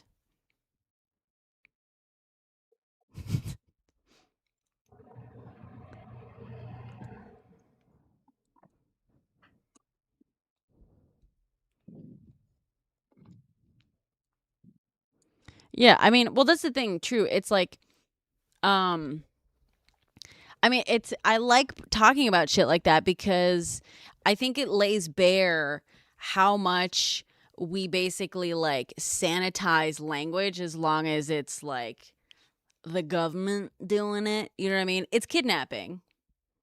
One man's freedom fighter is another man's terrorist. You know what I mean? One man's kidnapping is another man's like POW capture. I mean, it's still kidnapping, whether you agree with the napping or not. Yeah, it's kidnapping. You can call it something else if it makes you feel better. Like when people don't like to be called a fascist. Like, okay, and Vico, they're not free yet. The vice president is now president. Like they haven't overthrown the regime. They've just removed Maduro. That's the way I understand it. Is that correct, Brenna? Sorry, repeat that again. You keep saying that Venezuela is finally free. Oh. And it's like, I mean, Maduro's gone, but Rodriguez is now, like, the regime is still there. Dane Doe says, Mike Lee says they have an arrest warrant on Maduro for him to stand trial in America. Yeah, that's been known for a while. They charged him with, like, trafficking a while back.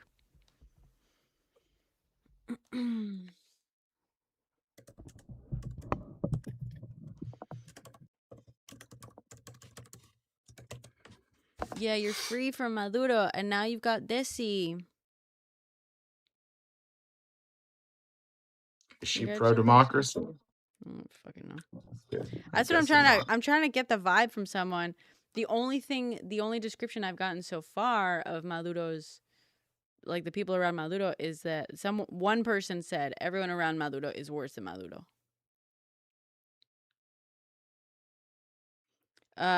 Substance trafficking, Sela. They charged him with like narco trafficking a few months back. It's Noriega. If you don't know who Noriega is, someone asked me in my like comments on a video. Look up Noriega Panama and just read the Wikipedia page. It's a good lesson.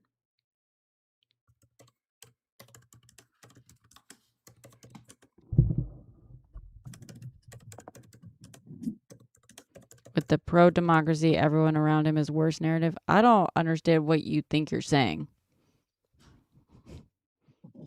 No one's going with any narrative. You fucking bot.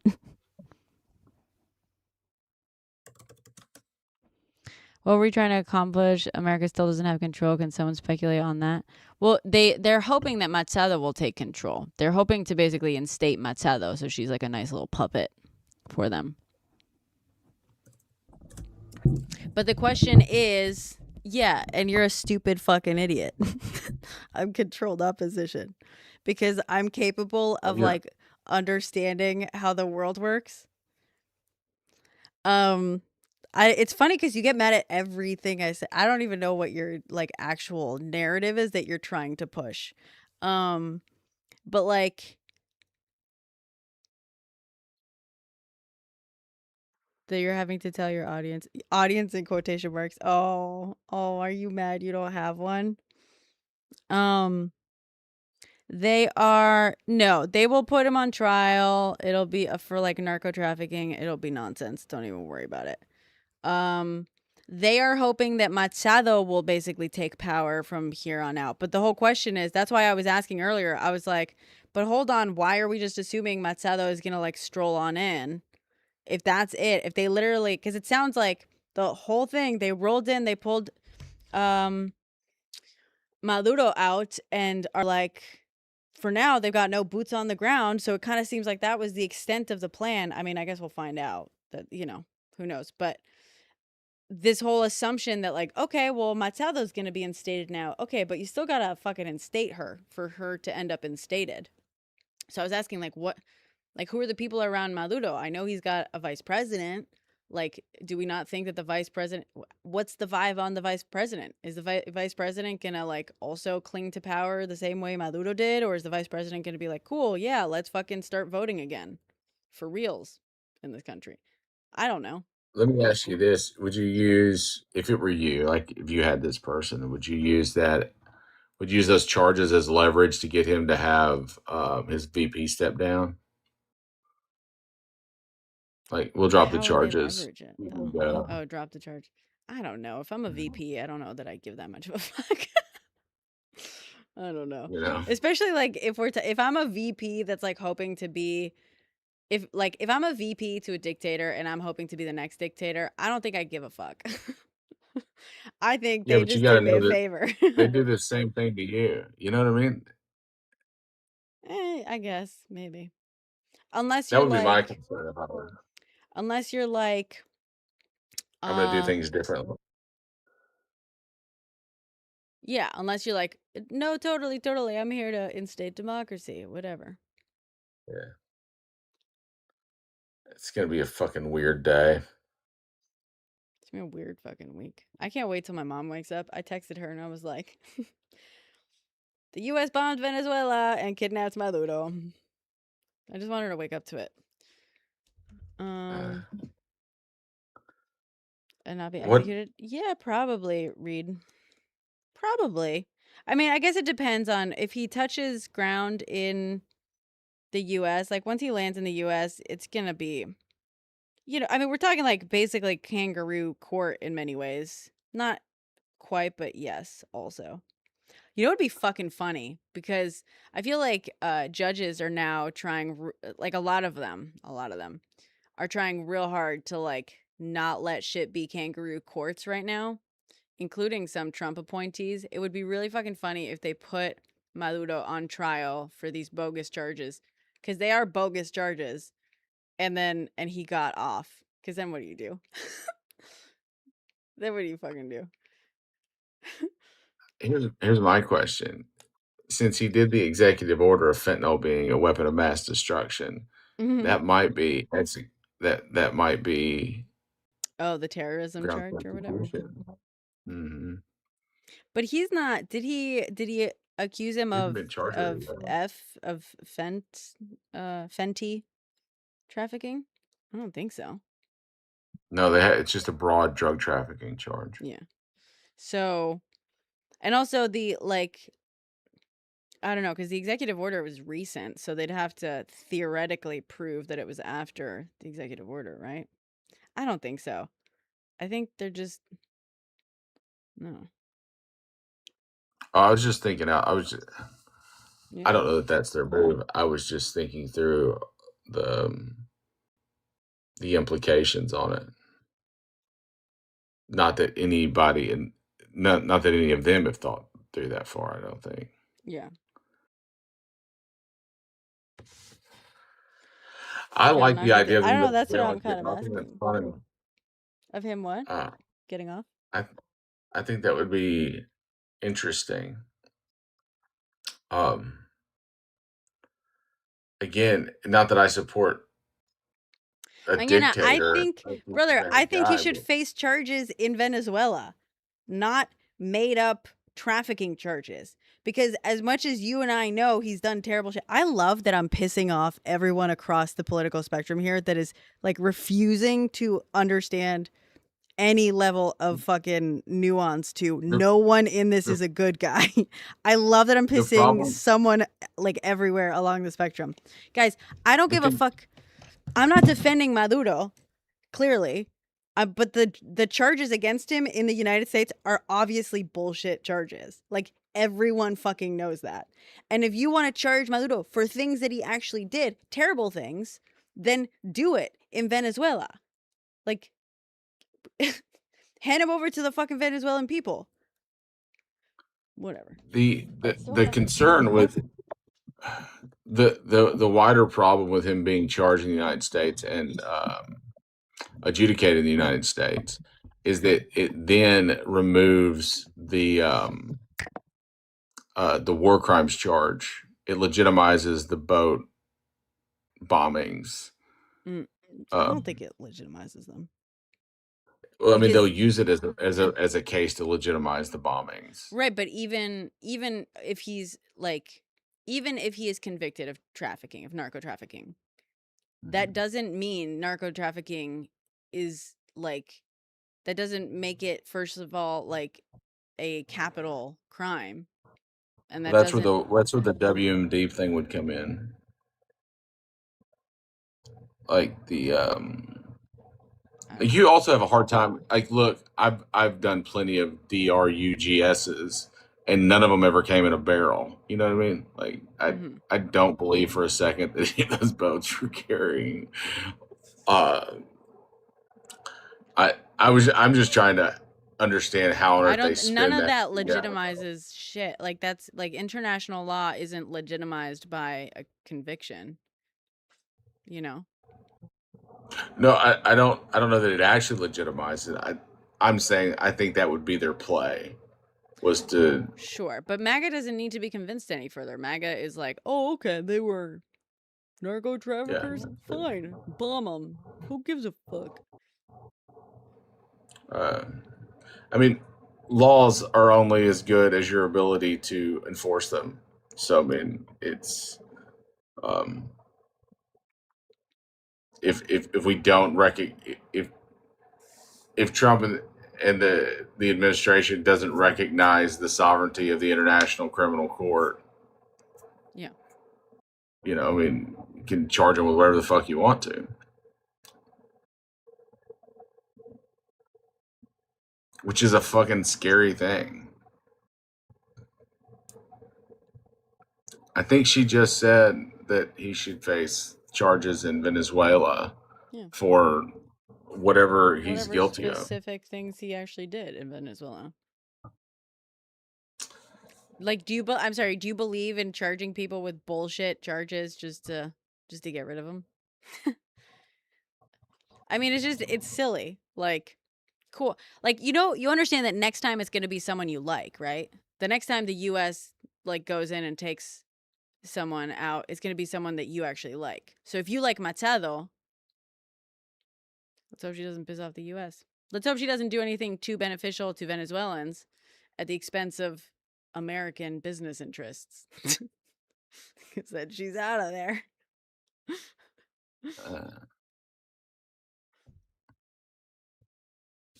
Hey, what does this guy say? This guy's really making me mad, and that's what he wants, but he's got it. I'm pronouncing his name wrong. Whose name? What would you charge him with? Oh, fella. That isn't he the one that's all yeah, Mangana doesn't know what he fucking thinks. I don't know. I'm not a prosecutor. I don't know what I would charge him with. I don't know what all he's done. I don't know enough about what all he's done in Venezuela to make a statement on what I think he should be charged with in Venezuela. What about you, Brennan? Do you know enough? No, I don't. I mean, being a shitty dictator isn't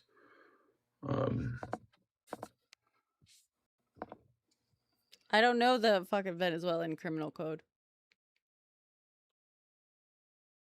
But he also, I mean, here's the thing. The other side to this is like he committed crimes like the U.S. Fucking irony. The U.S. is out here trying to claim that birthright citizenship isn't a thing because, if people aren't like undocumented immigrants aren't subject to the jurisdiction thereof of the United States. But at the same time, they're trying to claim that someone who's like off in Venezuela doing things in Venezuela is subject to the jurisdiction of the United States. Like, I don't know how you like actually. I mean, I guess technically, if they're being like, well, he was part of a large conspiracy and he made the calls and for things that were in America, like crimes that were whatever. You know what I'm saying? Like, he didn't actually go into America, to the United States, to commit any fucking crimes. And then all of a sudden, the U.S. gets to decide that they're like charging him with crimes in America. I would also be very interested to see the proof on the trafficking itself. Yeah. I mean, unless I'm wrong, right? Like Venezuelan drugs would go to Suriname. Suriname? Why? Yeah, like I'll have to find the thing to send it to you. There's most of the drugs in the United States come up hub in Honduras, San Pedro Sula, and then they travel north that way. Like you wouldn't leave from Venezuela and then like boat them up, right? It's a ground game, or an air game, not a boat. Especially, small crafts with outboard motors. No, do you There know was what started on January 3rd? No, you're kidding. Sorry. Sorry, you could keep talking. Oh, that's it. And the Venezuelan, if there are the cartels and stuff in Venezuela, mostly were. Look at that. What? Oh my God. Oh, I'm making a post about that. Thank you. Thank you for noticing that and letting me know. Damn.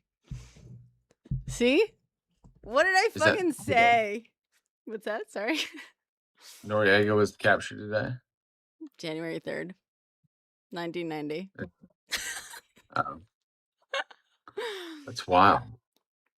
Guys, I'm the reason I'm laughing is because I've been saying for months that Trump wants Maduro to be his Noriega. And if you're unfamiliar, Noriega was a Panamanian, technically general, dictator, whatever. That the U.S. like basically decided that they were going to charge him with like narco trafficking charges, basically the exact same charges, in order to have the excuse to invade Panama and capture him, basically kidnap him and bring him back to the U.S. so that they could. It was all an excuse because they wanted basically control of the canal and whatnot and stuff like that. It was all an excuse. So I've been saying for months, like, Maduro is his Noriega, blah, blah, blah. Because people were like, well, why is he doing this? Why do that? Maduro is his Noriega. It's his Noriega.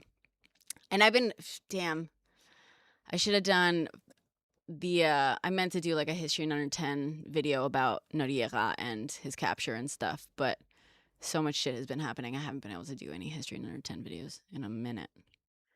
And yeah, Dre, we're talking about that. So anyway, it just so happens that Noriega was also captured on January 3rd, 1990.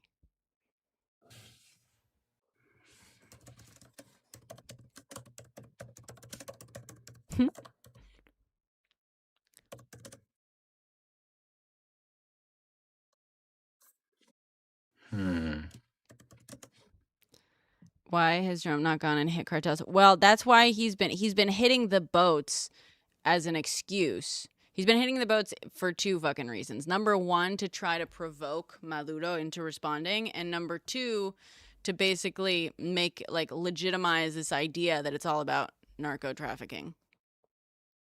It's not. They don't give a fuck. They don't give a fuck. They only care about narco trafficking when it's like the perfect excuse for them to like violate another country's sovereignty. Yeah, he's pardoning cartel members. Literally. Does the U.S. have jurisdiction to do this? Great question. It kind of depends. It depends. Like, is it doing this in terms of, in many ways, this is war. This is an act of war. In which case, you technically have jurisdiction to go to war with people, right? That's not really but Venezuela hasn't committed an act of war. No, we committed the first act of war. Yeah. But also within the U.S., Congress didn't like declare war and stuff, so technically no. But then when you look at it from a criminal angle, also no.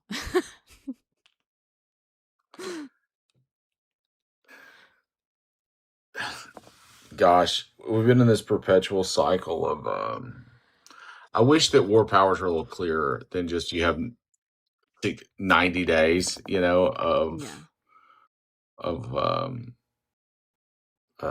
of conflict before you have to go to Congress. Castro was a dictator, dumbass. I'm saying this as a leftist. Castro was a fucking dictator. Don't be stupid. Come on. Also, acting like he wasn't makes leftism look bad. It makes us look bad. You guys are like, you make it, it's so fucking embarrassing sometimes. Jesus.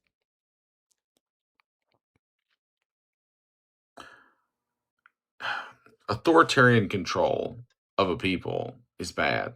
Yes, Maduro was a dictator. No matter what the socioeconomic strategy is of the nation. Yeah.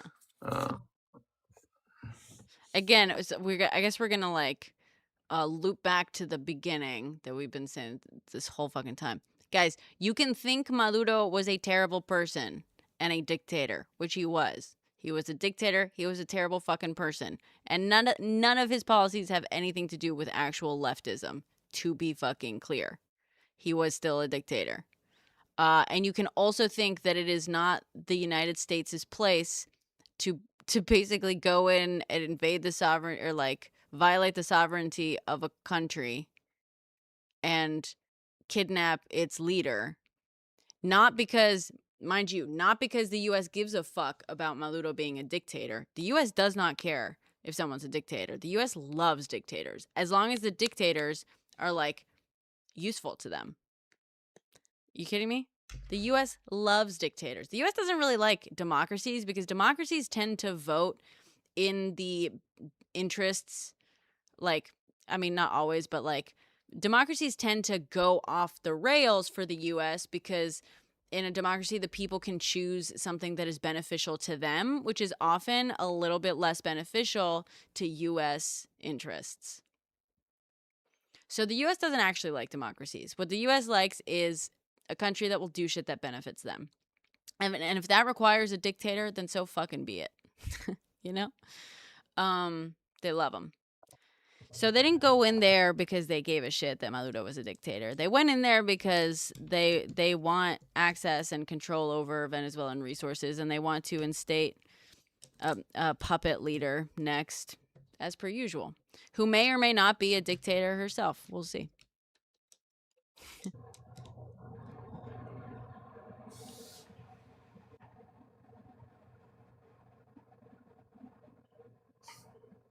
What did that exactly, gown say? Mr. Leo? In Spain, U.S. permitted Franco till he wasn't useful anymore. 40 years. Yeah, exactly. Bingo. They had no problem with Franco being in power. They have no problem with so many dictators being in power. It's fine, you know. They just don't care, dude.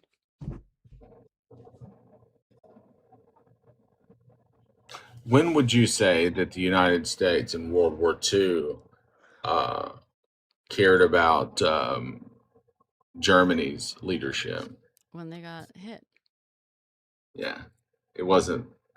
I know everyone always talks about.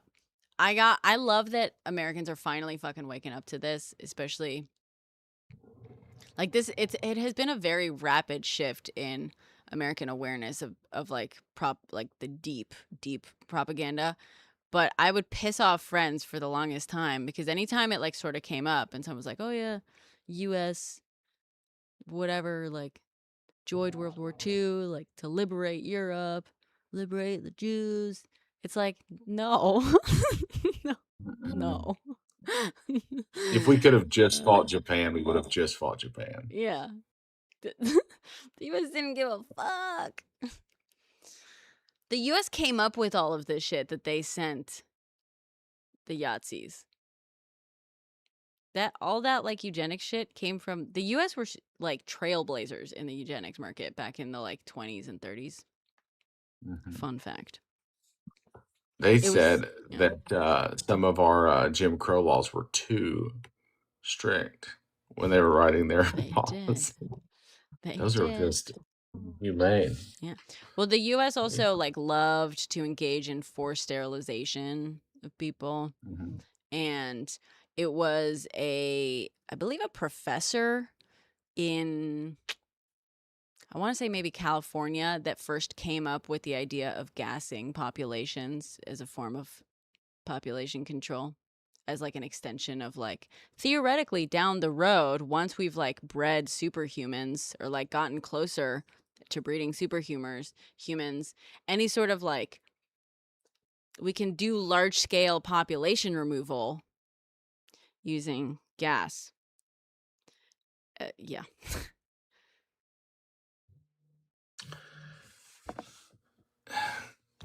You ever just find yourself very, very disappointed with human beings as a whole? Why did they get his wife? Is she being charged too? That remains to be seen. Probably not, but I feel like that's typical, isn't it? Didn't Bin Laden's wives get picked up too? You sure what? I'm sure that was part of the deal. Like, hey, she's coming with me. Like, I think he's going to be handled pretty delicately, if I'm being honest. I think he's going to be fine. So much of this is so heavily symbolic. I mean, watch Trump pardon him. I think he will. I don't think he'll. I think if they sit down and have one chat, if Maduro plays it no- right, if Maduro plays his cards right and knows how to fucking have this one conversation with him, he will fully get Trump to pardon him. Yeah, Gaddafi was gotten by his people though. Like there's a difference. Same thing with Johnny. Who's the worst person that Biden pardoned? Let's compare. Who's the worst person that Biden pardoned? His son, that goddamn laptop. Stop spamming, Gimli. You fucking trash person. Stop spamming. You can say your dumb shit, but like say it once. Why are you repeating the same shit? Like you're a bot. Gimli's a bot. Okay. Yeah, I'm not gonna read your stuff out loud. I don't have to read your stuff out loud. Some of you say stupid shit. All right, I'm muting you. It's too spammy.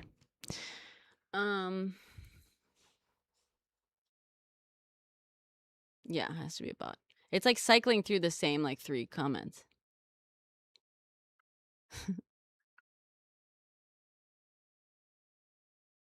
The funny thing is I usually just mute them and don't tell them so that they can just keep wasting their time in here and like no one. I don't block people unless it's my only rules are like no spam, no hate speech. So I don't block people for disagreeing with me. Sometimes if people annoy me and I'm just in a bad mood, sure, I'll block them just for being annoying, but that's rare. So if people are being spammy though, I will typically, or just getting really on my nerves, I will typically just mute them and not say anything so that they just keep you know. I think Communist Cat is also a bot because they also keep copy pasting the same, like they keep cycling through stuff. Yeah. It's interesting how like 20 minutes later they copy pasted the exact same comment. That's some bot behavior for sure. First of all, the millions of dollars was Iran's money. We just gave it back to them. It was frozen assets. It was part of it. It was always going to be part of the deal. With the agreements. Learn your shit, fella. That's your answer to what's the worst thing? What's the worst person that Biden pardoned? Here's the thing. Trump has pardoned firstly huge criminals that are responsible for huge fucking schemes, fraud. What do you mean? Lots of fraud. But he also just pardoned. He also just pardoned. That was the deal. That was the deal. It was their money. We froze the asset. We took the assets. They kept up their part of the nuclear deal. That's how that fucking works. Yeah, how fucking stupid are you, mañana? Have you really never cracked open a book, dude? Pardon Silk Road founder in first term. God, mañana is so fucking stupid. I understand why he's pissing you off. So it pisses me off knowing there are people that stupid in this world too. Defiance. I feel you.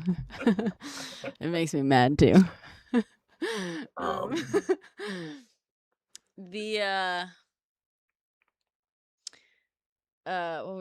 were we saying? Books are hard. You're defending it as a good thing. Talking about history isn't the same as defending it, and explaining how deals are made isn't it? But you're the one who's defending Trump releasing a giant fucking cartel boss recently, some big narcotraficante. Here's the thing. He claims to care about narco trafficking. He just pardoned some dude, some big one. He claims to, like, Republicans claim to care about fraud. Trump has pardoned collectively like several billions of dollars worth of Medicare fraudsters. Hey, champ, I'll tell you this. We made a deal. We had a great deal with Iran on their nuclear. The nuclear deal with Iran was good. part of that deal was that they met certain requirements, and they went through all of their inspections, that we would give their money back to them, and we did. They reduced their enrichment program. What do you mean? What was the great deal? So, okay, so I bet you also bitch about them having like nuclear power. How fucking God, you're so stupid. What was good about it? You're so They reduced fucking their nuclear enrichment. They reduced their uranium enrichment by 94%, and they only enriched to Atlas. levels used by for energy. What do you mean? What was good about the deal?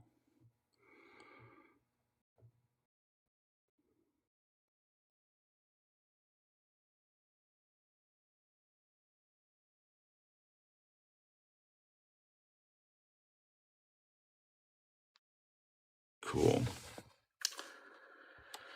I'm done with that piece of shit. Mañana, you're stupid. You're too stupid. Can't even form words. That's what I'm told a lot. Yeah, he's been up all night. We both have. You don't even know. You think that like you just believe in like pillaging and plundering other people's resources. So when big corporations pillage Venezuela's resources, you're gonna be cool with that, right? You're super into it. You just like people just taking shit.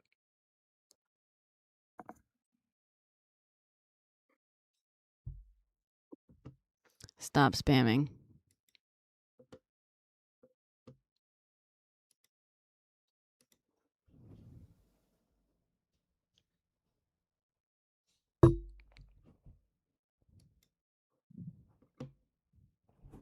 I know, right, Jerry Bear? Imagine a country upholding a thing. I mean, I think by all accounts, the Iran deal was pretty good. Yeah, it was. I think so. I mean, I just remember people being like, very well. Pretty fucking, yeah. I don't know how you support the Israeli nuclear program and not the and have a problem with the Iran nuclear program. Because they're a bunch of little hypocritical bitches. That's how. You know, there's not going to be a general exchange of nuclear weapons anyway. It doesn't fucking matter. No, but I mean, it was, yeah. They make a deal and they break it. Yeah. It was like celebrated at the time. It was like a big fucking deal when he made that deal. It was a good deal. It was like, it was like all over the news. It was crazy. I remember. Because it took forever. And it was what? And it was working. They met all their deadlines. Yeah. Till Trump fucked it up, right? If I'm not mistaken. Man, never mind. I'm not going to engage with that fucking piece of shit anymore. Don't. It's just a stupid person who literally doesn't understand. I got all those words out, didn't I? Manana boy. Oh, God. We just colonized Venezuela. We'll see. We'll see about that. We'll see how successful the instatement of the puppet is. Because we still don't know. We still don't know if there's going to be, well, there probably will be some, but we don't know the extent of the pushback from the rest of Maduro's like people and stuff, if they're going to try to hold on to power or whatnot. What do you think happens? What's your prediction on this? I think it's not going to be as easy as they had hoped. Maybe it is. Maybe they're just going to be like, just out of fear of it happening again, you know, of like, ugh, fine. They'll set up some, maybe they'll start like rolling back some of the changes. Because it's also not like he fully just like destroyed everything. You know what I mean? He mostly, like, if I'm not mistaken, it's been a while since I read up on this. He mostly just started changing, kind of like Bukele and kind of like what's his face, just like changing the rules a little bit and like instating. I think he got rid of like the judiciary and just like put in all his own people and stuff. And so I think you can reasonably sort of like make some changes to kind of reinstate a slightly more balanced kind of system or whatever. Yeah, that's.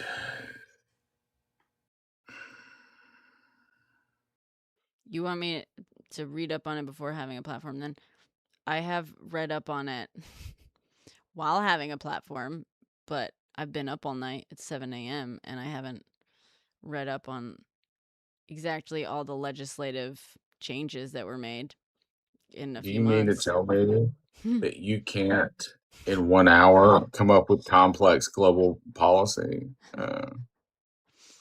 Geopolitics is hard, buddy. She's in Bangor. I think my cousin. Yeah, these people are so in stupid. this line. I love that. Again, I'm still pissing people off from both sides here. It's so funny. How? That's how stupid you are.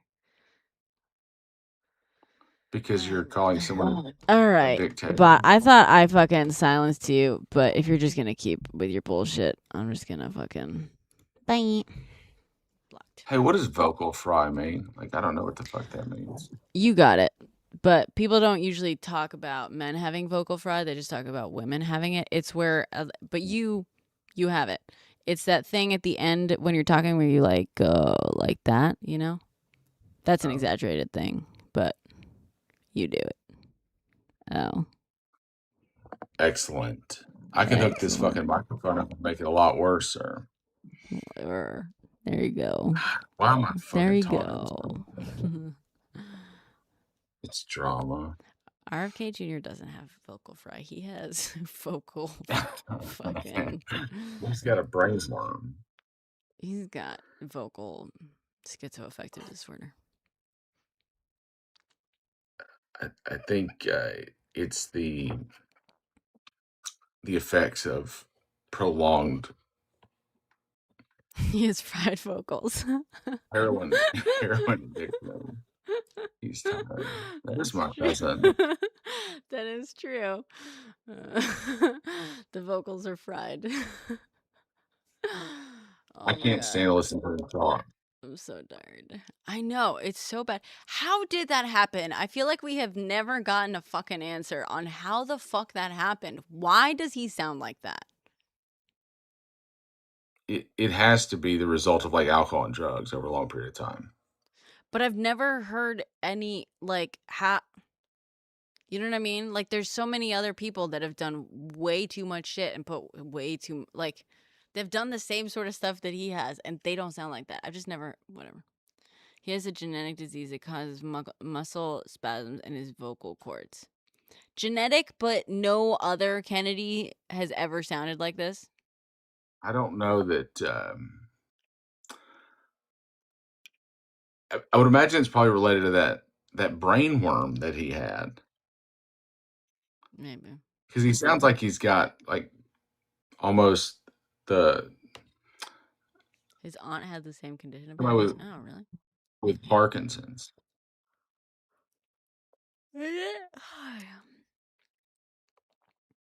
I hate it. Well, it was the worm. Well, now it's, you know. I hope it was the worm. Feel bad, like. Oh, look. One of those bots that I silenced has been sending me gifts. See? That's why you do it. The worm must speak. The Kennedys have all sorts of medical issues. What are you guys even talking about? Yeah, how many Kennedys sound like RFK Jr.? Quick.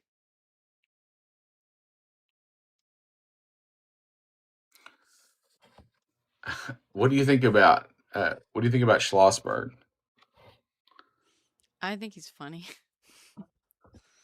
I think he's funny. I think he's pretty clever on a lot of new media stuff.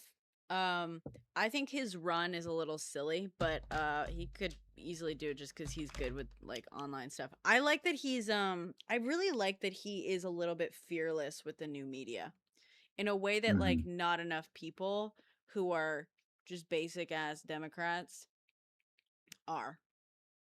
Like he's well before the Gavin Newsom press office stuff. He's, you know what I mean? He was out here trolling MAGA well before it was like starting to be explored as a potential. Before it was cool, before it was It was trendy. cool, yeah. And he does it in a way that's like that's a little bit insane. So even people on his side like are like, "What is wrong with you?" Sometimes, you know what I mean? Like it's a very particular type of humor. But I think it's hilarious. I haven't seen any poll. I mean, I don't think he's got any polling yet. I haven't seen any polling on his numbers. I think, I mean, his sister just passed away also, so I don't know if that's Yeah. have any effect on stuff. But I mean, I would imagine for a little bit, but hey, do you follow Disrupt Politics? Did I ask you this earlier? you did ask me, and I asked you why.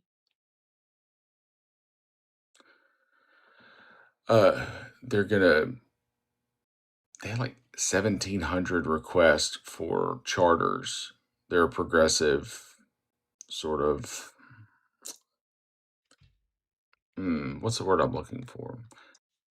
Media and messaging group. Think progressive turning point kind of thing. They had 1,600 requests in the last 20 days for charters. But wait, like to set up chapters okay. on college campuses and high schools and stuff. Oh, that's cool. Fucking huge. That's very cool. I met with Carlos today. Yeah. That's what I was asking about earlier. If you fought it really, really well, we'll talk about it offline. Okay. It's gonna be part of the Chicago deal. Okay. That's what you can get excited. Did you make that announcement yet? The Chicago announcement? I think I have the press release. Jake was supposed to put it out, but if not, I'll send it to you. And you can There's do some it. shit going down in Chicago, January 16th, 17th. Be there. Woo, woo, woo. Just Right? keep chasing the vibe you minus want? people. I like okay. Just keep Midas PPs. Midas is chasing him. And I'm Yeah, telling him to motherfucker. run faster. Keep running. Run faster. Yeah, I think I'm gonna go the other direction. What do you mean the other direction? Towards them? Not that. No, the direction that you'd like for me to go. Okay. I just get vibes from them.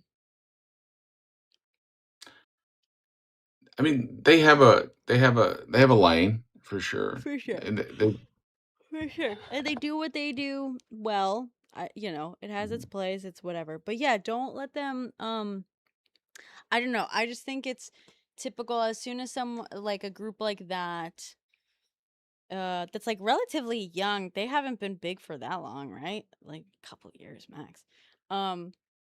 As soon as they decide that they are, instead of just a random dude that started doing well, that they are a media conglomerate or whatever, and they start trying to acquire people and properties, I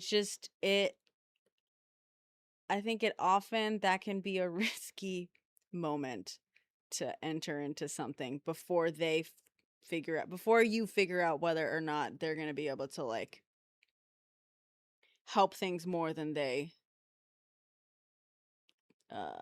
benefit from them or exploit. Whatever. I don't know. I don't know that I'm making sense. It's fucking I've barely slept over the past 48 hours. yeah. Me too. Yeah.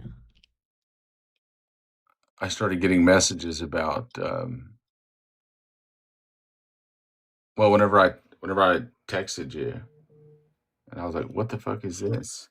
About are we at war? Are we at war? Yeah. This fucking I think I shouldn't acknowledge the fact that this clown makes me very, very irritated. Yeah, just ignore him. He's just trying to get a rise out of you.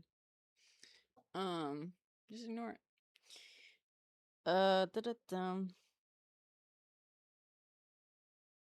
Yeah, you got to get word out about the 16th, 17th, 15th, whatever it is now. That like people aren't gonna get involved if they don't know about it.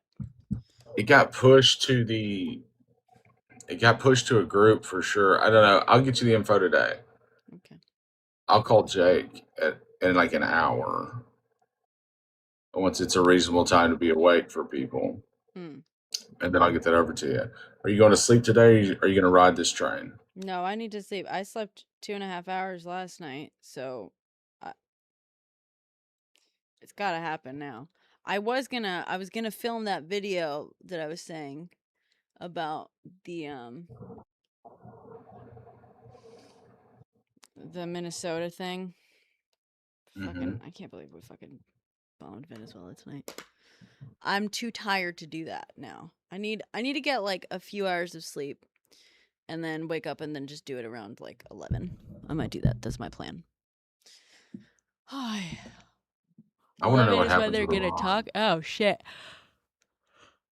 Fuck. Wait, 11 a.m. Is that when they Is that when the press conference is? Yeah. Ugh. Better set an alarm. Tell Philippe. I'm gonna wake up in 3 hours, 3.5 hours. CST because Florida. No, Florida is EST, isn't it? Well, it depends on which.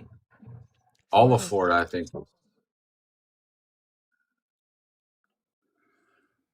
It might be like maybe very, very small part of the panhandle. But I doubt it. I think it's all Eastern. I agree, Covey. Hi, Covey. Big fan. Love your content.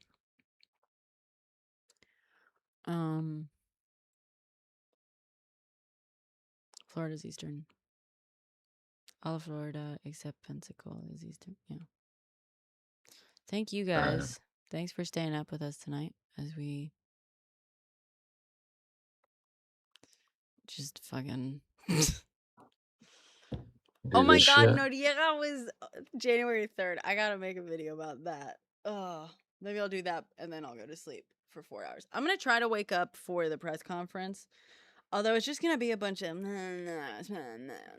I just want to see where the fuck he ended up. Where the fuck Maludo's ended up.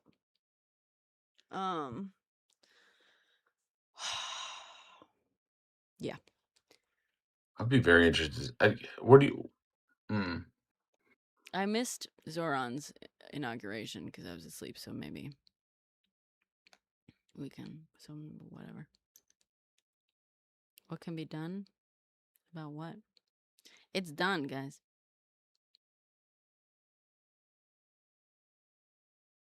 You don't need to know where they took Maludo. Weird. The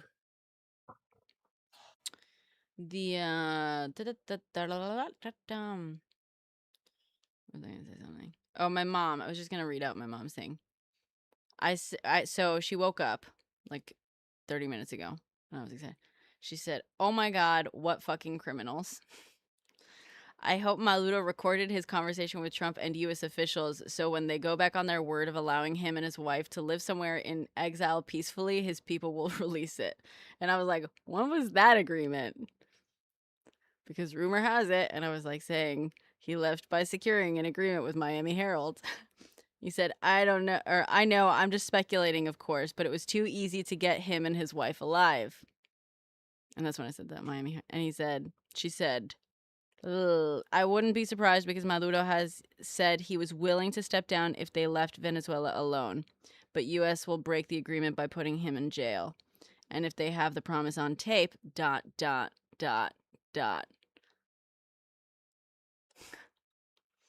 I mean, I'm sure. I mean, surely he did. Surely. Right, yes, you're right, Mañana. They don't have recorders in Venezuela. Famously. Is it illegal there? Is it a what do they call it whenever you have to have both parties' permission? 2 parties. Yeah, two-party consent. That's where he draws the fucking line. Oh god, we got the silly left.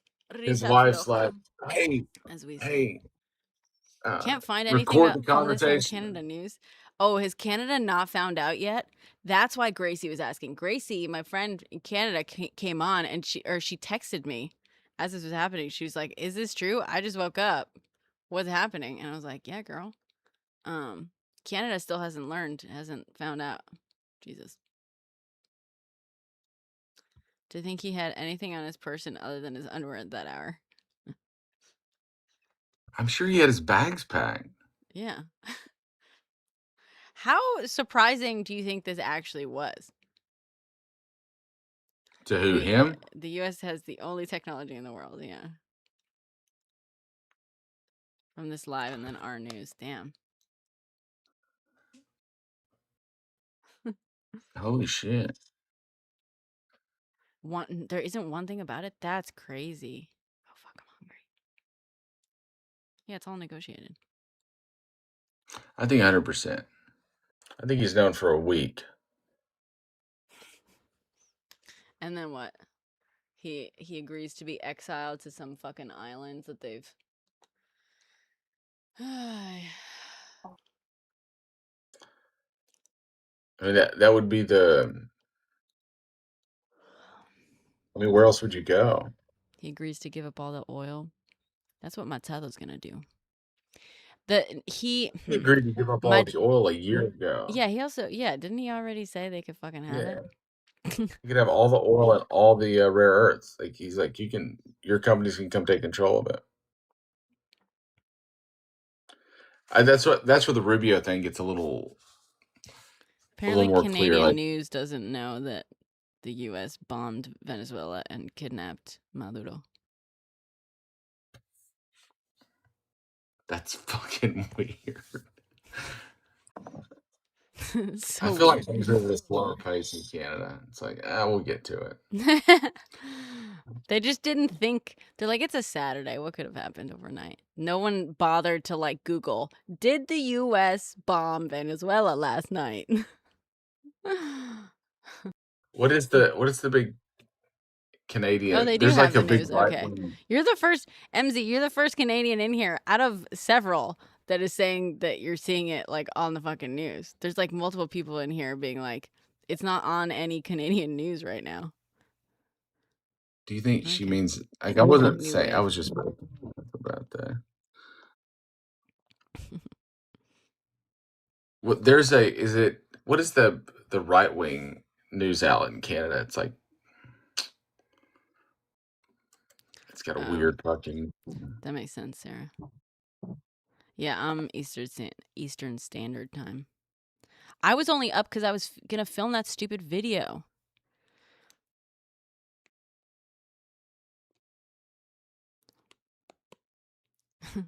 Defiance, what's your Venmo? He wants to send you some money. My Venmo? Yeah.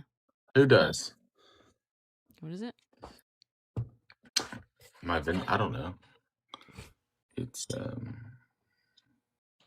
Yeah, this isn't turning out into this isn't going to turn into a huge drawn out war. At least not. I mean, it's very unlikely that this is turning into a drawn out war. CBC. Oh yeah, CBC. Duh. Yeah. That's Murdoch owned. CBC is Murdoch owned. That's my Venmo. Can you read that? What's the name? Robert Arnold. Just one word, no spaces or anything. At Robert. There's a definite. Are you talking to me? Was that you asking about my Venmo? Someone asked for your the guy that you hate asked for it. Oh hell yeah, brother! Send you lozenge. Yeah, he was rage baiting Defiance. So I'm saying, like, if he's gonna try to rage bait you with Venmo payments, have at it. Let him do it. That'll piss me off a lot. It'll make me so mad. It's Robert Arnold 1313. There's dashes in there. Look at that. 1313. Get on with it. Why so many 13s?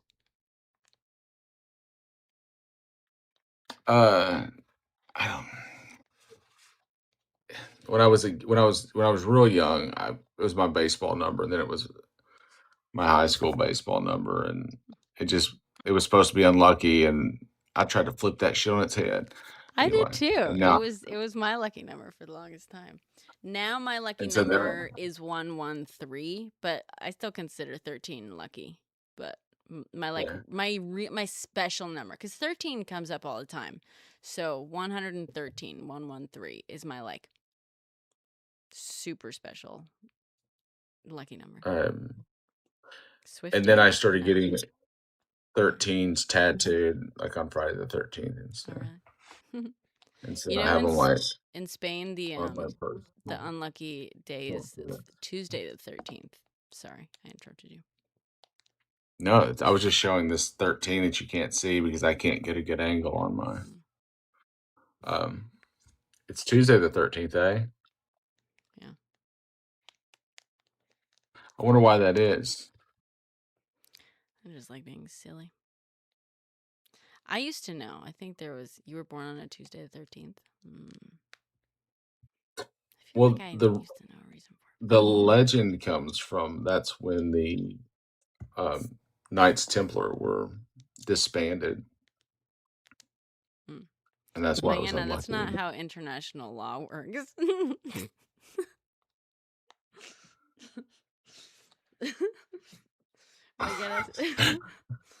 Oh my god, I'm getting too slap happy for this. This is too silly.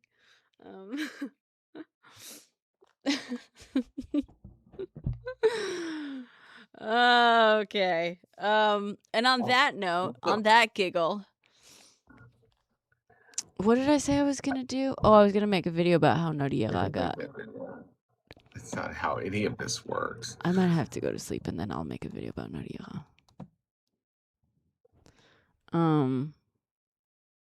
I might miss the press conference. I don't really give a fuck. If it gets really good, I'll tell Philippe to wake you up. Do you have his number? No, you can text it to me. I will. Okay. All right. Well, do have a great rest. Thank you. You too. I'll keep my eye on it. I'm gonna write this thing on petrostability. I have not slept. Oh, okay. Go for it. Enjoy petrostability. I have not slept. And I got 2.5 hours of sleep last night. So we're in rough shape. I'm going to film my goal, not plan, not a promise. My goal was to film 2 separate videos about this Minnesota fraud shit. One was going to be about the revelations about the shit that I found. I've been scooped on almost everything except this one piece of it. So I still want to do it. And then number 2, I was just going to go through because I'm so fucking pissed off at Robbie Harvey. What a fucking hack. Fuck that guy. Do you know who this is? Whatever. He's like I guess he's like rebranded himself now, I guess, as like a news guy. And, but he used to make stuff about being like, a recovered narcissist, which isn't true. If you're a narcissist, you're he's a narcissist. I feel like if you're making content about being a recovered narcissist, you're still just a narcissist. Oh, definitely still a narcissist. And the guy has like a criminal record for like 12 counts of like false imprisonment, assault and battery and stuff like that. Like the guy is a bad dude, but he pretends that he's like a recovered narcissist and like didn't just beat the shit out of women or whatever he did. But apart from that, like, let's say he's turned over a new leaf, whatever, years, whatever. He came out and he made a video. This is why I know he's still a narcissist. He made a video basically repeating all the claims of that like Nick Shirley guy. And he was all like pissed. And in his video, he's like, Tim Walz should be arrested or should be in prison. The guy supposedly is on the left. And it was like the fact that he like repeated all these claims and like if you watch the video, if you actually watch the Nick Shirley video, the like sources and the evidence they present is so obviously fucking flawed at best. Like, anyone that has any, like, just sprinkling of media literacy should be able to, like, clock it immediately. And the fact that this guy is a news guy with, like, millions of followers and is out here acting like and he was like, fraud is a nonpartisan issue, like, and then in the comments, when like, he was like basically being like, like, you should be mad at this too. He's just like acting all above this. And then all the debunking came out, and he basically made another video pretending to correct like one or two things based on the debunking, but then he doubled down on like the rest of it. And so despite the like debunking on it, he was still like asserting that there was billions of dollars in fraud or this or that. And he's like, and yeah, some of you were mad that I said Tim Walz should be in prison. He should, like, this happened under his watch. Like, brother, do you not understand how fucking government works? Like, at all? Just because fraud occurred at some point when Tim Walz was in office doesn't mean that Tim Walz is criminally fucking responsible for fraud that occurred. If that's how shit worked, every single fucking president in U.S. history, every single governor in U.S. history, every single like person who has ever held office in U.S. history would be in prison right now. That doesn't make them criminally fucking liable for that fraud or whatever. It's just, and he just doubled down, and it was like, I was like, oh, you're a narcissist. Because I was like, you're so fucking incapable of genuinely acknowledging that you were wrong. You doubled down in your fucking comments, even though, like, whatever. Piece of shit, dude. Piece of shit. Did you see what Nick Shirley's parents are currently litigating? Fraud. It's beautiful. I know. It can't. This To shit be just fair, gets better he is and not better. he is not his parents. You know what I mean? So. Oh, sure, of course not. But it's just an interesting.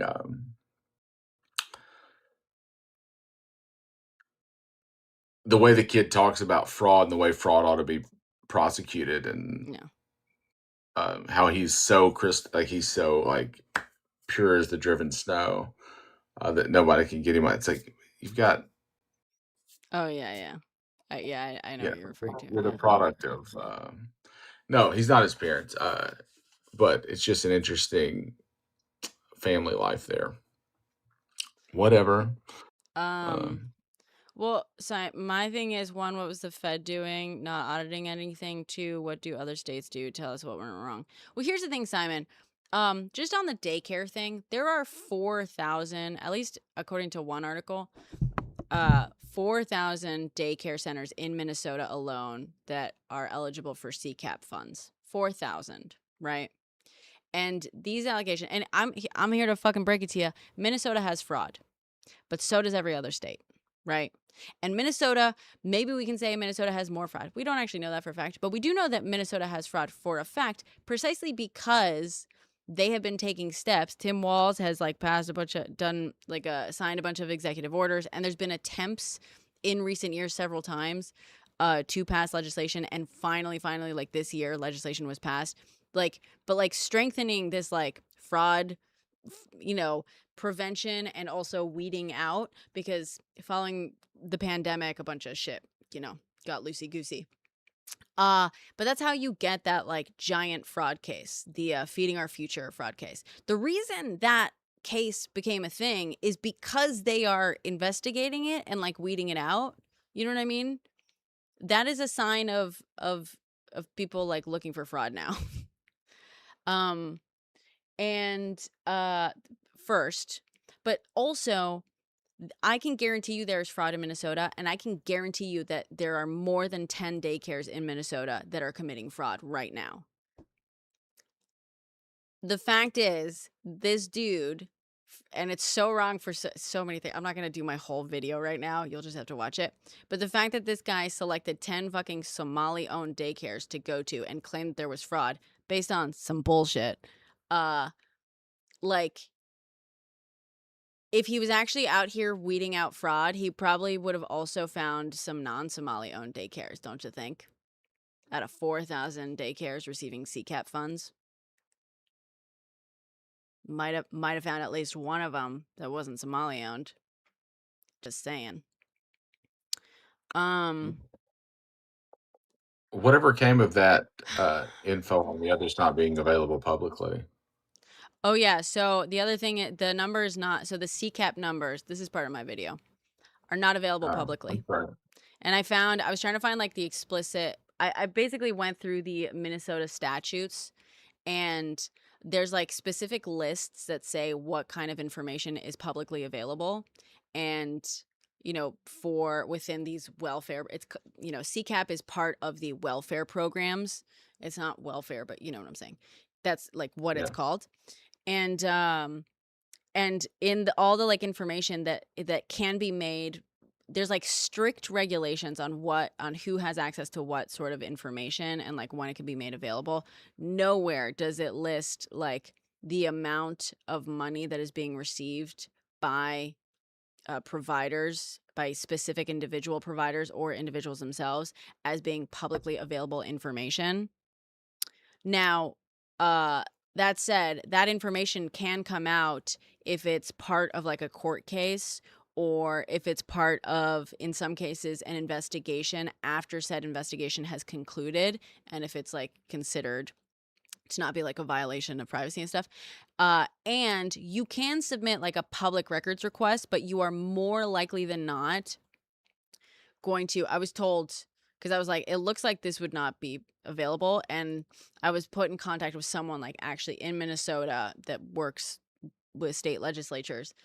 And they like I was like, can you find out for sure if these numbers are publicly available anywhere?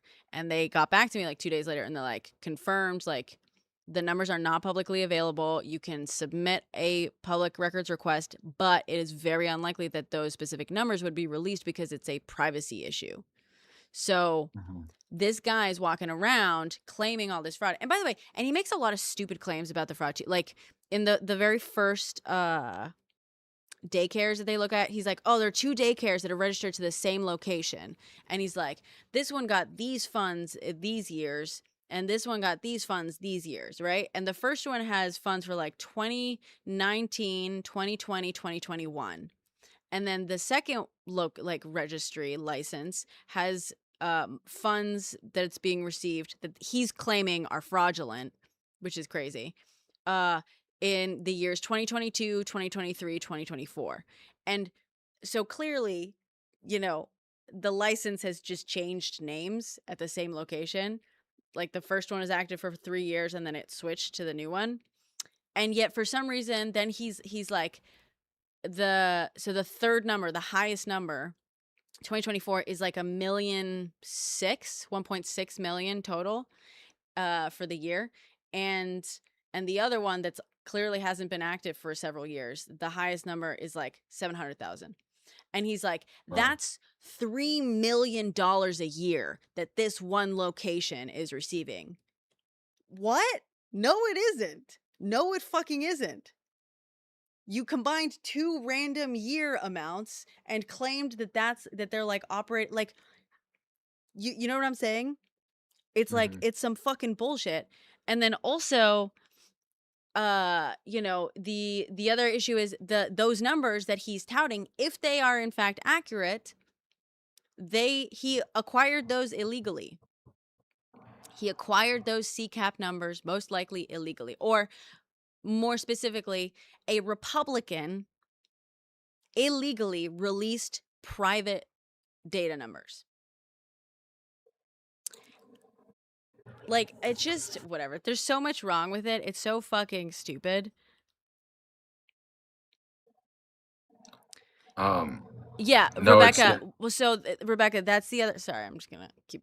The main thing that I'm gonna make my video about. I have Republicans on video saying that they collected tips for the fraud and refused to hand them over to the Democrats and refused to hand them over to the Department of Human Services that could have actually stopped the fraud for months. They literally, like everything that they're accusing Tim Walz of doing, hiding the fraud and like knowing about it, they literally admitted it on videotape. And I have it. And that's what my whole post was going to be about. I was going to build it out from there and be like, also look at this fucking statute. He's not a fucking journalist. He's not a fucking journalist. And second of all, you can be mad at the fraud. Like if somebody committed fraud, they should be prosecuted for it. But you can also be mad at the manner in which the investigation or lack thereof was handled. Right? That's the two things can exist at the same time. I have press credentials, you fuck. What are you talking about? I have White House press credentials. Jesus Christ. And I assure you, I'm not a journalist. Also, it doesn't He's matter got if press he's a credentials. journalist. Like I'm already telling you, I'm already knocking down some of the sources. Like he literally just didn't push back on this guy claiming it's $3 million a year when literally he's showing if the numbers he's claiming are correct, it proves him fucking wrong. That's how stupid these people are, dude. And the fact that you think that, oh, the problem is that he's a journalist. No, the problem is that it was bullshit in so many ways. And the thing is, like, I have never, and I've had several conversations about this over the last week, I have never denied the existence of fraud in Minnesota. And in fact, in almost every single, now I have to stop saying this because it's actually being debunked at most of these locations so far. Like a bunch have come out. I haven't been tracking the whole thing. But from the beginning, I was saying, let's say every single one of those locations is in fact fraudulent. These are the fucking issues with this thing. With like, how the information is sourced or how verifiable it is for us. The laws that were broken otherwise. Like, you know what I'm saying? I am not denying that there is fraud in Minnesota, but there are still issues with this fucking bullshit. I'd also, you know what I also did? What I did, because I'm researching. Also, by the way, this Nick guy didn't do any of his own research. He fucking called this dude up, David, or David called him up, and David was like, look at all this information I got. And Nick stood there with a microphone. He didn't investigate shit, dude. Firstly. Secondly, if he had, why the fuck didn't he investigate the largest owners of daycares in Minnesota?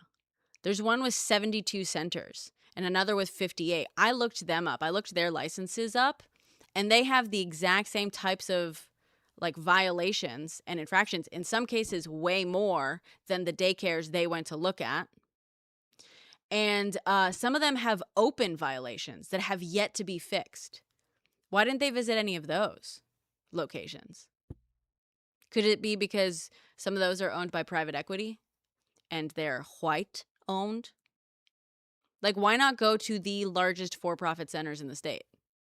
Seems like a fucking no-brainer, right? Or at the very least to get some data to compare. Like, what's the baseline? Figure out what the baseline is compared to the other things. You would also think that some of these fiscal conservatives, like Mandalay Bay boy here or whatever, would be concerned that they held this information for years. So there was a year of fraud, even if it was just the 60 that were that we know about. That's a year's worth of fraud that could have been stopped immediately. You're saying for-profit centers are what you want? Are you stupid? I thought you were complaining about. I thought you were complaining about for-profit centers. Yikes.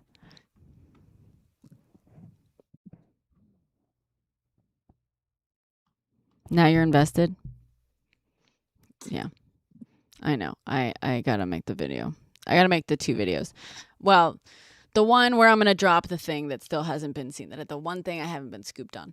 And then I wanted to make a second one that was gonna literally just be, the reason I came across the Robbie Harvey video is because someone came on my fact check of the Chris Valenti one. Someone was like, thank you so much. Like, can you now go fact check Robbie Harvey's video? He said like all these disgusting things. And I was like, which one? And so I went and I found this video, and it made me so angry. I was like, how can you be this irresponsible with like repeating claim? Like, it's just so obvious. You know what I mean? It's so the documents that the guy is showing on screen say like amount stolen.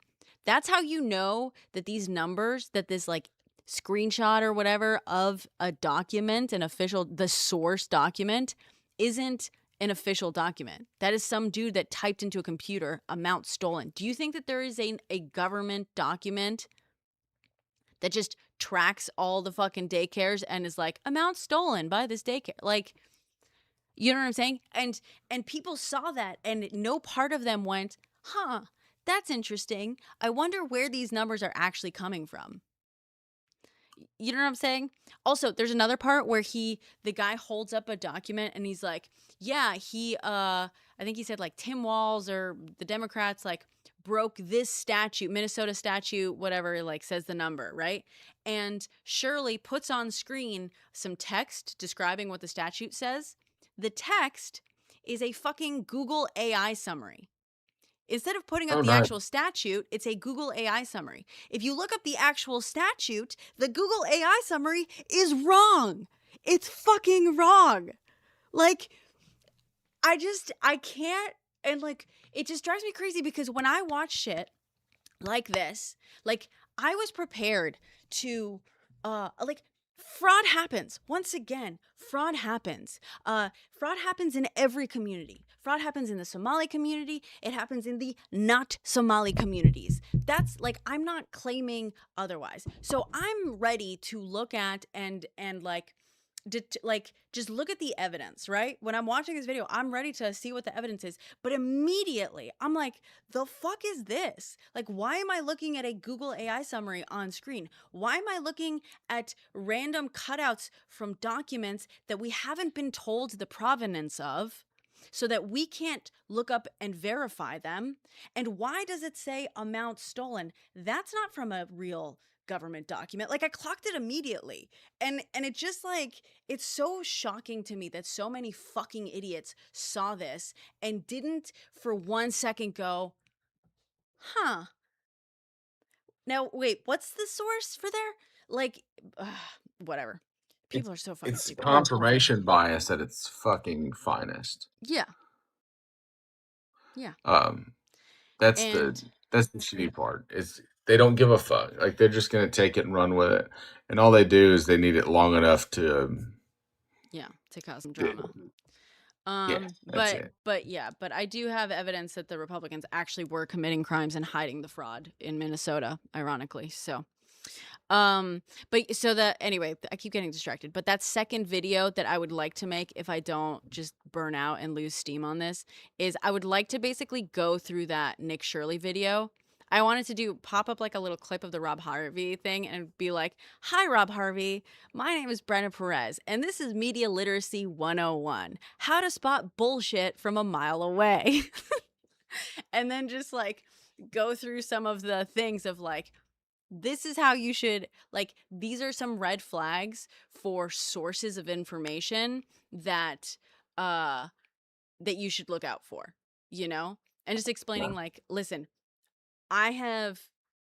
it's like a muscle you have to practice, and I've basically trained myself, not trained makes it sound like more militant than it is, but like, yeah, I started just practicing like, you know what? I'm going to verify every fucking source of shit that I read. And I just taught myself to like always keep an eye out for any time someone is making a statement, to like make sure I'm understanding where that information is coming from. Like, just, it's like it's running in the background, and I'm like, does this have a source? Cool. Does this have a source? Cool. And then like noticing the sources they're giving me and whether it seems legit or not. And then often, if I'm ever going to repeat that information, I will usually look up those sources myself specifically. And honestly, if I'm reading something or watching something and it makes me feel some kind of way, then I'm usually looking up the sources. I'm usually just verifying like, okay, what's the actual thing, you know?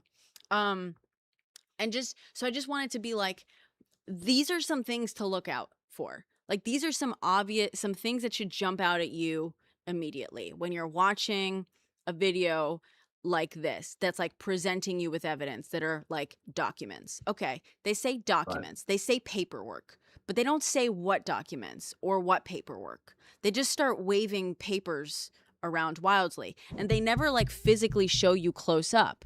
The only snippets that they show you on screen, they don't tell you what those snippets are from. And if you start paying attention, you can see like, oh wait, that is not a snippet from a document. That has that little symbol. That is a Google AI summary thing? Why didn't they show the actual statute since he named it, like he said the number to it? Look it up. Okay, that's wrong. You know, just like stuff like that. Oh, look at this guy. This guy is showing us numbers on screen for these two things. And the amount of money for these 3 years, and then the amount of money for the next 3 years. And for some reason, he said that that's a total of $3 million a year. How did he get that number? That's not on screen. Oh, he added 2025 and 2021 or 2022 together, and that's what he's claiming is $3 million a year. That doesn't make sense. That's a fucking lie. Another thing, him saying things like, I've been watching this daycare, you know, and never once. Well, I also was going to be like, okay, if someone is doing like boots on the ground journalism, that's great. That can be very effective. That's a very valuable, and that's, you know, that is good work. But you should have some information be made available to you, like, when are they going? Like, what day, what time, how long have they spent there? Like, if they're doing a site visit like this, I would want to know, like, did you sit at the building for any extended period of time to see if anyone showed up at any point? Because just going to a building, demanding entry, and then being like, ha, gotcha, like, that doesn't tell me anything. And then also I'd be like, you want the way data works, right? You want like a baseline. If someone's like, look at these crazy numbers. Okay, well, what are normal numbers? Like, just so I understand, what's the frame of reference? What does a normal daycare look like in terms of those numbers? Because if you look up normal daycares, quote unquote, they have higher attendance capabilities. You know, they were like, oh my God, this daycare can have 70 students in it. Cool. If you look up the biggest owners, like the biggest chain daycares in Minnesota, private equity, and one of them is publicly fucking traded, they have, most of their locations have capability of like 170 something kids. You know what I'm saying? Yeah. It should, why are they making you feel a certain way about numbers if you don't have any fucking frame of reference to what it's supposed to be? It's just, you know, stuff like that. So I wanted to kind of maybe go through that video and be like, this should be a red flag. That should be a red flag. This should be a red flag. That should be a red flag. But I don't know if I'll have it in me. Also, I mean, I think you could make that like Sunday though. Like, it doesn't have to be a today. Yeah. That's good. That's good information anytime. Yeah. I think there's also every good journalist or every good article I've ever seen or investigative report is, I feel like the journalist goes out of their way to give you every piece of information they have. Mhm. Like, I went by 76 times in the last 4 days, like, to make sure that they weren't at lunch or whatever, you know, like, to really drive home the point of I exhausted every possibility. Mm. Here's the original documents. This is what it says. I Yeah. always get concerned when people are not giving me, when it feels a little too good to be true. Like, if it's I went by and no one was there. Like, Yeah. you went by one time. It's Yeah. fucking weird. And again, it's Anyway. like I keep repeating, I have no doubt that there is absolutely fraud in Minnesota. We know it because Minnesota has been talking about it. Tim Walz has talked about it.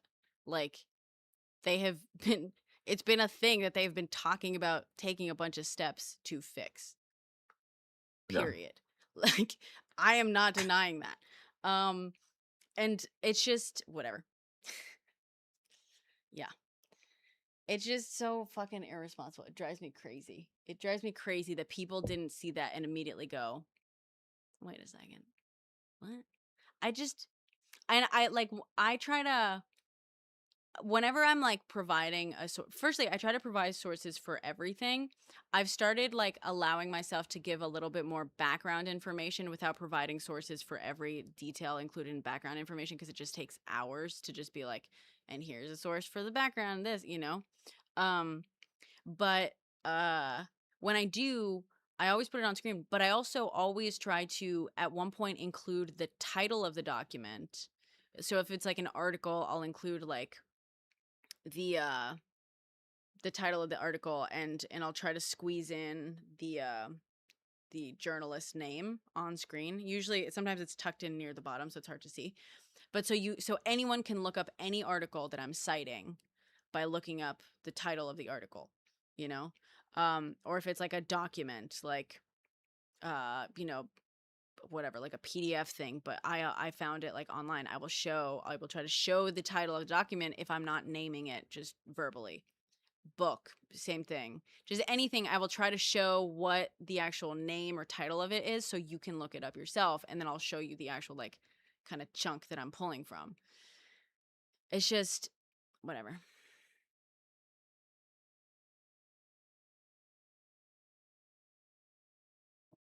Oh, city boy. Brenna's the best. She's far better at this than I am. Oh, thank you, city boy. Welcome. Sorry, I'm just on a rant about how people don't automatically check there. I did it on screen, mañana. It's literally fucking on screen. I just said he said it. I put his tweet or his True Social thing on there. You dumb fuck. You're mad because you know I'm right. I've seen him argue both sides of fucking politics. Yeah, I said in my video it's not verified peanut butter. I said it could very easily be. I think I said it could very easily be a Kash Patel FBI sort of thing. Where he's like, we did it. But yeah. Bondi popping off. Is he actually? Is Bondi having a moment? What's Bondi up to?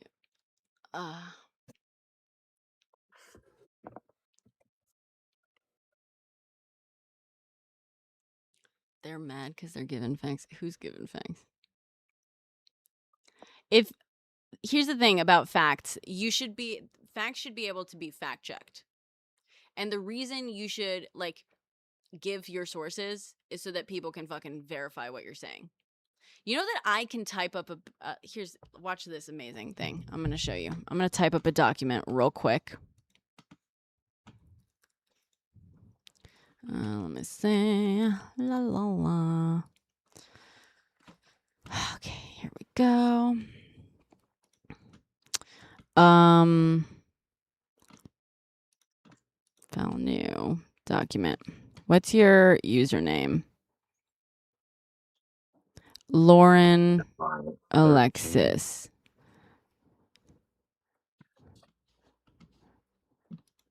Okay. Lauren Alex. I don't know how you kind of spell it kind of weird. No offense. Yeah, she does. Yeah, Alexis. Stole 5 billion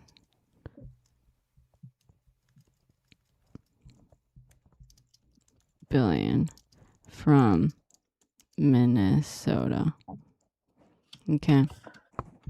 Now I'm going to share. I'm going to print, save to PDF.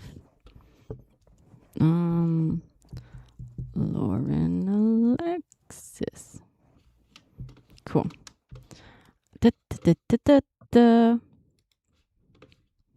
What are my downloads? Downloads. Okay. Oh, it didn't. Oh, damn. Here. I want to make sure it's not. Okay, yeah. Look at this document I have. Look at this document. I have documents, man. I have documents. And my documents say that Lauren Alexis stole $5 billion from Minnesota. The size of this fraud is incredible, guys. It's incredible. It really is.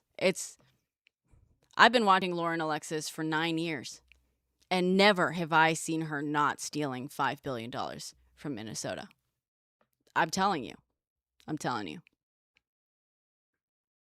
In fact, I'm going to go knock on this door right now.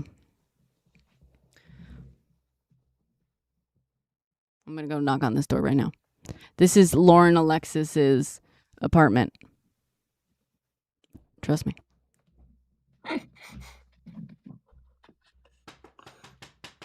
Lauren, wake up. Show me the $5 billion. If you don't come out, I'm going to assume it's in there with you.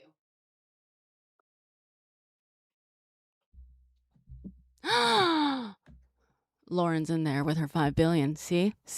What did I say? If she was innocent, she would come out and she would show her face. Show me the children. See how that's done? Investigative journalism, bitch.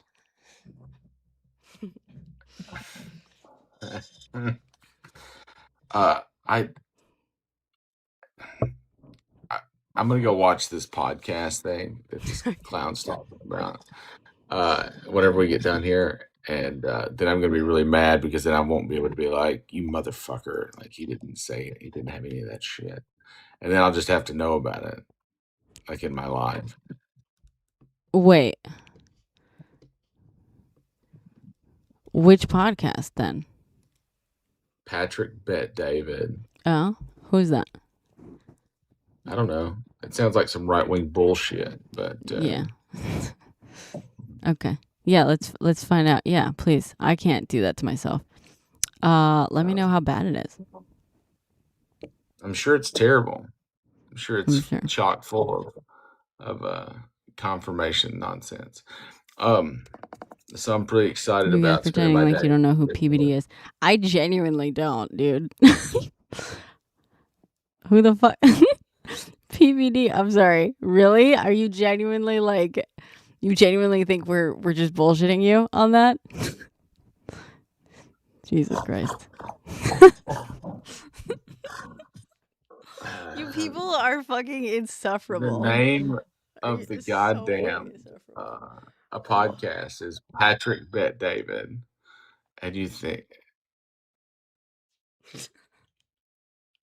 but you know who Chris Valenti is? Yeah, I know who Chris Valenti is. History memes. I haven't seen those. That's so funny. What is Patrick Bet David? Is it a big popular podcast? I really have never heard of it. I've never heard that fucking name. Evidently, it's so popular that they just throw around the initials.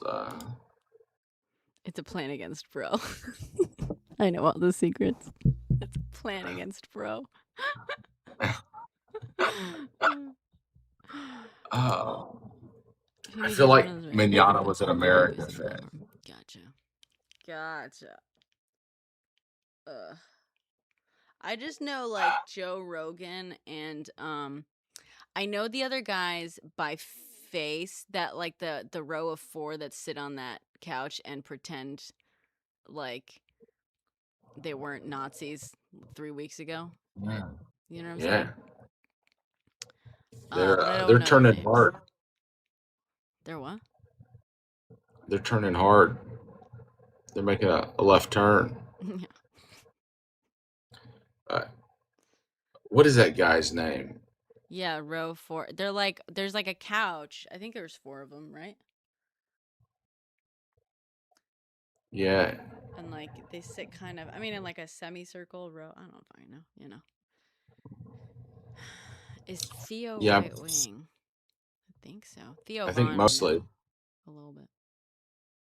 He leans right. Yeah, I think so. Yeah, Andrew Scholes, that's his name. Yes, Andrew Scholes. I don't know the rest of them though. I don't either. But I do know that he has a podcast. Much more than I know anything about PBD. Well, because I know them because I saw them with the whole Bernie thing. They had Bernie on. So I saw clips of that. Yeah. And then there's like one clip that went super viral of Andrew Scholes of like having this moment where he like realized he was saying something really stupid, where he was like, oh, like my wife, she always says, oh, it's the thought that counts. It's the she's always asking me to do things for her. It's the thought that counts. It's the thought that counts. I don't know how it goes exactly. And he's like, but you know, then like but you know, someone asked him about like her cooking for him, and he's like, no, I mean, like I could always go out to a restaurant or something, but I like coming home and she's like cooked for me. I like, you know, it's not that I need her to whatever. It's the thought that, and then he like stops, and all the other guys are like, ah, like you got it, and he's like, ah, you know, and it's like he realized how stupid he is. Yeah. So That's an that excellent clip has moment. come across my thing a few times. You know what I don't understand? He's not on the Whenever left, someone dude. Like, yeah, no, he's refers to someone as a New York moderate, New York moderate. like, is that different than a Kansas City Republican? I don't know. Like why the area of town matter or the area of the country matters.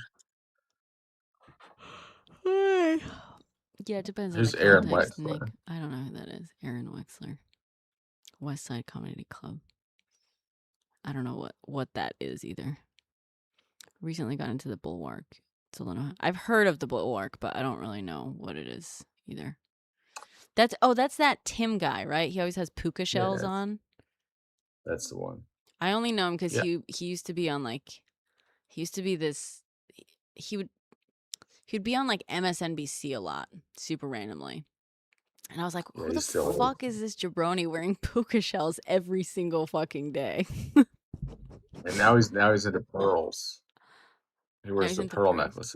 Oh, that's cool. I like that better than puka shells. I think it's the grown-up version of puka shells. That's so funny. It's the graduation. I can't imagine him in pearls. That's so funny. It's just so bro. The puka shells are so bro. They did nothing, Lady Tamara. I'm just saying, every single day, he was wearing a puka shell necklace. And I think it was like various ones. Like I think he had a bunch of different ones. And puka shells were like really popular when I was like a kid. I remember I had a puka shell necklace. My mom had a puka shell necklace. And it was just so funny. Like the first time I saw him with the puka shell I saw him, period. And he had a puka shell necklace. I like noticed it. I was like, that's kind of funny. I haven't seen a puka shell necklace in a minute. And then and that's why I realized that I would see him on this like every once in a while, because it was always the fucking puka shell network. Like I just always noticed it. It was just, I don't know. It's just so funny to me. I think you should call your podcast the Puka Shell Network. Puka Shell Network. I think if it's past 2002, you can't wear a puka shell necklace, especially not one of those tight ones that. Yeah, it's like a little choker or whatever.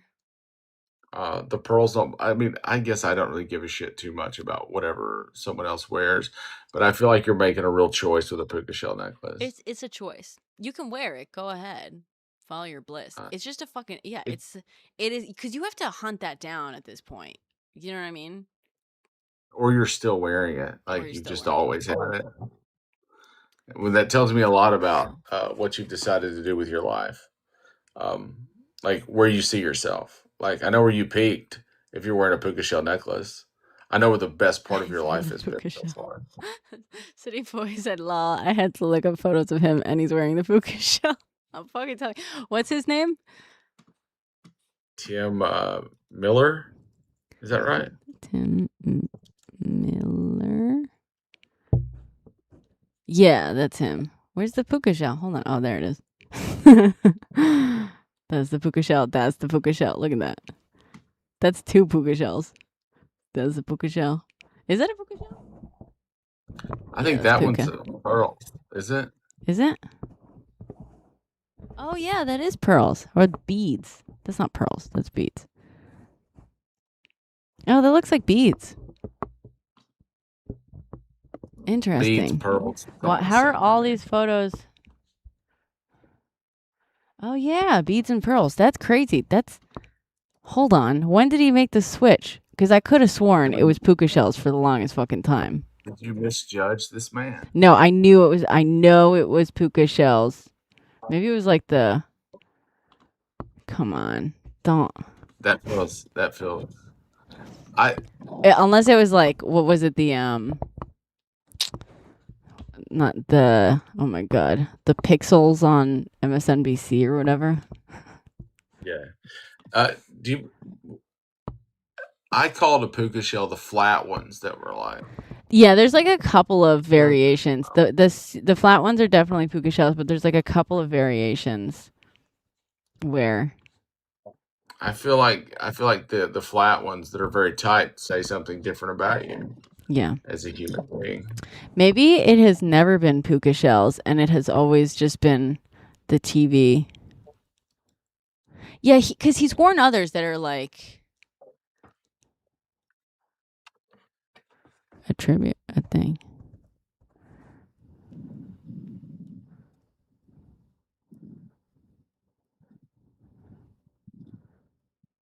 Come on. I've seen him on fucking MSNBC this whole time.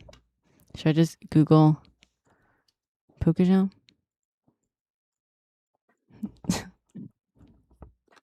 Yeah.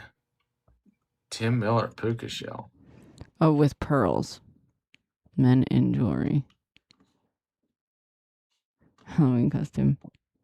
Maybe it is like the MSNBC like quality that it just always looked like puka shells to me. And it wasn't. That's got Double a barrel pearl. closure there. That's some good stuff.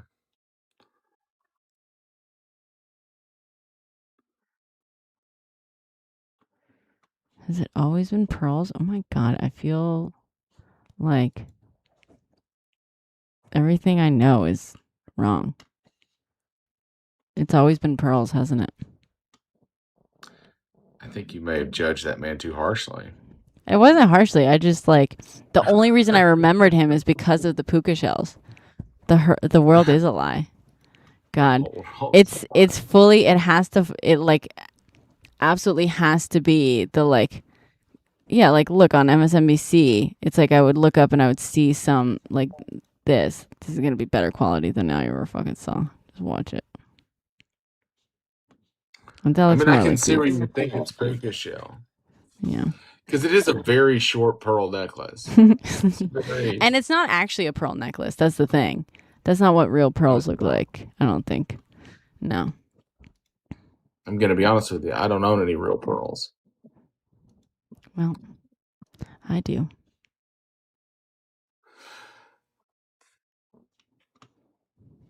Yep. I guess I was wrong. Damn.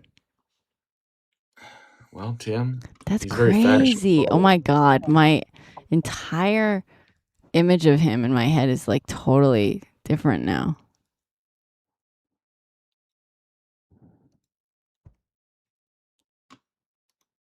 I love that it's pearls. Pearls are cool. That's great. Damn. Damn. Yeah, he's like an ashamed like Republican.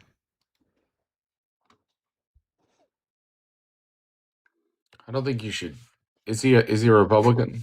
He's a former Republican, at least. Yeah, I mean, I don't agree with everything he says, but that explains the puka shells. That explains the puka shells. Yeah.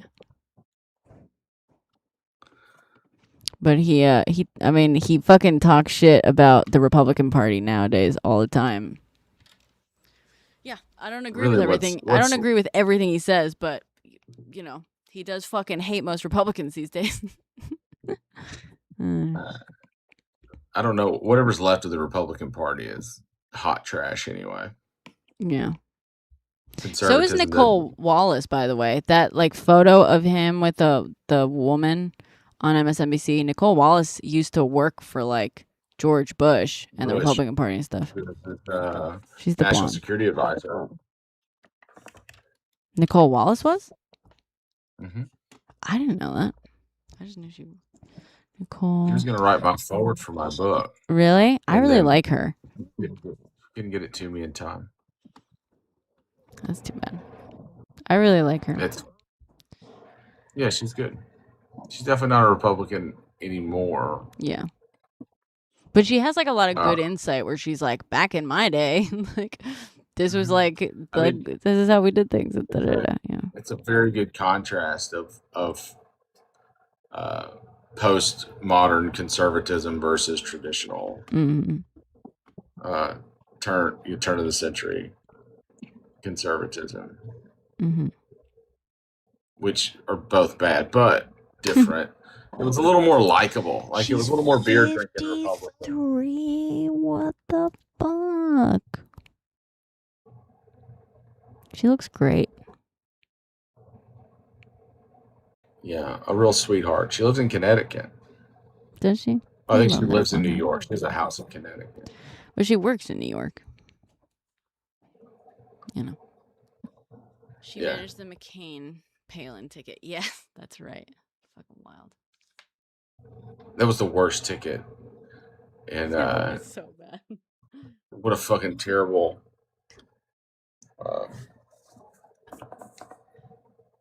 especially two people that could be more misaligned. Yeah. Why are we talking about Nicole? Because we were talking about Tim Miller, and I just got my whole world turned upside down because I thought he was wearing puka shells this whole time. Turns out they were pearls. And I guess my TV is just not fucking puka shells. Are you still rocking standard definition, Brenna? I don't think so. No. If you haven't lately, you should watch like I don't know, anything in standard definition, like on a tube television. Just remind yourself how the fuck am I gonna get a tube television? I was watching. I did put on the West Wing pilot the other day on Netflix, and I was like, that's the stuff. 3 pixels. Yeah. A whole story on 3 pixels. I'm gonna watch. That's what I'm gonna go do. I'm gonna go turn on the West Wing. It's such a good show. It's the best. It'll really inspire me to, save democracy or something. His picture was on my phone every day. I thought it was Puka. Wait, who? Whose picture was on your phone? Don't think he went.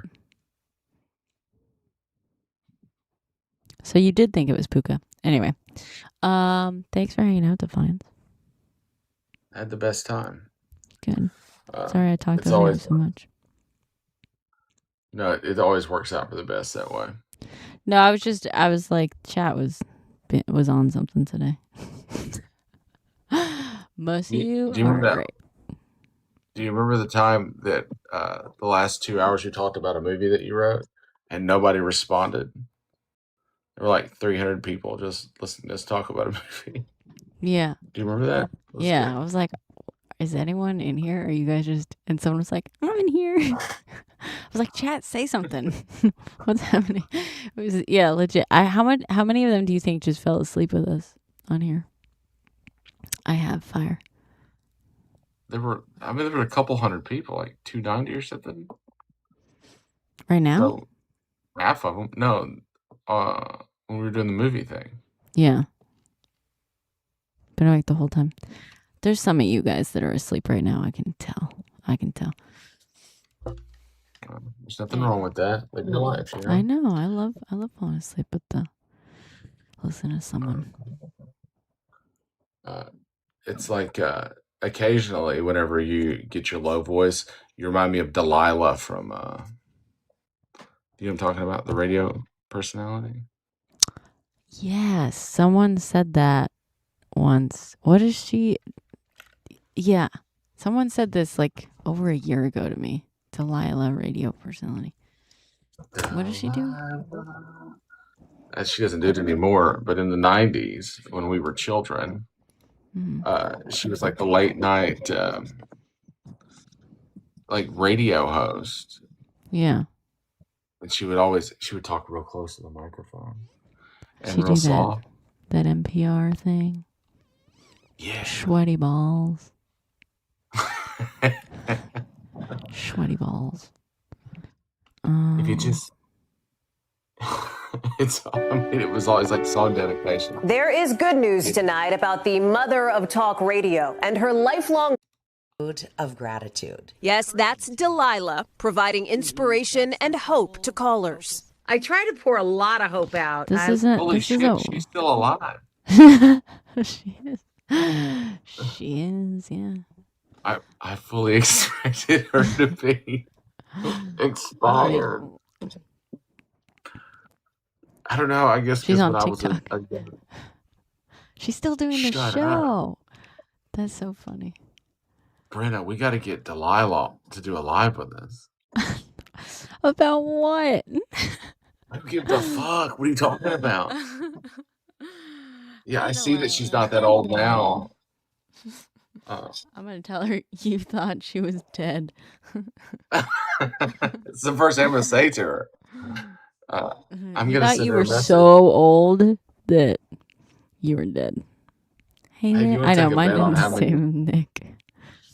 This life is boring. I know, Mr. President, it is. Eat shit. No, it is. It do you want is to take boring. a guess Go to sleep. on Go how to many sleep. followers he has? Hmm? Do you want to take a guess on how many followers you think Delilah has? This could be like 3.2 mil. It's going to be a lot. 3.2 mil. That's my guess. She's probably the most famous radio person. I remember thinking. Go find her. I'm going right now. It's either that or like 500,000. It's either that like everyone knows that she's on here and loves her and it's 3.2 mil, or it's like TikTok doesn't know who she is. It's Radio Delilah. Smiles wants to. Oh my God, it's 700,000. See?